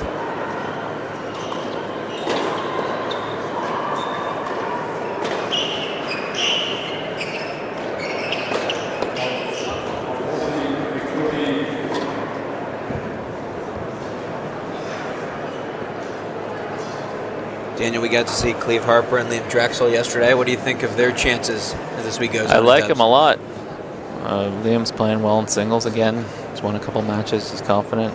They play really well as a team. They move well. They understand the game. They hit the right shots at the right time. I'm going to make another prediction that they play the Ohio State NCAA champions in the final, unless they're on the same side. I haven't looked at the draw, but I feel like those are the teams to beat. Cleanest game of the match so far from Koshiishi. Marino now to try to serve this thing out. His first set at least.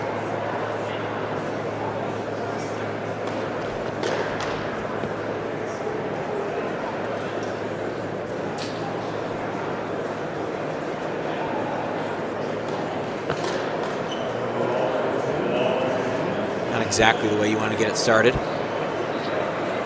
Marino comes into this week at 136 in the world, which has been as high as 38. That was back in 2011.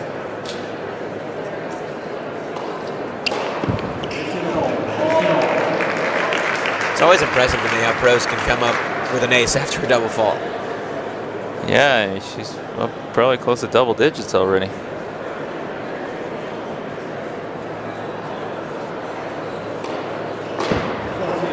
Now the 9th ace of the match for Marino.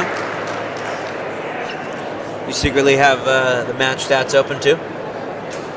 I've been paying attention. I feel like she's hit a few, at least one a game.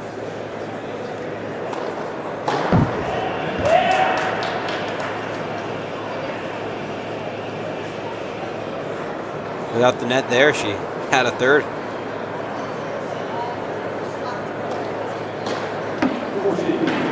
She has a third anyway. She's working the box.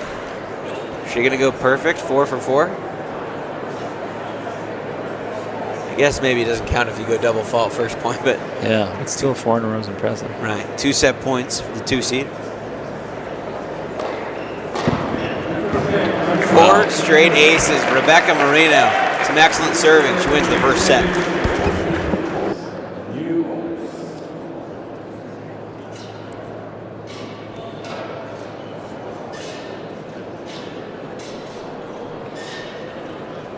Set 6-3 Marino.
5.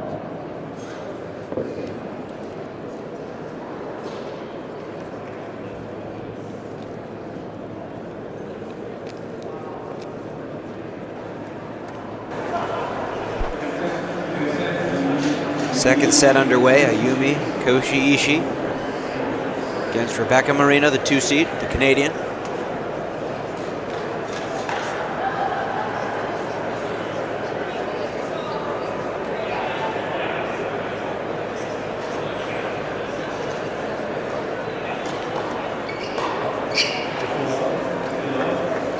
Koshiishi, she defeated Canadian Mia Kupras 7-5, 6-3 in her first round win on Tuesday. She holds 8 singles titles and 3 doubles titles on the ITF circuit.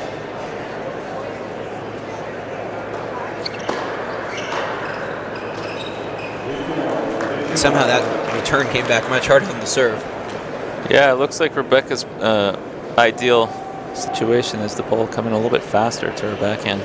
Once she gets no pass, probably why Koshiishi's lobbing it to her backhand so much.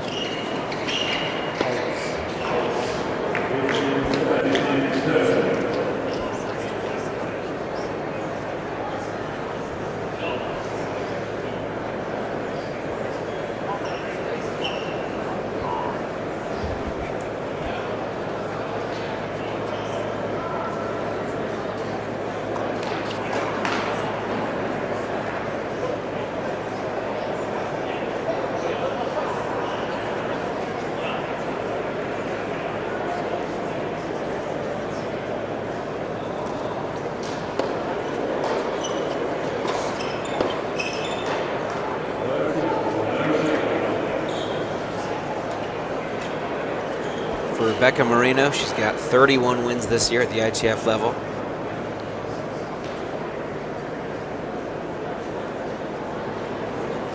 (31-13).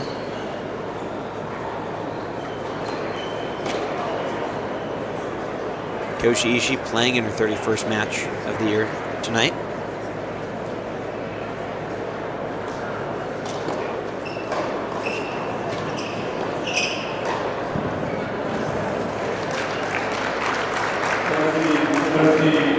Perfectly struck ball that time, right on the line.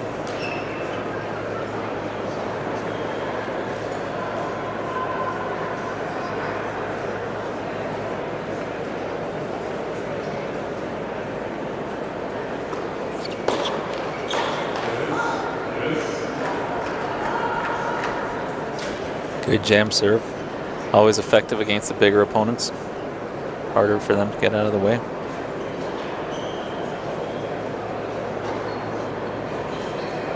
She's had some issues with that toss tonight, Koshiishi.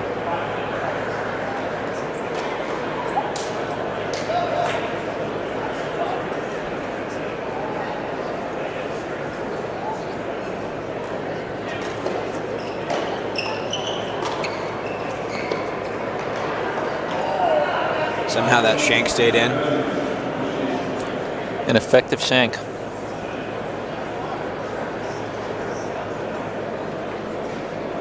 Saved a break point, chance to hold, get her first lead of the match for Koshiishi.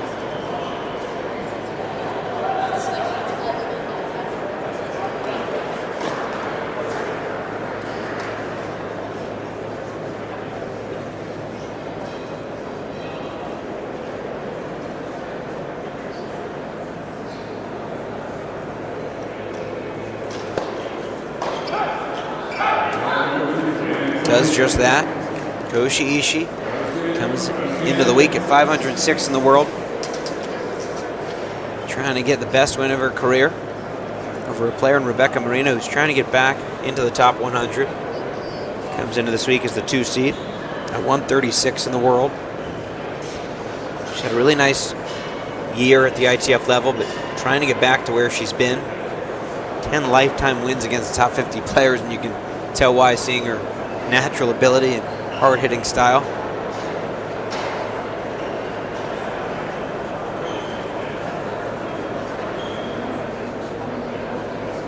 And Daniel, if this draw was just simulated all the way to the final with the seeds, it would be Rebecca Marino against the 1 seed Tatiana Maria. I feel like you can't get 2 more different players like that on tour. Yeah, that always makes for a good, exciting matchup. We have two contrasting styles.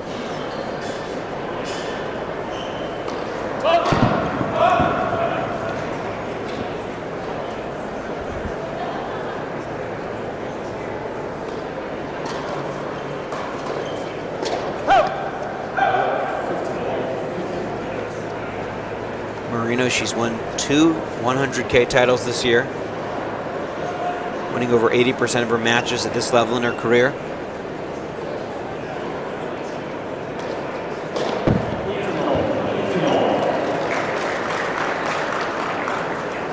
Koshiishi, she just smiles after some of these aces. Yeah, she's doing such a good job moving the ball around the box. Not every serve is needed to be hit that hard. It's more about the placement a lot of the time.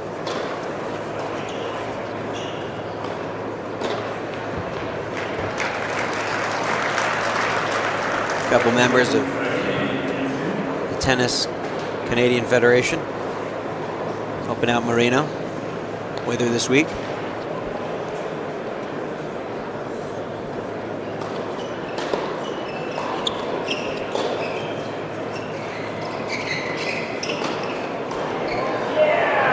So chip and charge, she got the volley she wanted. Yeah, I mean, when watching it, you're wondering, what is she doing? And then all of a sudden, she's got a volley on top of the net. I think it surprised her. It's like kamikaze move. And then, if all else fails, just run to the net. You would think that she'd get the ball blown by her, but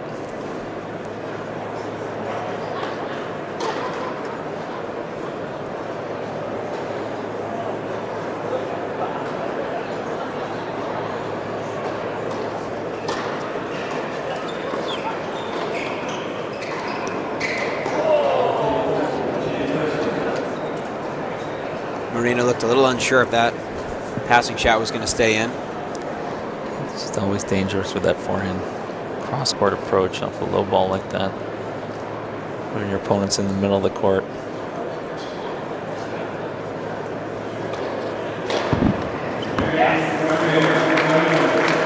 Again, the first serve, such a weapon for Marino. That's her 11th ace. What's the record, WTA aces in a 2-set match? I can look it up, but I'm going to guess it's a ridiculous number. I don't even know who I would guess for that. Maybe Radwanska? I would say Serena, but I don't know. Serena's probably a better guess.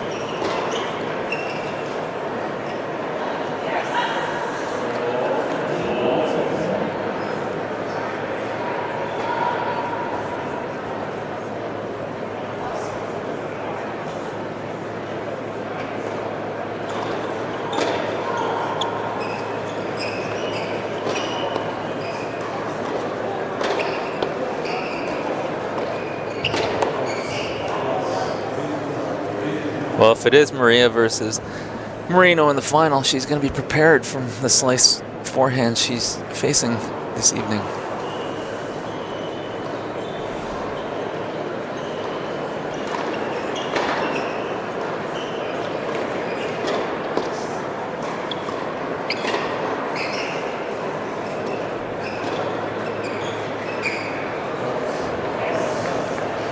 We've talked about that all week. You've told me that it's hard to control those lobs, right?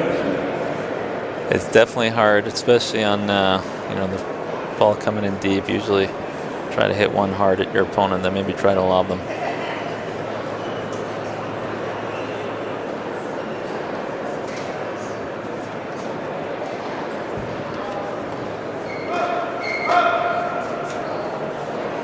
So you ready for the answer to the trivia question? Most aces in a 2-set WTA Ready. match?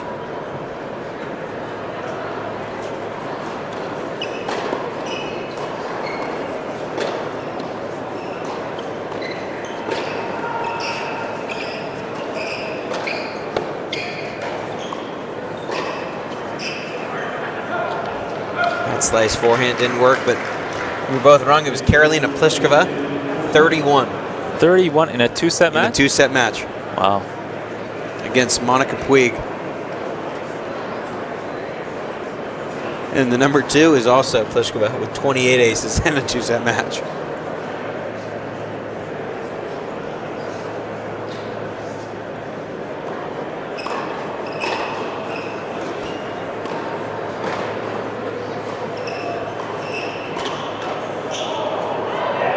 Where was it? It was in Luxembourg. Well, the number one was in when she hit the 31. That was at the Australian Open in 2016. Though for some reason we got a photo of Pliskova hitting a left-handed forehand, so someone's off.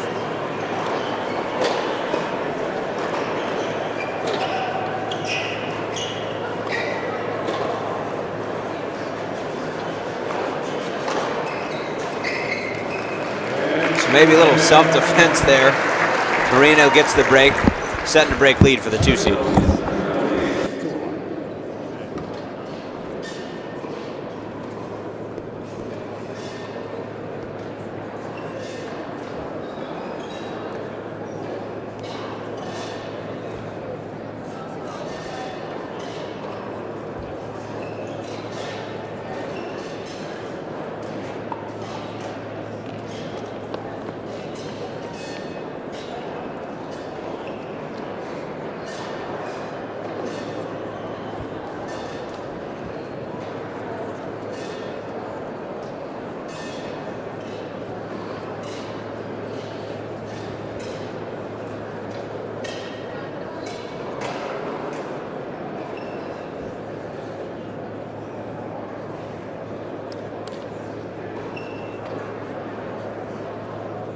Time.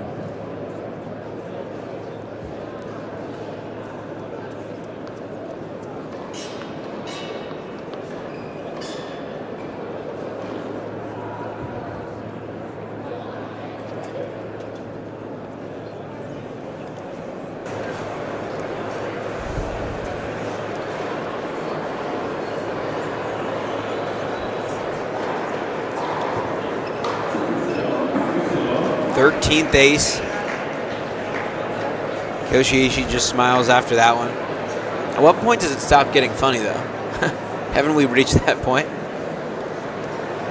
Well, I think she's got a nice demeanor about herself. So she's, maybe didn't come in here with high expectations. She's gonna have a good time and try her hardest.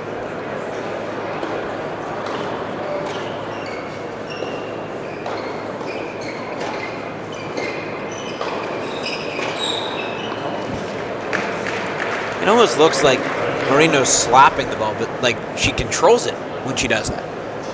Yeah, she's got. There's times where the feet stop moving a little bit early, and she's using her arm too much. But that forehand generally is very well struck. The mechanics are solid.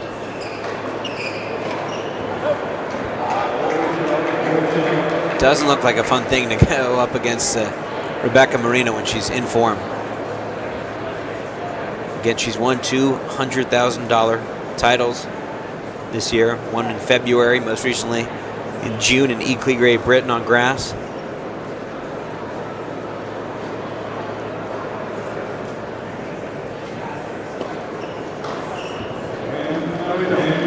It can look easy. So 14 aces. I don't know if she's going to have enough time to break the record. Yeah, I don't know if she's going to have enough chances to get to the record. Serena Williams is at number 4 on the list, 24 in the Wimbledon final in 2012 against Victoria Azarenka. How about the record in ITF for a two-set match? Is that in jeopardy? Whoever can find that, let us know.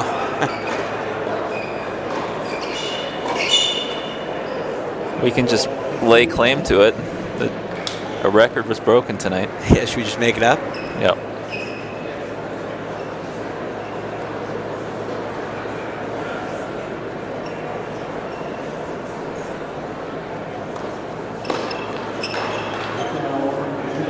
Schedule already out for tomorrow for the men's side. To start things off on center court, it's going to be Alexei Galarno, the 6th seed, taking on the qualifier, the Arizona State Sun Devil, Murphy Gazzoni.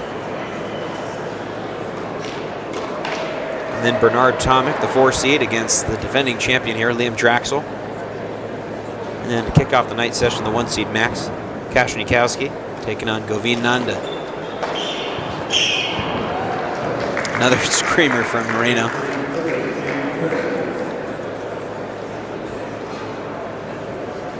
I mean, that face, she looks so focused still. Yeah, it's not just a serve. She's just starting to crack forehand winners.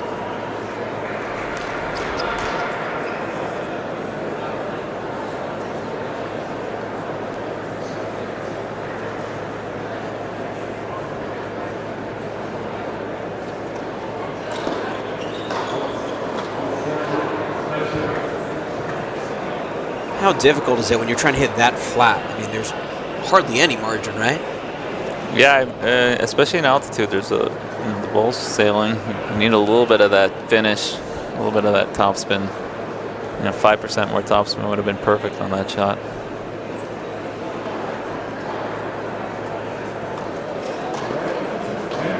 The whip, the finish that she has on serve would be ideal on her forehand too, which she does have.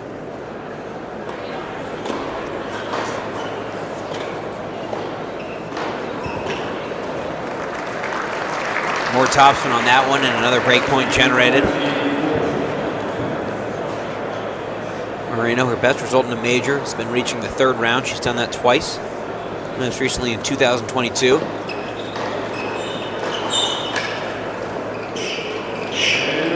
Solid stuff from the 2 seed now, 2 games away.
Good hands there from Koshiishi.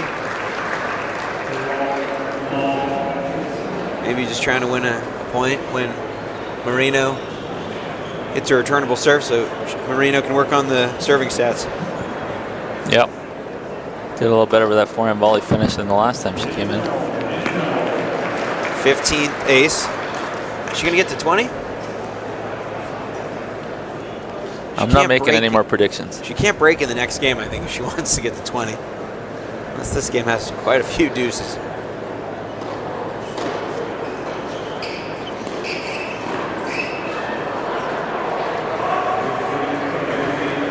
Creating opportunities to play longer games there.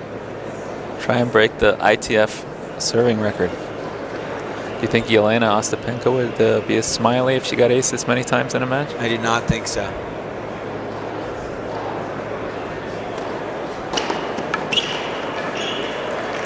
Saved the ace that time, got a racket on it.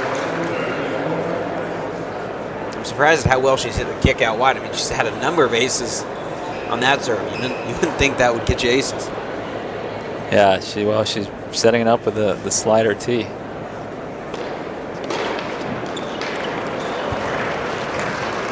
So 2 that Marino doesn't get to count as aces, but just about the same result.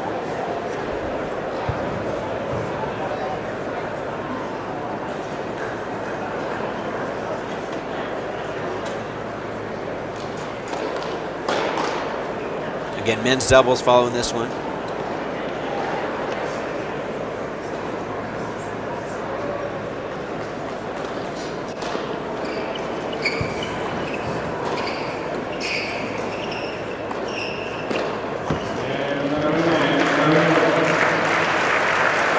So 5 games to 1 in this second set. And it's become a beatdown. Yeah, the confidence is high now.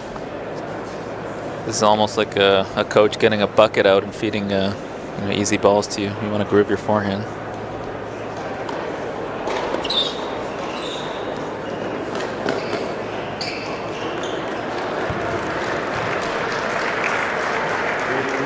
55 minutes so far in this match.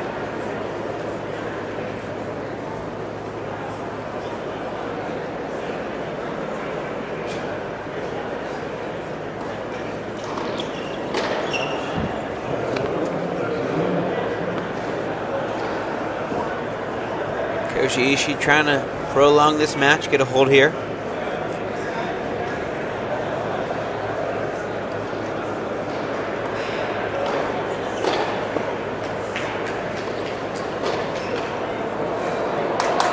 That won't help though. Little luck for Marino.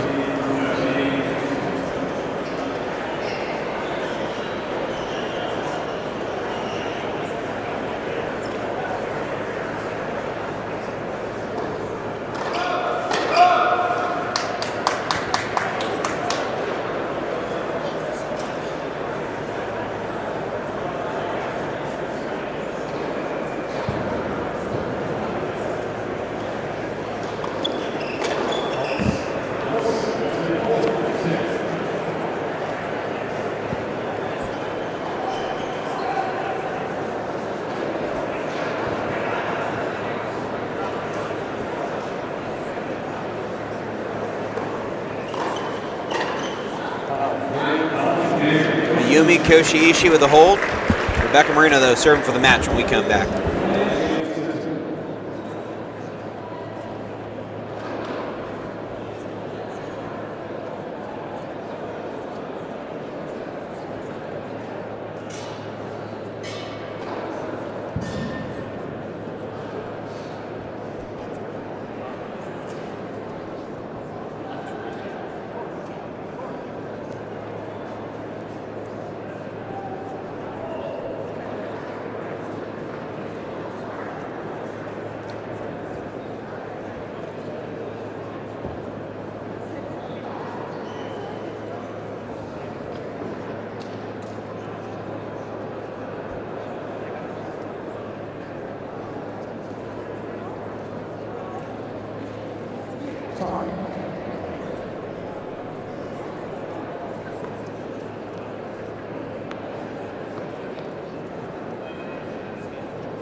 Rebecca Marino, the 2 seed here, the Canadian,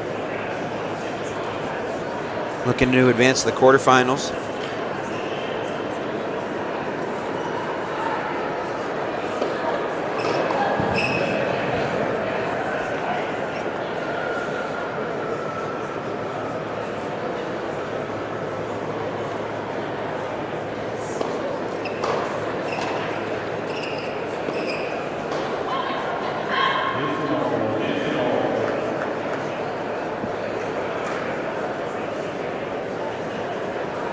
Marino, she's won 2 titles this year at the 100K level.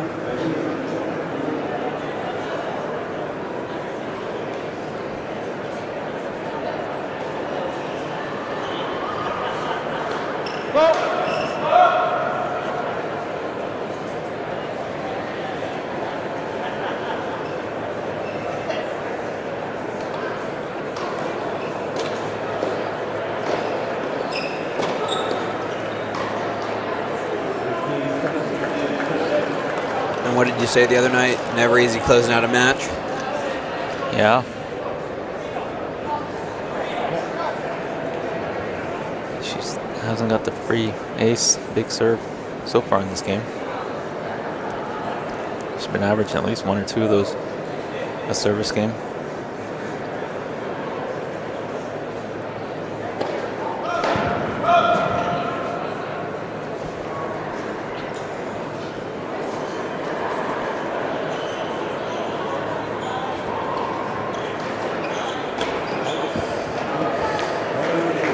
The second serve getting up so high on Koshiishi. Unfortunate. She was working her way into this game, creating a little bit of tension. Give her a second serve miss.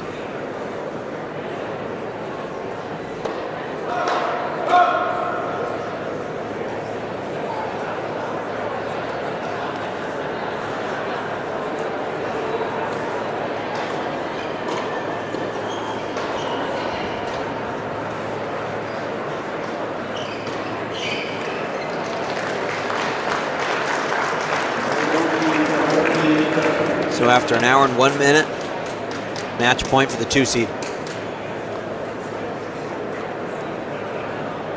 Finish with an ace. Feels like the just way to do it.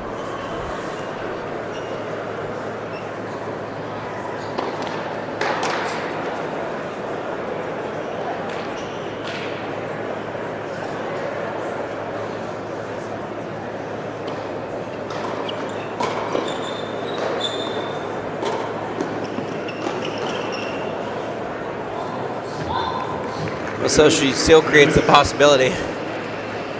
Good return that time from Koshiishi on that second serve.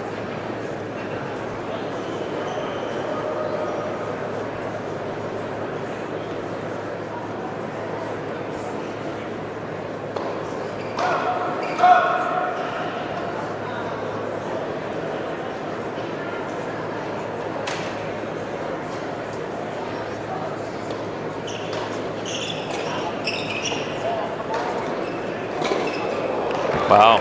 Really nice passing shot there.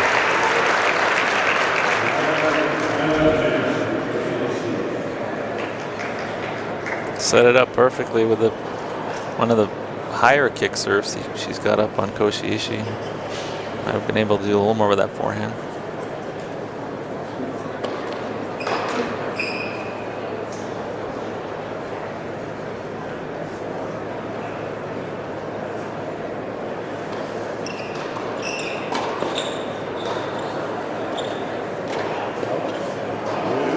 That's a tough miss right there. Yeah, another one of those. It's so bad that it's good.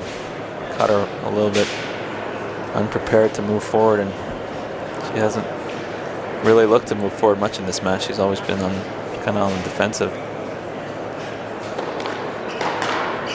Is that 0 for 9 first serves in this game? I think that's right.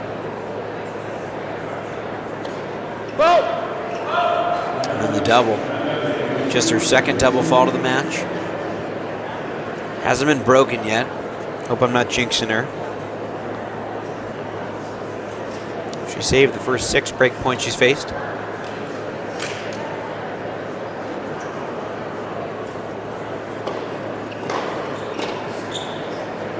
And when she needs it, she gets the first serve.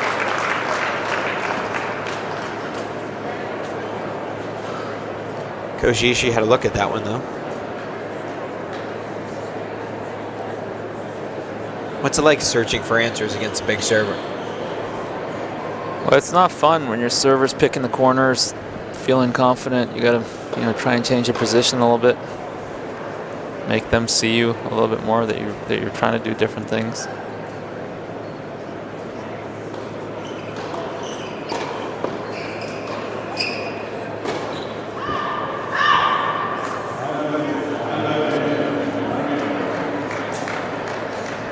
Second match point now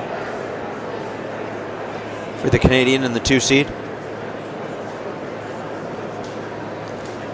Also a good idea to maybe just start guessing, At least if you guess the right way, you can make some good contact.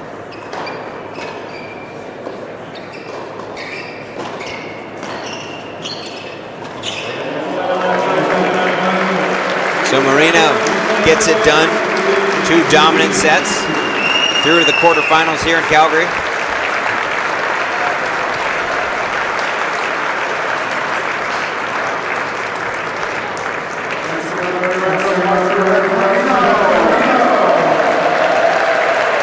Crowd salutes her. More tennis coming up. We've got some men's doubles. It's going to be the 3 seeds Liam Draxl and Cleve Harper taking on Tim Handel and Lewis Wessels. Don't go anywhere.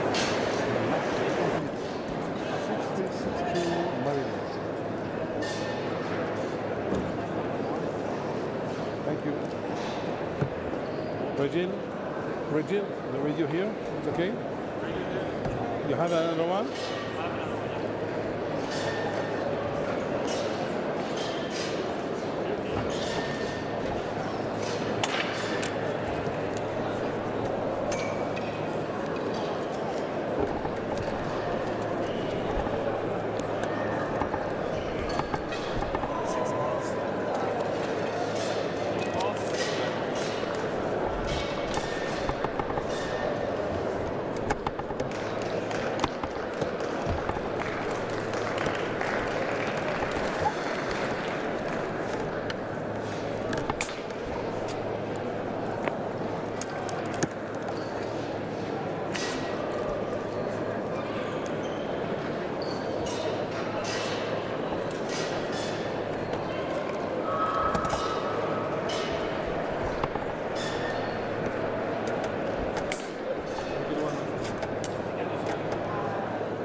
Pattern software.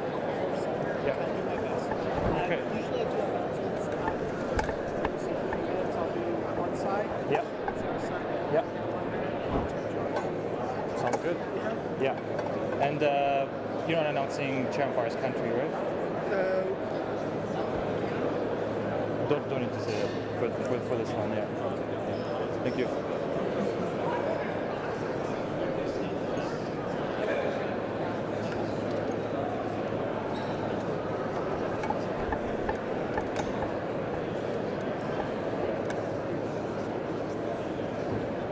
Thank you.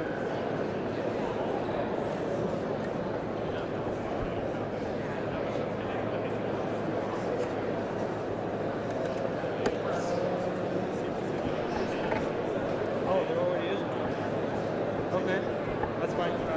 Just leave the one that was plugged in.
Thank you.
Ladies and gentlemen, welcome to our fourth evening session of the National Bank Challenger.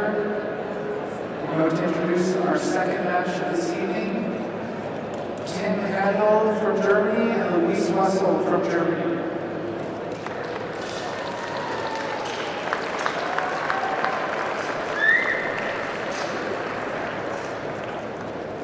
Their opponents for tonight's next match from Canada, Draxl and Harper.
Welcome back to the National Bank Challenger in Calgary, Canada. Rob Warner with you.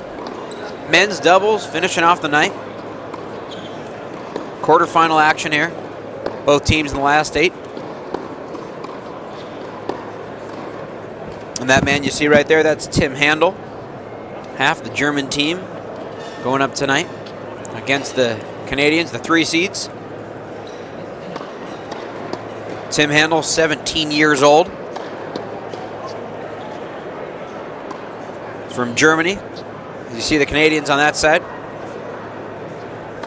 Closer to us in the black and the sleeveless, that's Cleve Harper.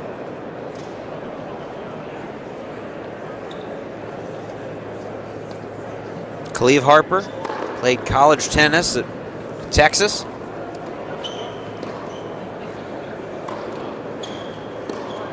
And 2 years in a row got to the finals in the NCAA tournament in doubles.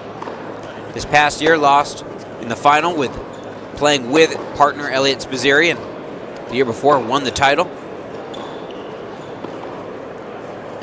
As you see, that's his singles ranking, 1308 in the world.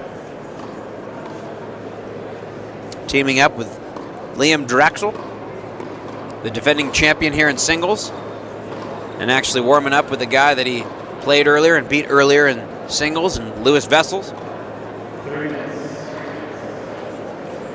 To the right of the chair, Tim is 27 years old, born in Germany. Current doubles ATP ranking 441. As you see right there, that's Liam Draxel, 22-year-old. He's from Newmarket, Ontario, just about 2,000 miles from here.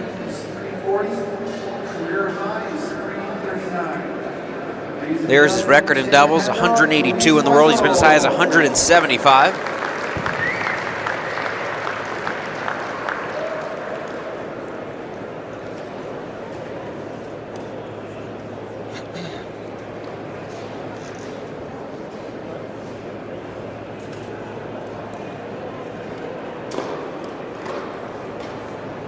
Tim Handel, 27 years of age. I told you 17. Just testing to see who's awake. Rob Warner with you, finishing up day 4 here in Calgary, leading you to Championship Sunday. Current current doubles ATP Tour 182, career high. As you see, Lewis Wessels lost a tough match this afternoon against Liam Draxl. Born right here in Calgary, 7-6, Alberta. 2-6. Excuse me, 7-6, 6-2. Career high ATP Tour ranking is 272. They're on a hot streak, winning last week's doubles title in the Edmonton Challenger event. Ladies and gentlemen, your number 3 seeds from Canada, Liam Draxl and Cleve Harper.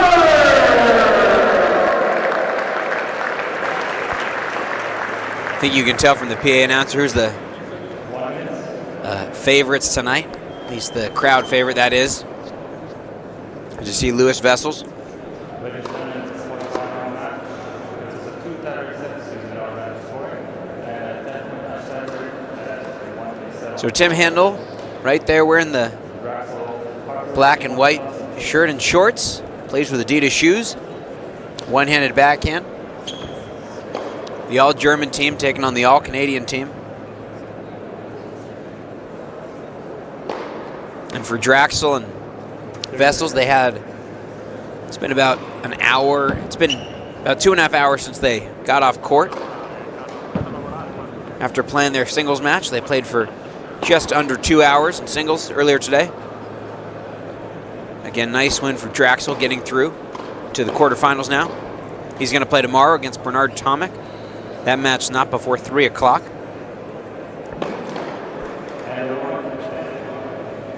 Tim Handel's playing 761 in the world in doubles. It's been as high as 642.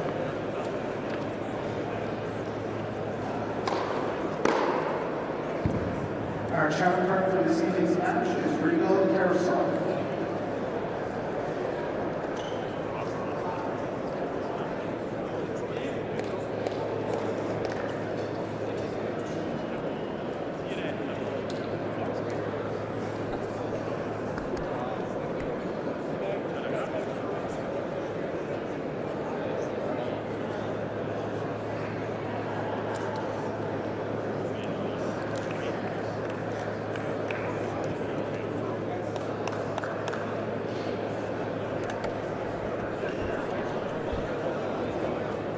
So it's going to be the Canadian duo serving first, Liam Draxl to kick things off.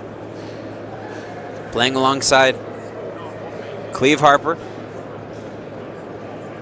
First sets. Liam Draxl.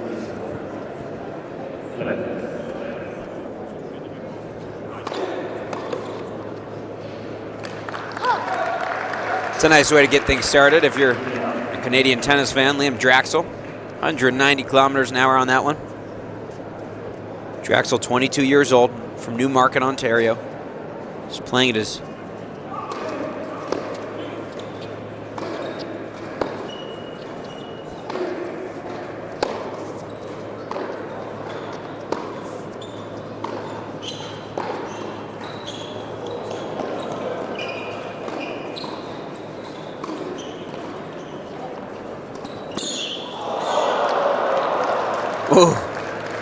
don't know if that was the smarter shot from Liam Draxl.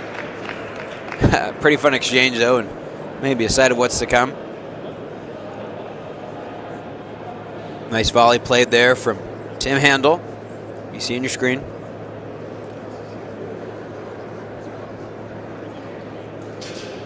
Uses that head orange racket.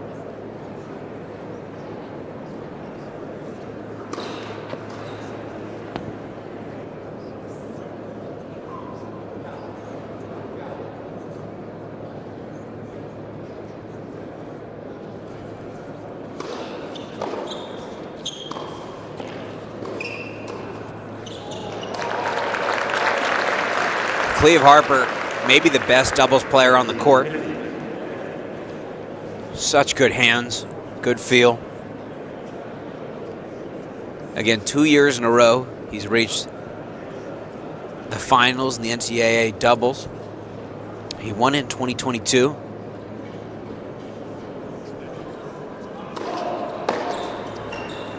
That was alongside partner Richard Chiamara. in 2023, got to the championship, couldn't finish. And along with Elliot Spizzirri, he did win the Big 12 doubles champion this past year.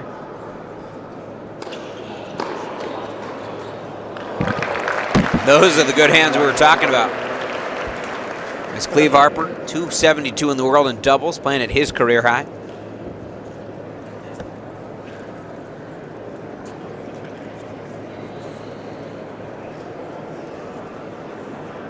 Cleve Harper and Liam Draxl.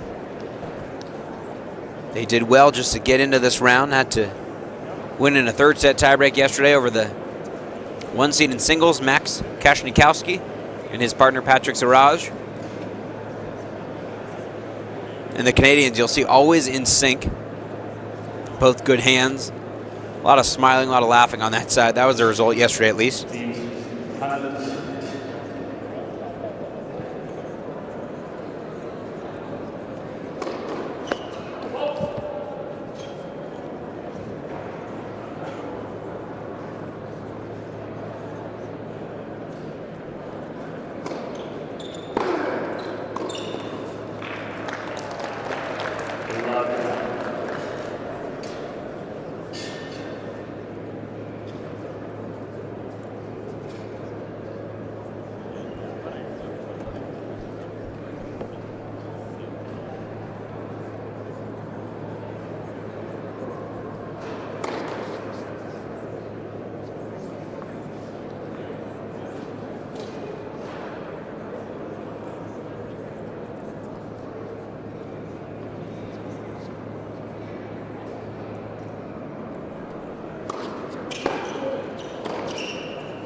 Liam Draxl coming off a singles title he won last week in Edmonton at a 25K event.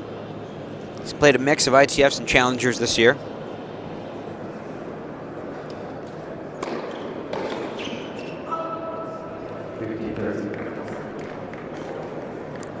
Tim Handel, the server at the moment. He played college tennis at Northern Arizona. Only guy on this court that hasn't played college tennis is the 26-year-old Lewis Wessels.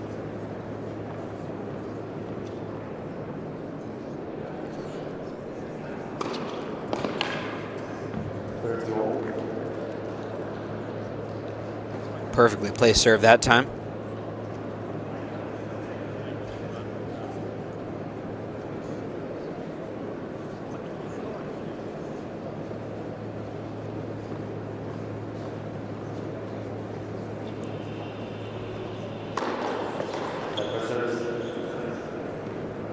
Chair umpire for tonight's match is Rigel Karlasov.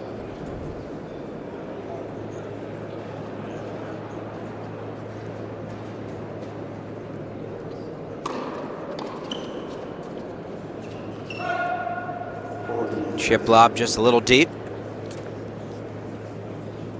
So a chance now for the German team to get on the board. Tim Handel doing a nice job from left 30 down, 3 straight points.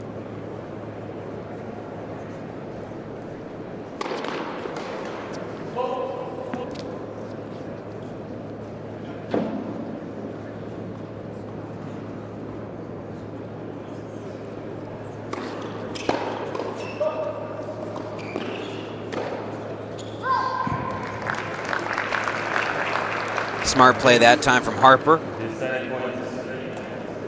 So again, deciding points. The receiving team gets to choose who's going to return. Cleve Harper, he's taking this one.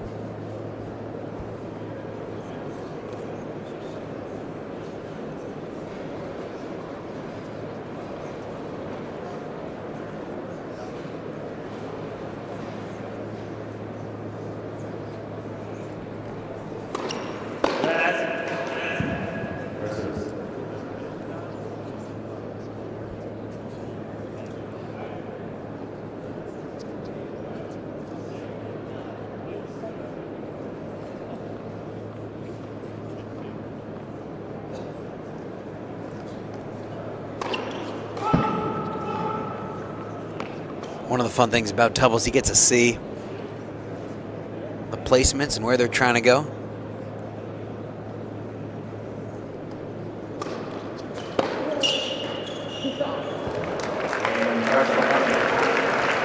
So ball was let go. Well in. So Harper and Draxl right away. Break.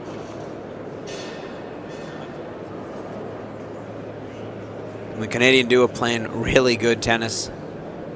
Again, they played yesterday. Took out Patrick Zarauj and Max Kashnikowski. Liam Draxel, good doubles player in his own right. He lost in the 2019 Wimbledon boys doubles final while playing along with Govind Nanda. Nanda, one of the men still alive in the singles. He'll play tomorrow.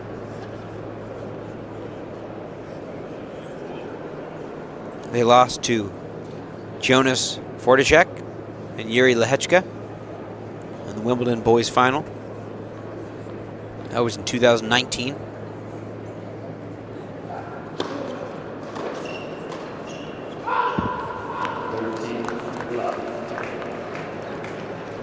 So in sync, they both held their rackets back at the same moment when they both realized that ball was going deep. That return off the racket of Lewis Wessels.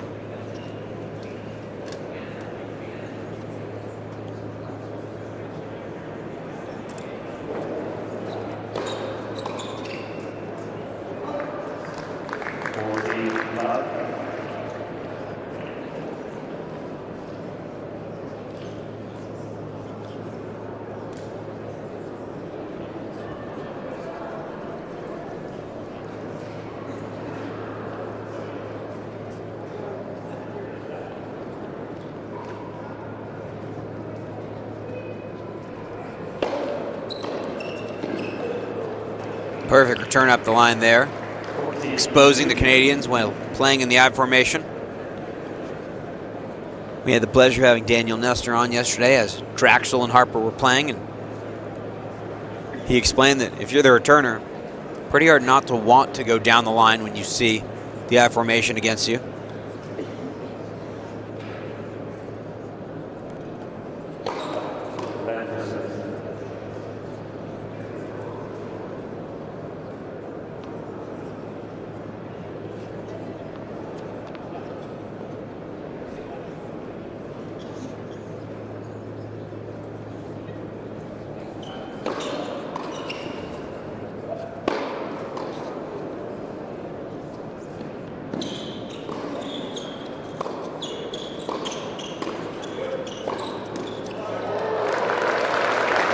Fun point.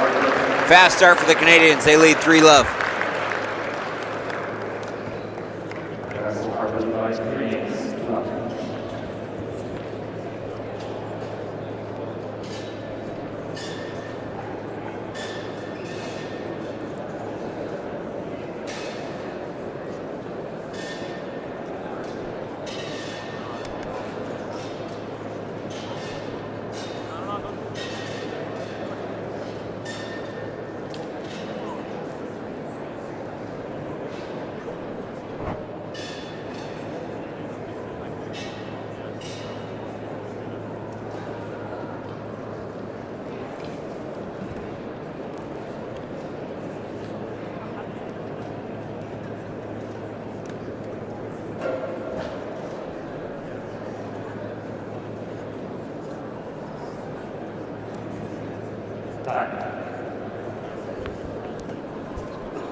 Men's doubles quarterfinal action. Rob Warner with you, closing out the night on day 4.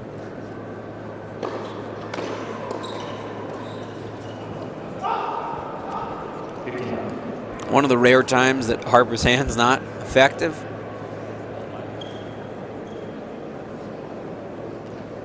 See Liam Draxl, not just an act, he smiles a lot. Off court, on court, singles, doubles, doesn't matter.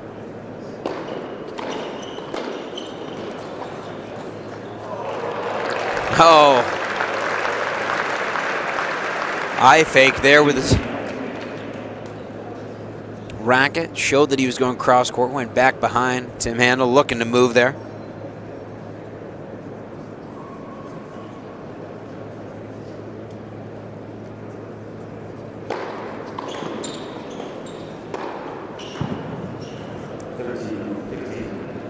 Perfect serve, set that whole thing up.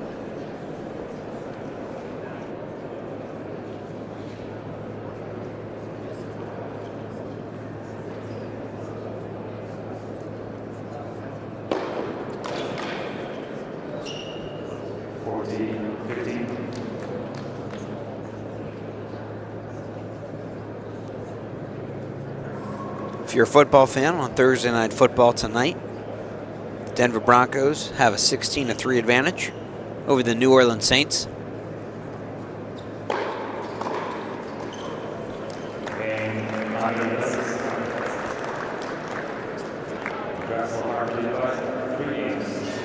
So Cleve Harper to serve again. Schedule came out for tomorrow. Alexi Galarno, he's going to take on the qualifier. Murphy Cazzoni, the American. That one followed by the 1-seed Tatiana Maria taking on Fiona Crowley.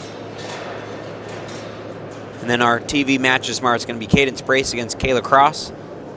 Following that, Bernard Tomic taking on Liam Draxel. The man serving right now.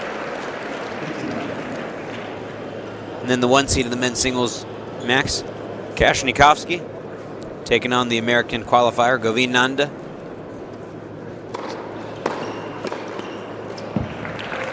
And then to finish the night, same way that Cleve Harper finished that volley, Anouk Koevermans and Rebecca Marino. Really loaded slate on day 5 on Friday.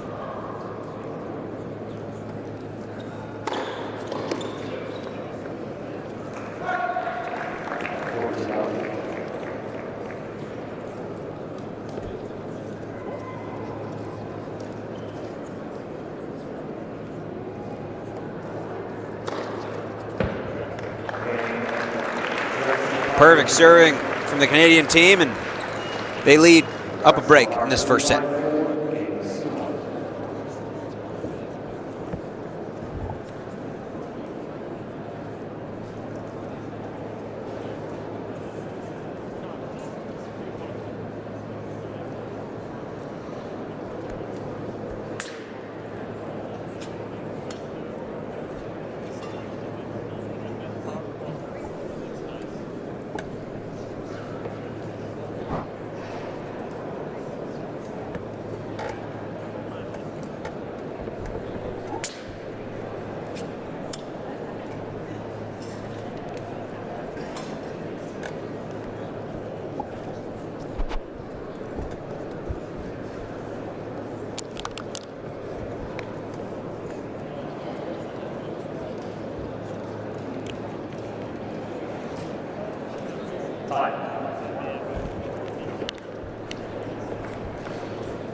Great hands on display.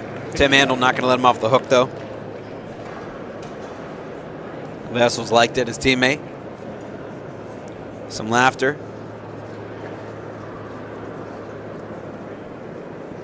Cleve Harper, just such good volleys. So solid with his movement.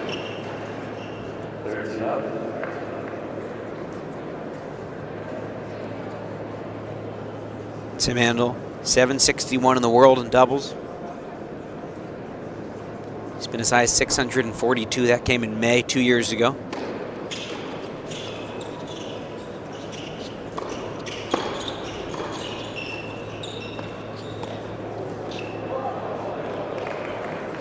One of the rare times that the Canadians weren't on the same page. Draxel took that ball, but a little indecision. It would have been a forehand for Cleve Harper. I think he wanted that.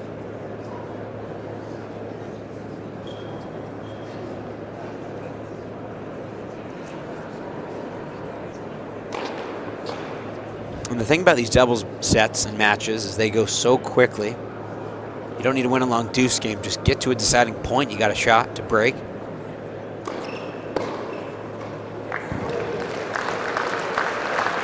Heck of a backhand return that time. And a smile from Cleve Harper. One-legged, carved it inside out.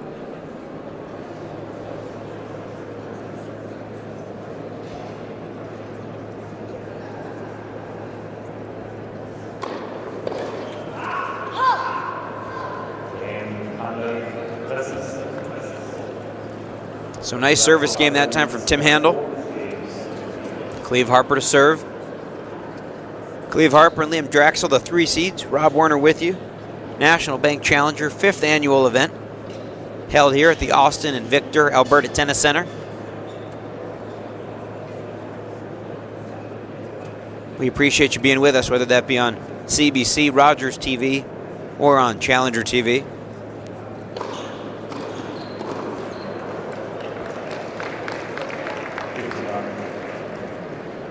These guys make it look so easy, just bouncing the ball down. Liam Draxl. Lots of I formation so far on the Cleve Harper serve.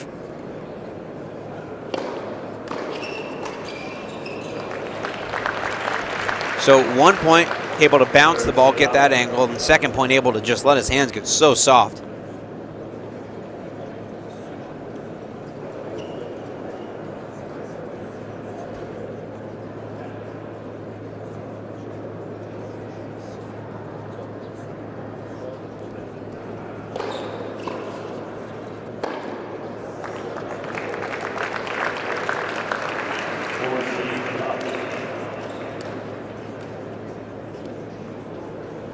Liam Draxl is doing a great job of the net, but all made easy by the ability of Cleve Harper, serving well, hitting his spots.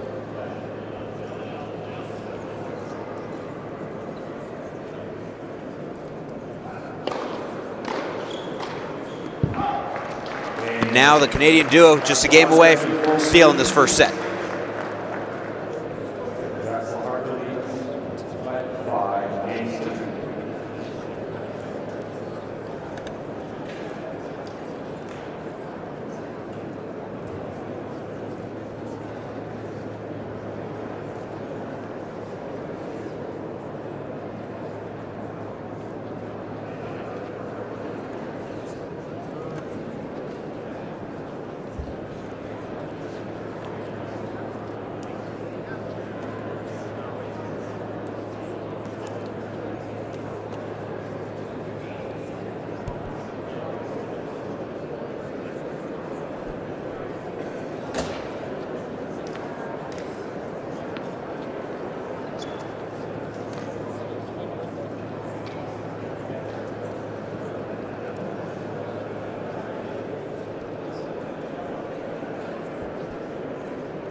Lewis Wessels serving.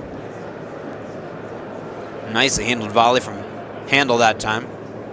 Don't know if he hit that cleanly. Had some side spin running away.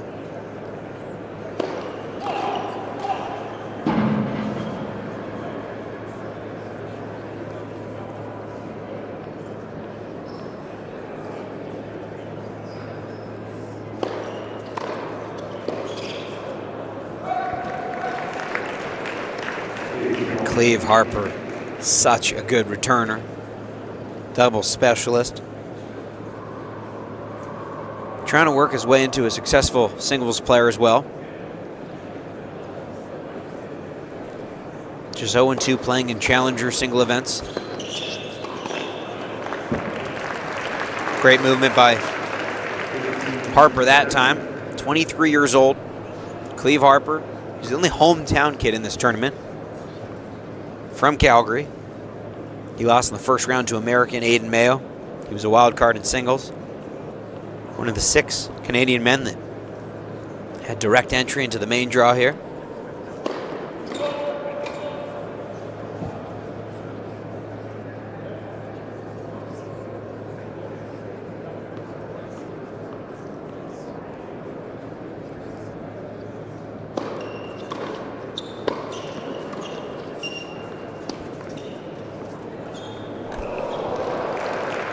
Just a perfect lob that time from Louis Wessels.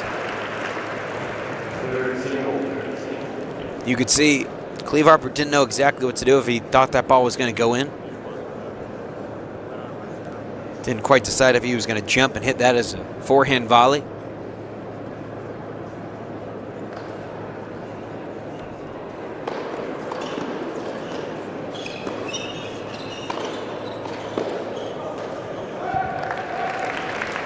And so now set points for the Canadian duo. 2 of them.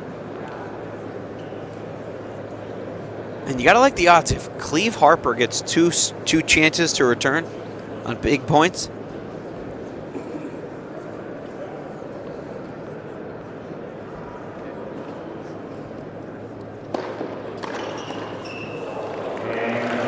Handel can't handle the volley, and the Canadian duo takes the first set comfortably.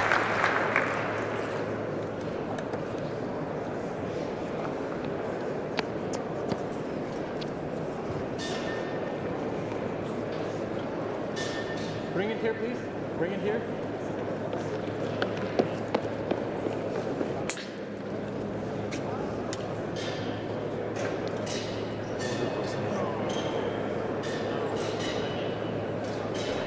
I'm not sure if it's this one.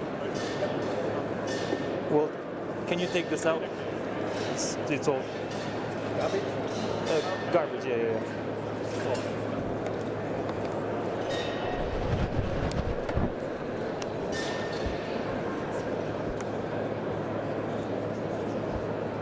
Hold it on the side.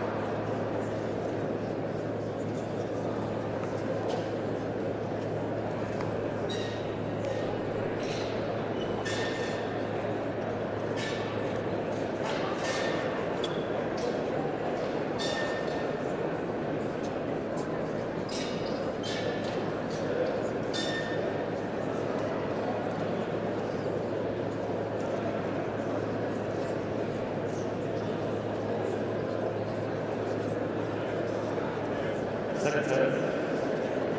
Draxl.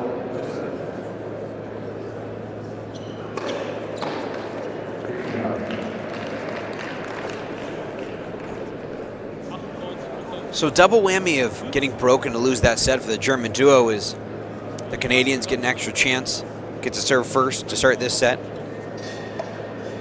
Liam Draxl serving first. Serving on the same side he has in the first set.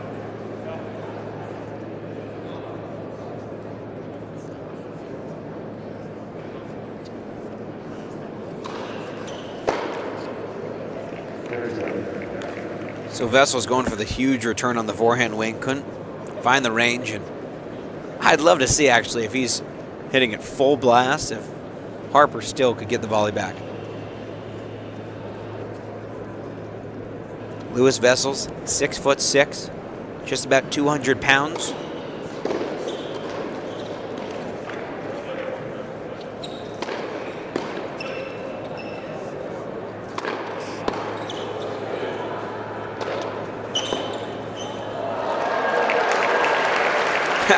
Crowd loves it. That last overhead from Cleve Harper, that was very difficult.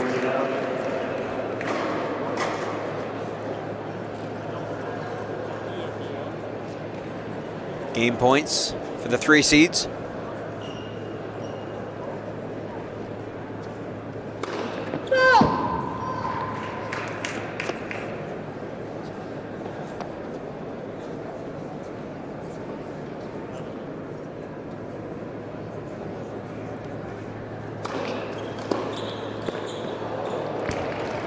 Perfectly struck that time, right up the line. So fun watching these guys try to return when given an opportunity. I mean, just amazing how often they get such clean swings on the racket. Off these huge serves, that one came in at 187 kilometers an hour.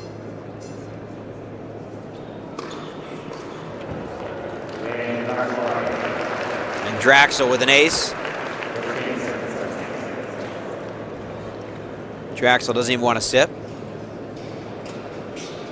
Hustles right on over to the other side of the court. I don't think Liam Draxl thought he made that serve. Neither did Tim Handel. Nonetheless, 3 seeds get the first hold. Tim Handel to serve.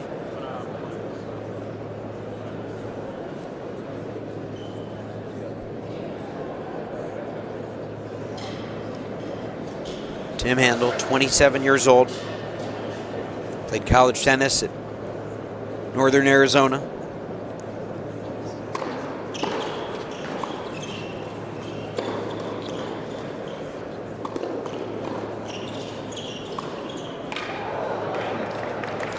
Heck of a shot. And that's almost what you have to do against Cleve Harper to keep him honest.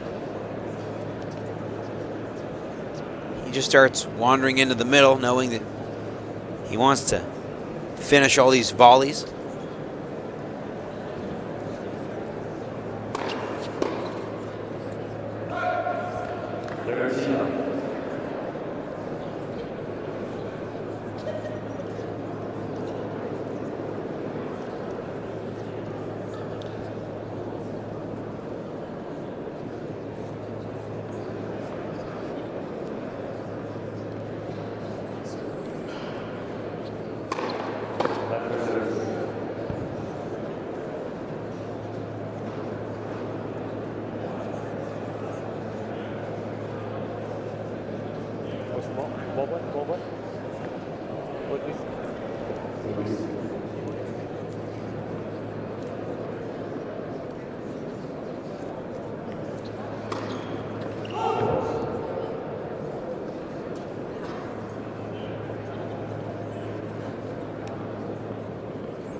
Double fault that time from Handel.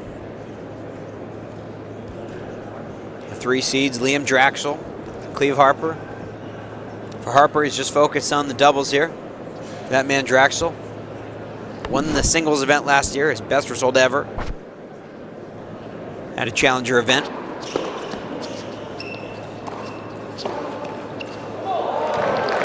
And down the middle solves the riddle right there. Nicely done from Liam Draxl. Cleve Harper, I don't know how he got that return back.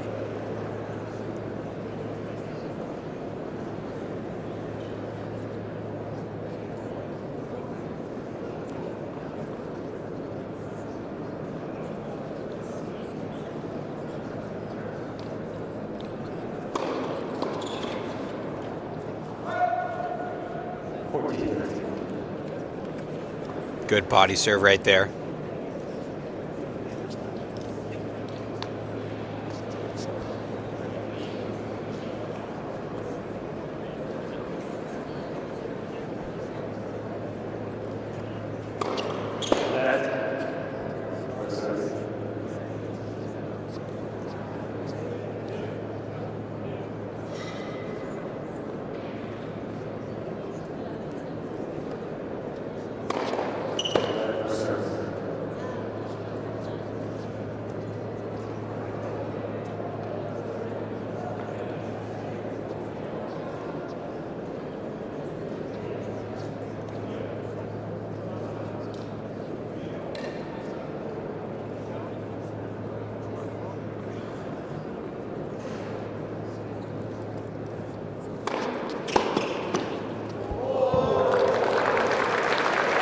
Heck of a return, my goodness. Cleve Harper fully outstretched on that backhand wing. And now, deciding point, chance for a commanding lead for a set and a break.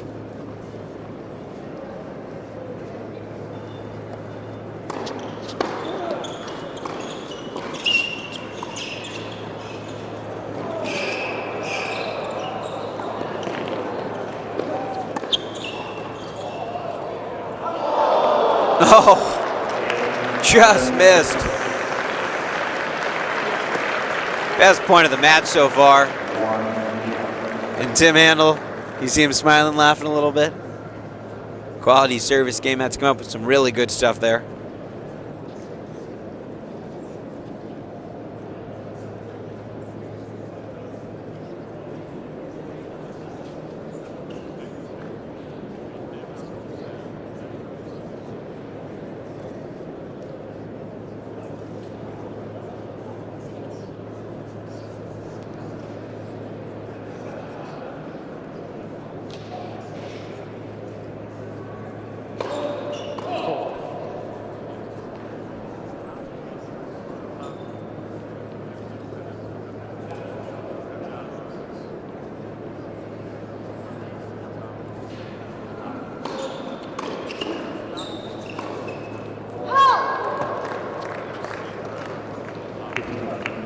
Nearly perfectly done.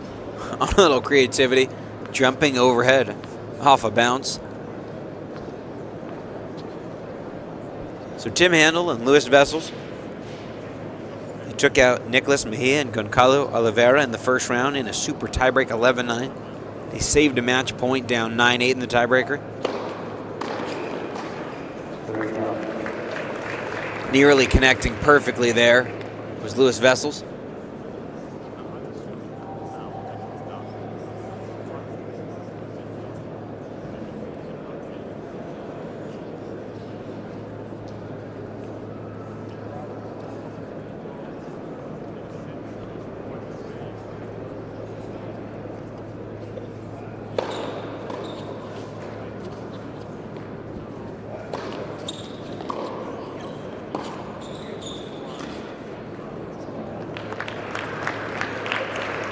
And I think part of that miss from Wessels was the way that Draxl was moving at the net. He didn't totally know where to go.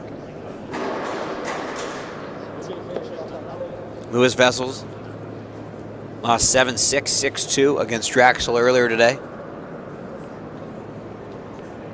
In the first set, tiebreak was up 4-2 against Draxl before Draxl won 5 points in a row to close out the first set.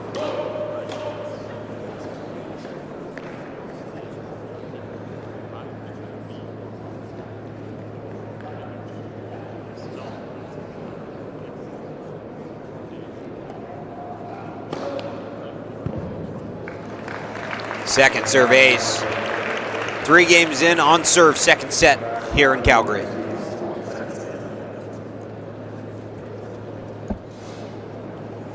One ball, please. One ball. One ball. Come. No. Keep it.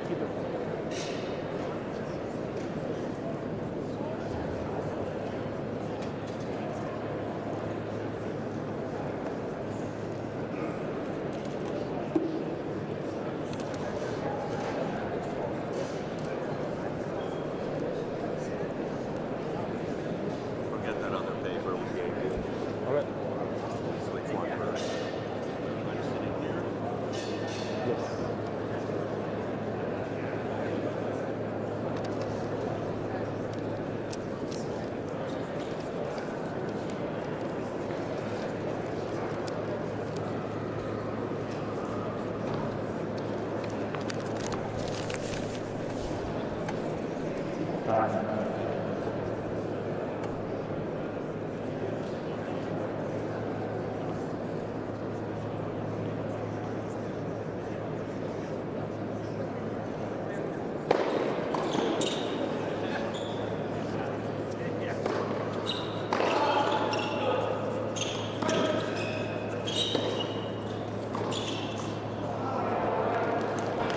Okay, if Draxl would have made that shot, that would have been one of the toughest shots we've seen all week long.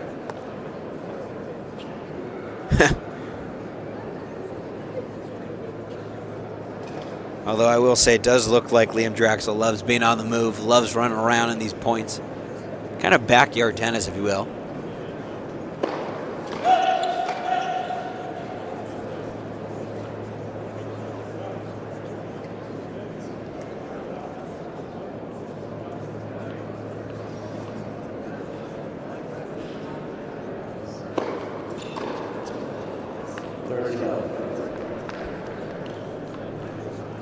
And for the German duo, for Wessels and Handel, can you just keep holding serve? Trying to get a couple opportunities on the Canadians' service games.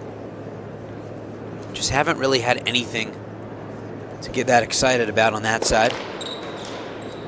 No break points yet for the Germans.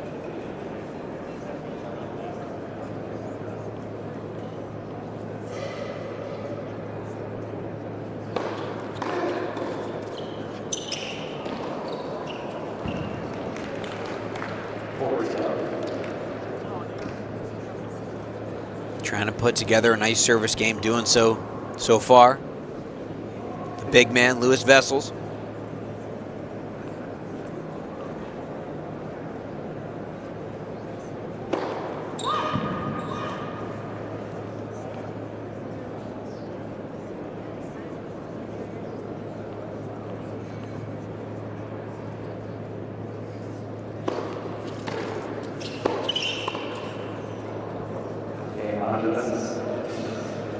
Rare forehand volley miss from Draxl. So 4 games all even in the second set.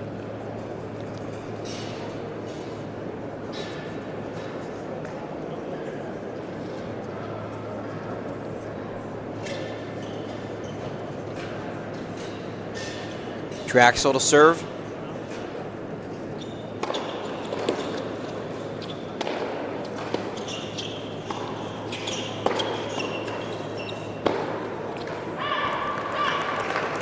Good highs from Harper. Miss, not by a lot. So important getting that first point in the game, especially if you're the receiving team, just giving you some extra confidence.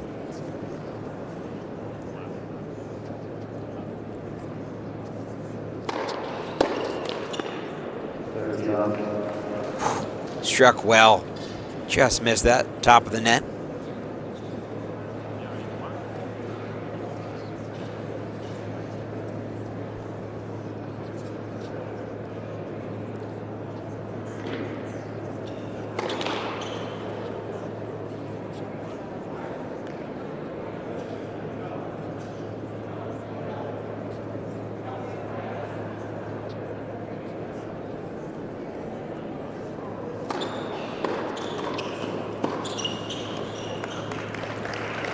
Little creativity there, two-handed volley from Cleve Harper.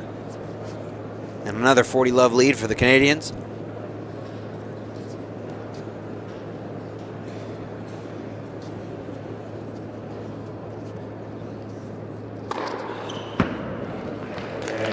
And an ace. Quick tennis going on right now. 5 service holds in this second set.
Again, opportunity from Draxl. Couldn't keep that backhand in. It was tough. Tim Handel, he served very well.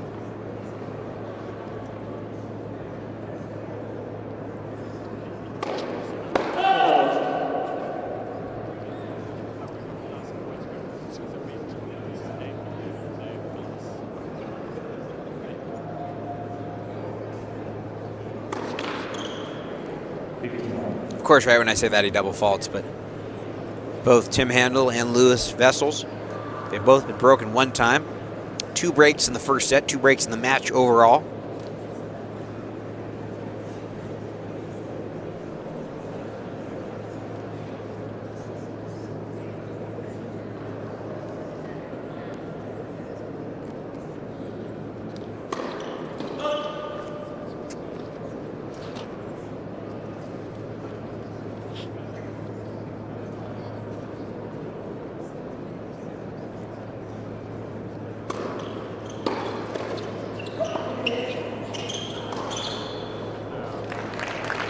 And that's a tough miss for Handel. Approach shot, and I wonder if the good hands from Harper just made that a little bit of a question in his mind. Is this the right shot to go for?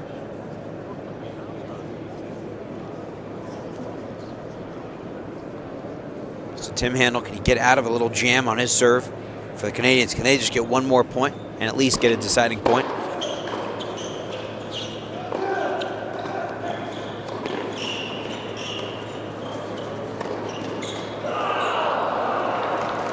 So I don't quite know why Draxl wanted the two-handed backhand, but it was going to be a forehand coming forward for Cleve Harper. Didn't feel like the best decision there.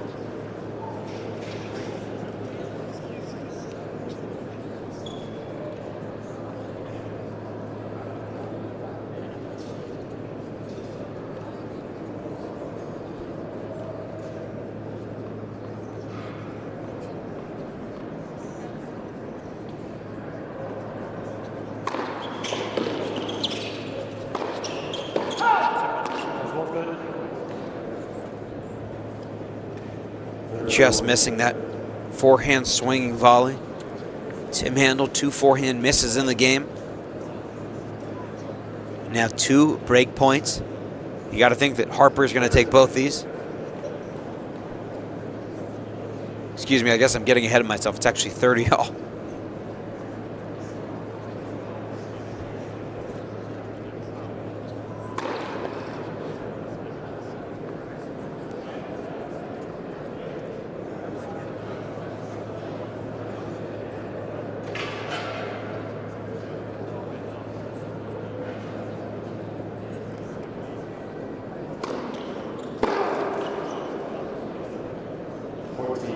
Went for a big return there. Picked the right direction, it looked like.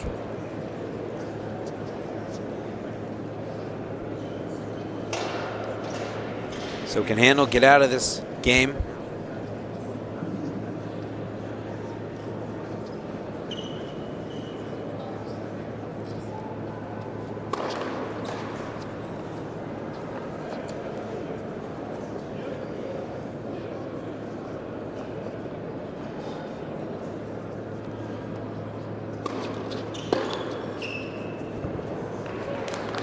Maybe didn't hit it cleanly, just stayed in for Harper.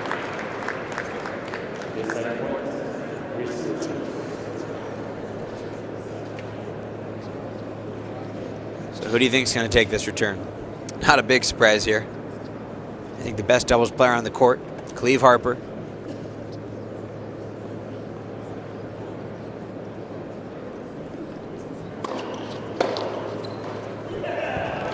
And right on the line. Again, not the cleanest return. Doesn't matter, though. The Canadian duo, a set and a break lead. And the man with back-to-back forehand return winners. Cleve Harper, he's going to serve at 4-2 here.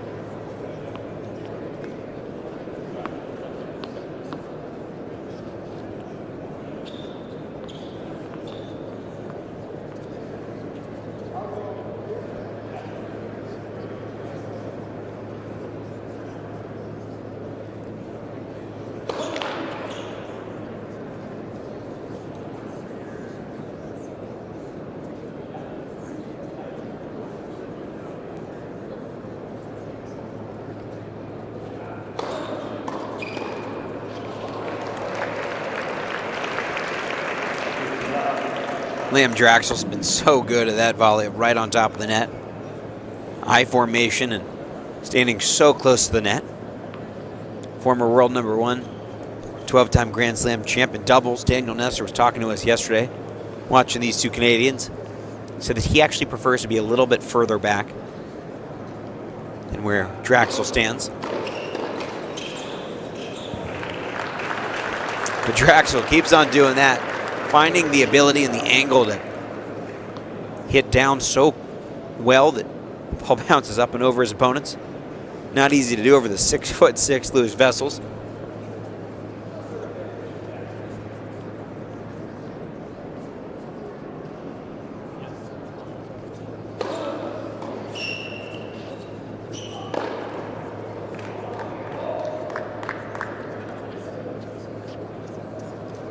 So Liam Draxl concedes that point. No call, but ball was well wide.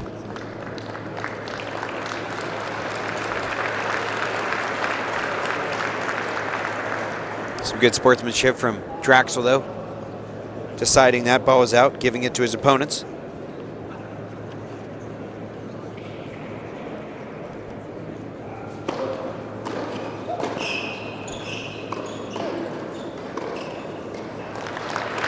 Good hands there, again from Draxl. Trying to see if he can outdo his partner for the best hands on the team. I don't think so right now.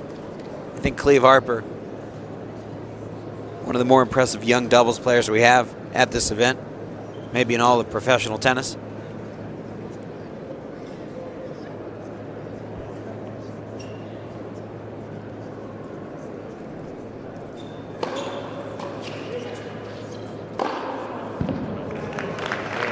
Just a shotgun sound on that overhead.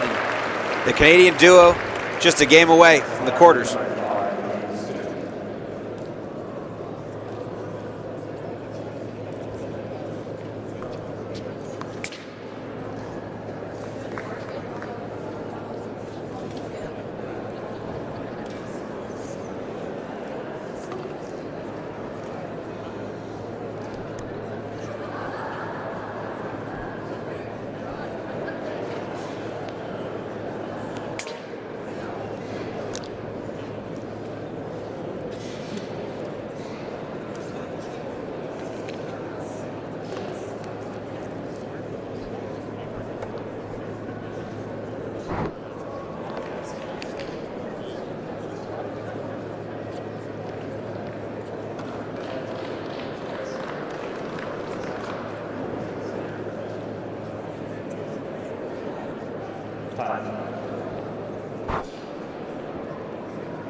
Wessels trying to get his German team through this game.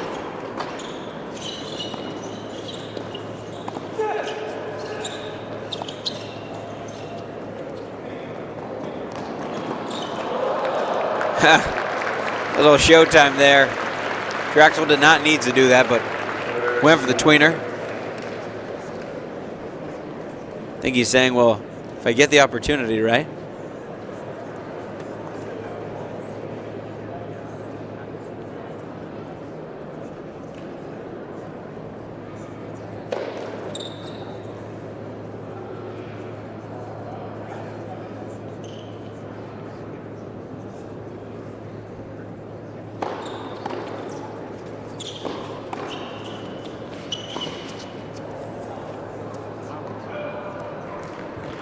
Too hard in the altitude to get those lobs in.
So Liam Draxl going to get to serve actually with some new balls.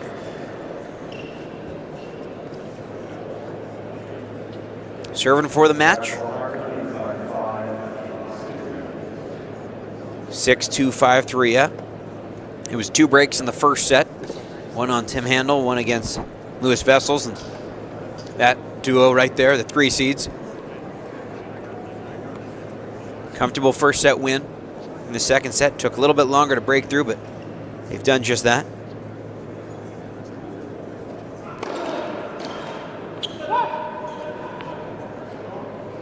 Germans haven't seen a break point yet. Can they get one in this game?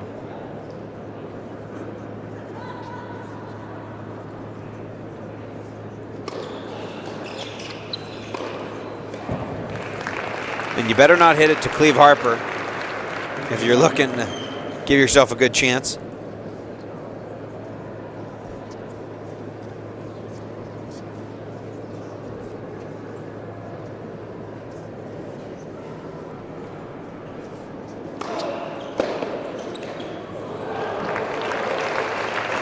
I should just record that, put it on loop. That time, just a flex volley from Harper. Just putting the racket out, letting the ball do the work. Letting the pace do the work, I should say.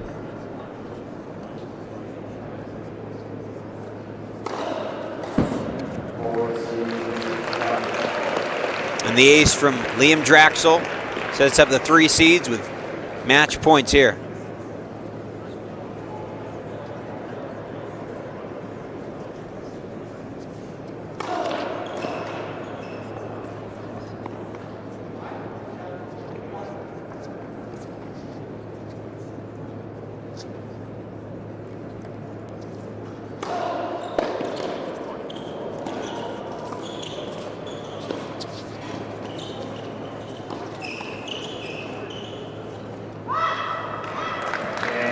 And that does it.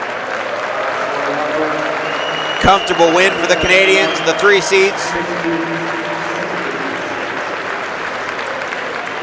Liam Draxl and Cleve Harper take out Louis Wessels and Tim Handel. Let's give another round of applause to Liam Draxl and Cleve Harper, Team Canada. Some more great tennis from the Canadian duo, the 3 seeds, and they're now going to take on the 2 seeds. The 2 Americans, Robert Cash and J.J. Tracy. That match tomorrow. Got a really good slate of matches tomorrow. And at the Osten and Victor Tennis Center, it's going to be Alexei Galarno taking on Murphy Cazzoni. And then Bernard Tomic taking on Liam Draxl. Liam Draxl, give it up for him, won 2 matches today against Louis Wessels. Fantastic performance from him.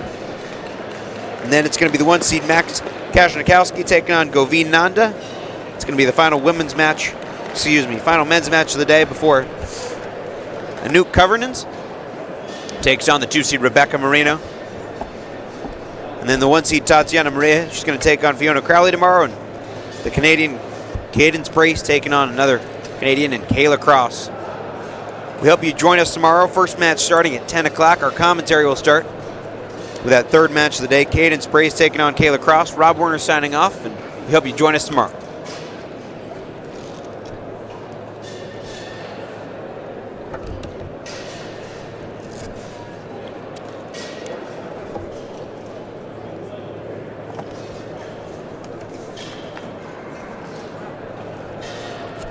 Thank you.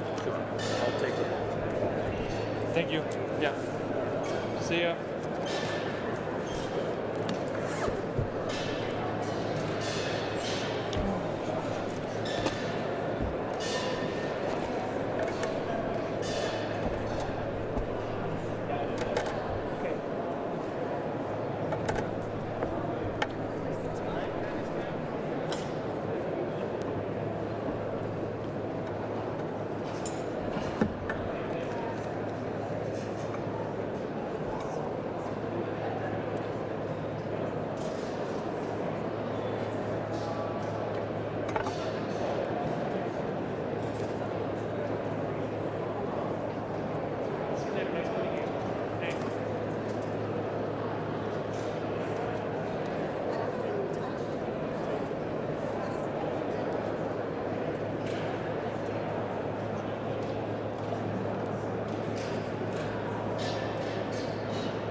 it day one? Some of it, yes. I mean, they didn't make the tournament, obviously. They made a couple of First time. No, not just that one.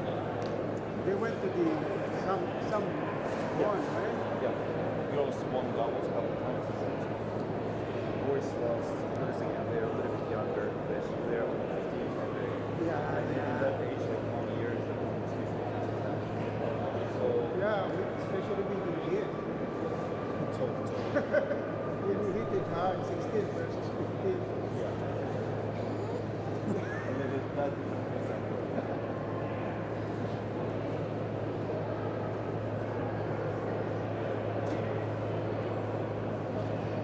So yeah. IPF.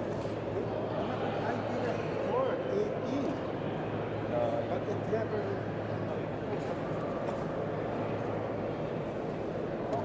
Just That's international record.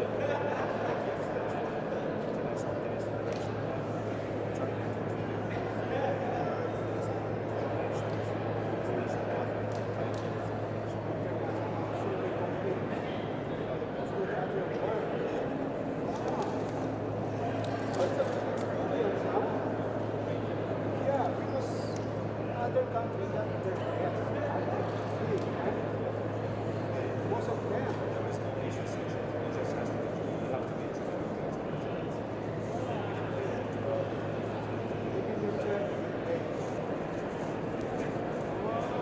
East bracket as well as under. Yeah, so that's why you were down there. Yeah. So that's good.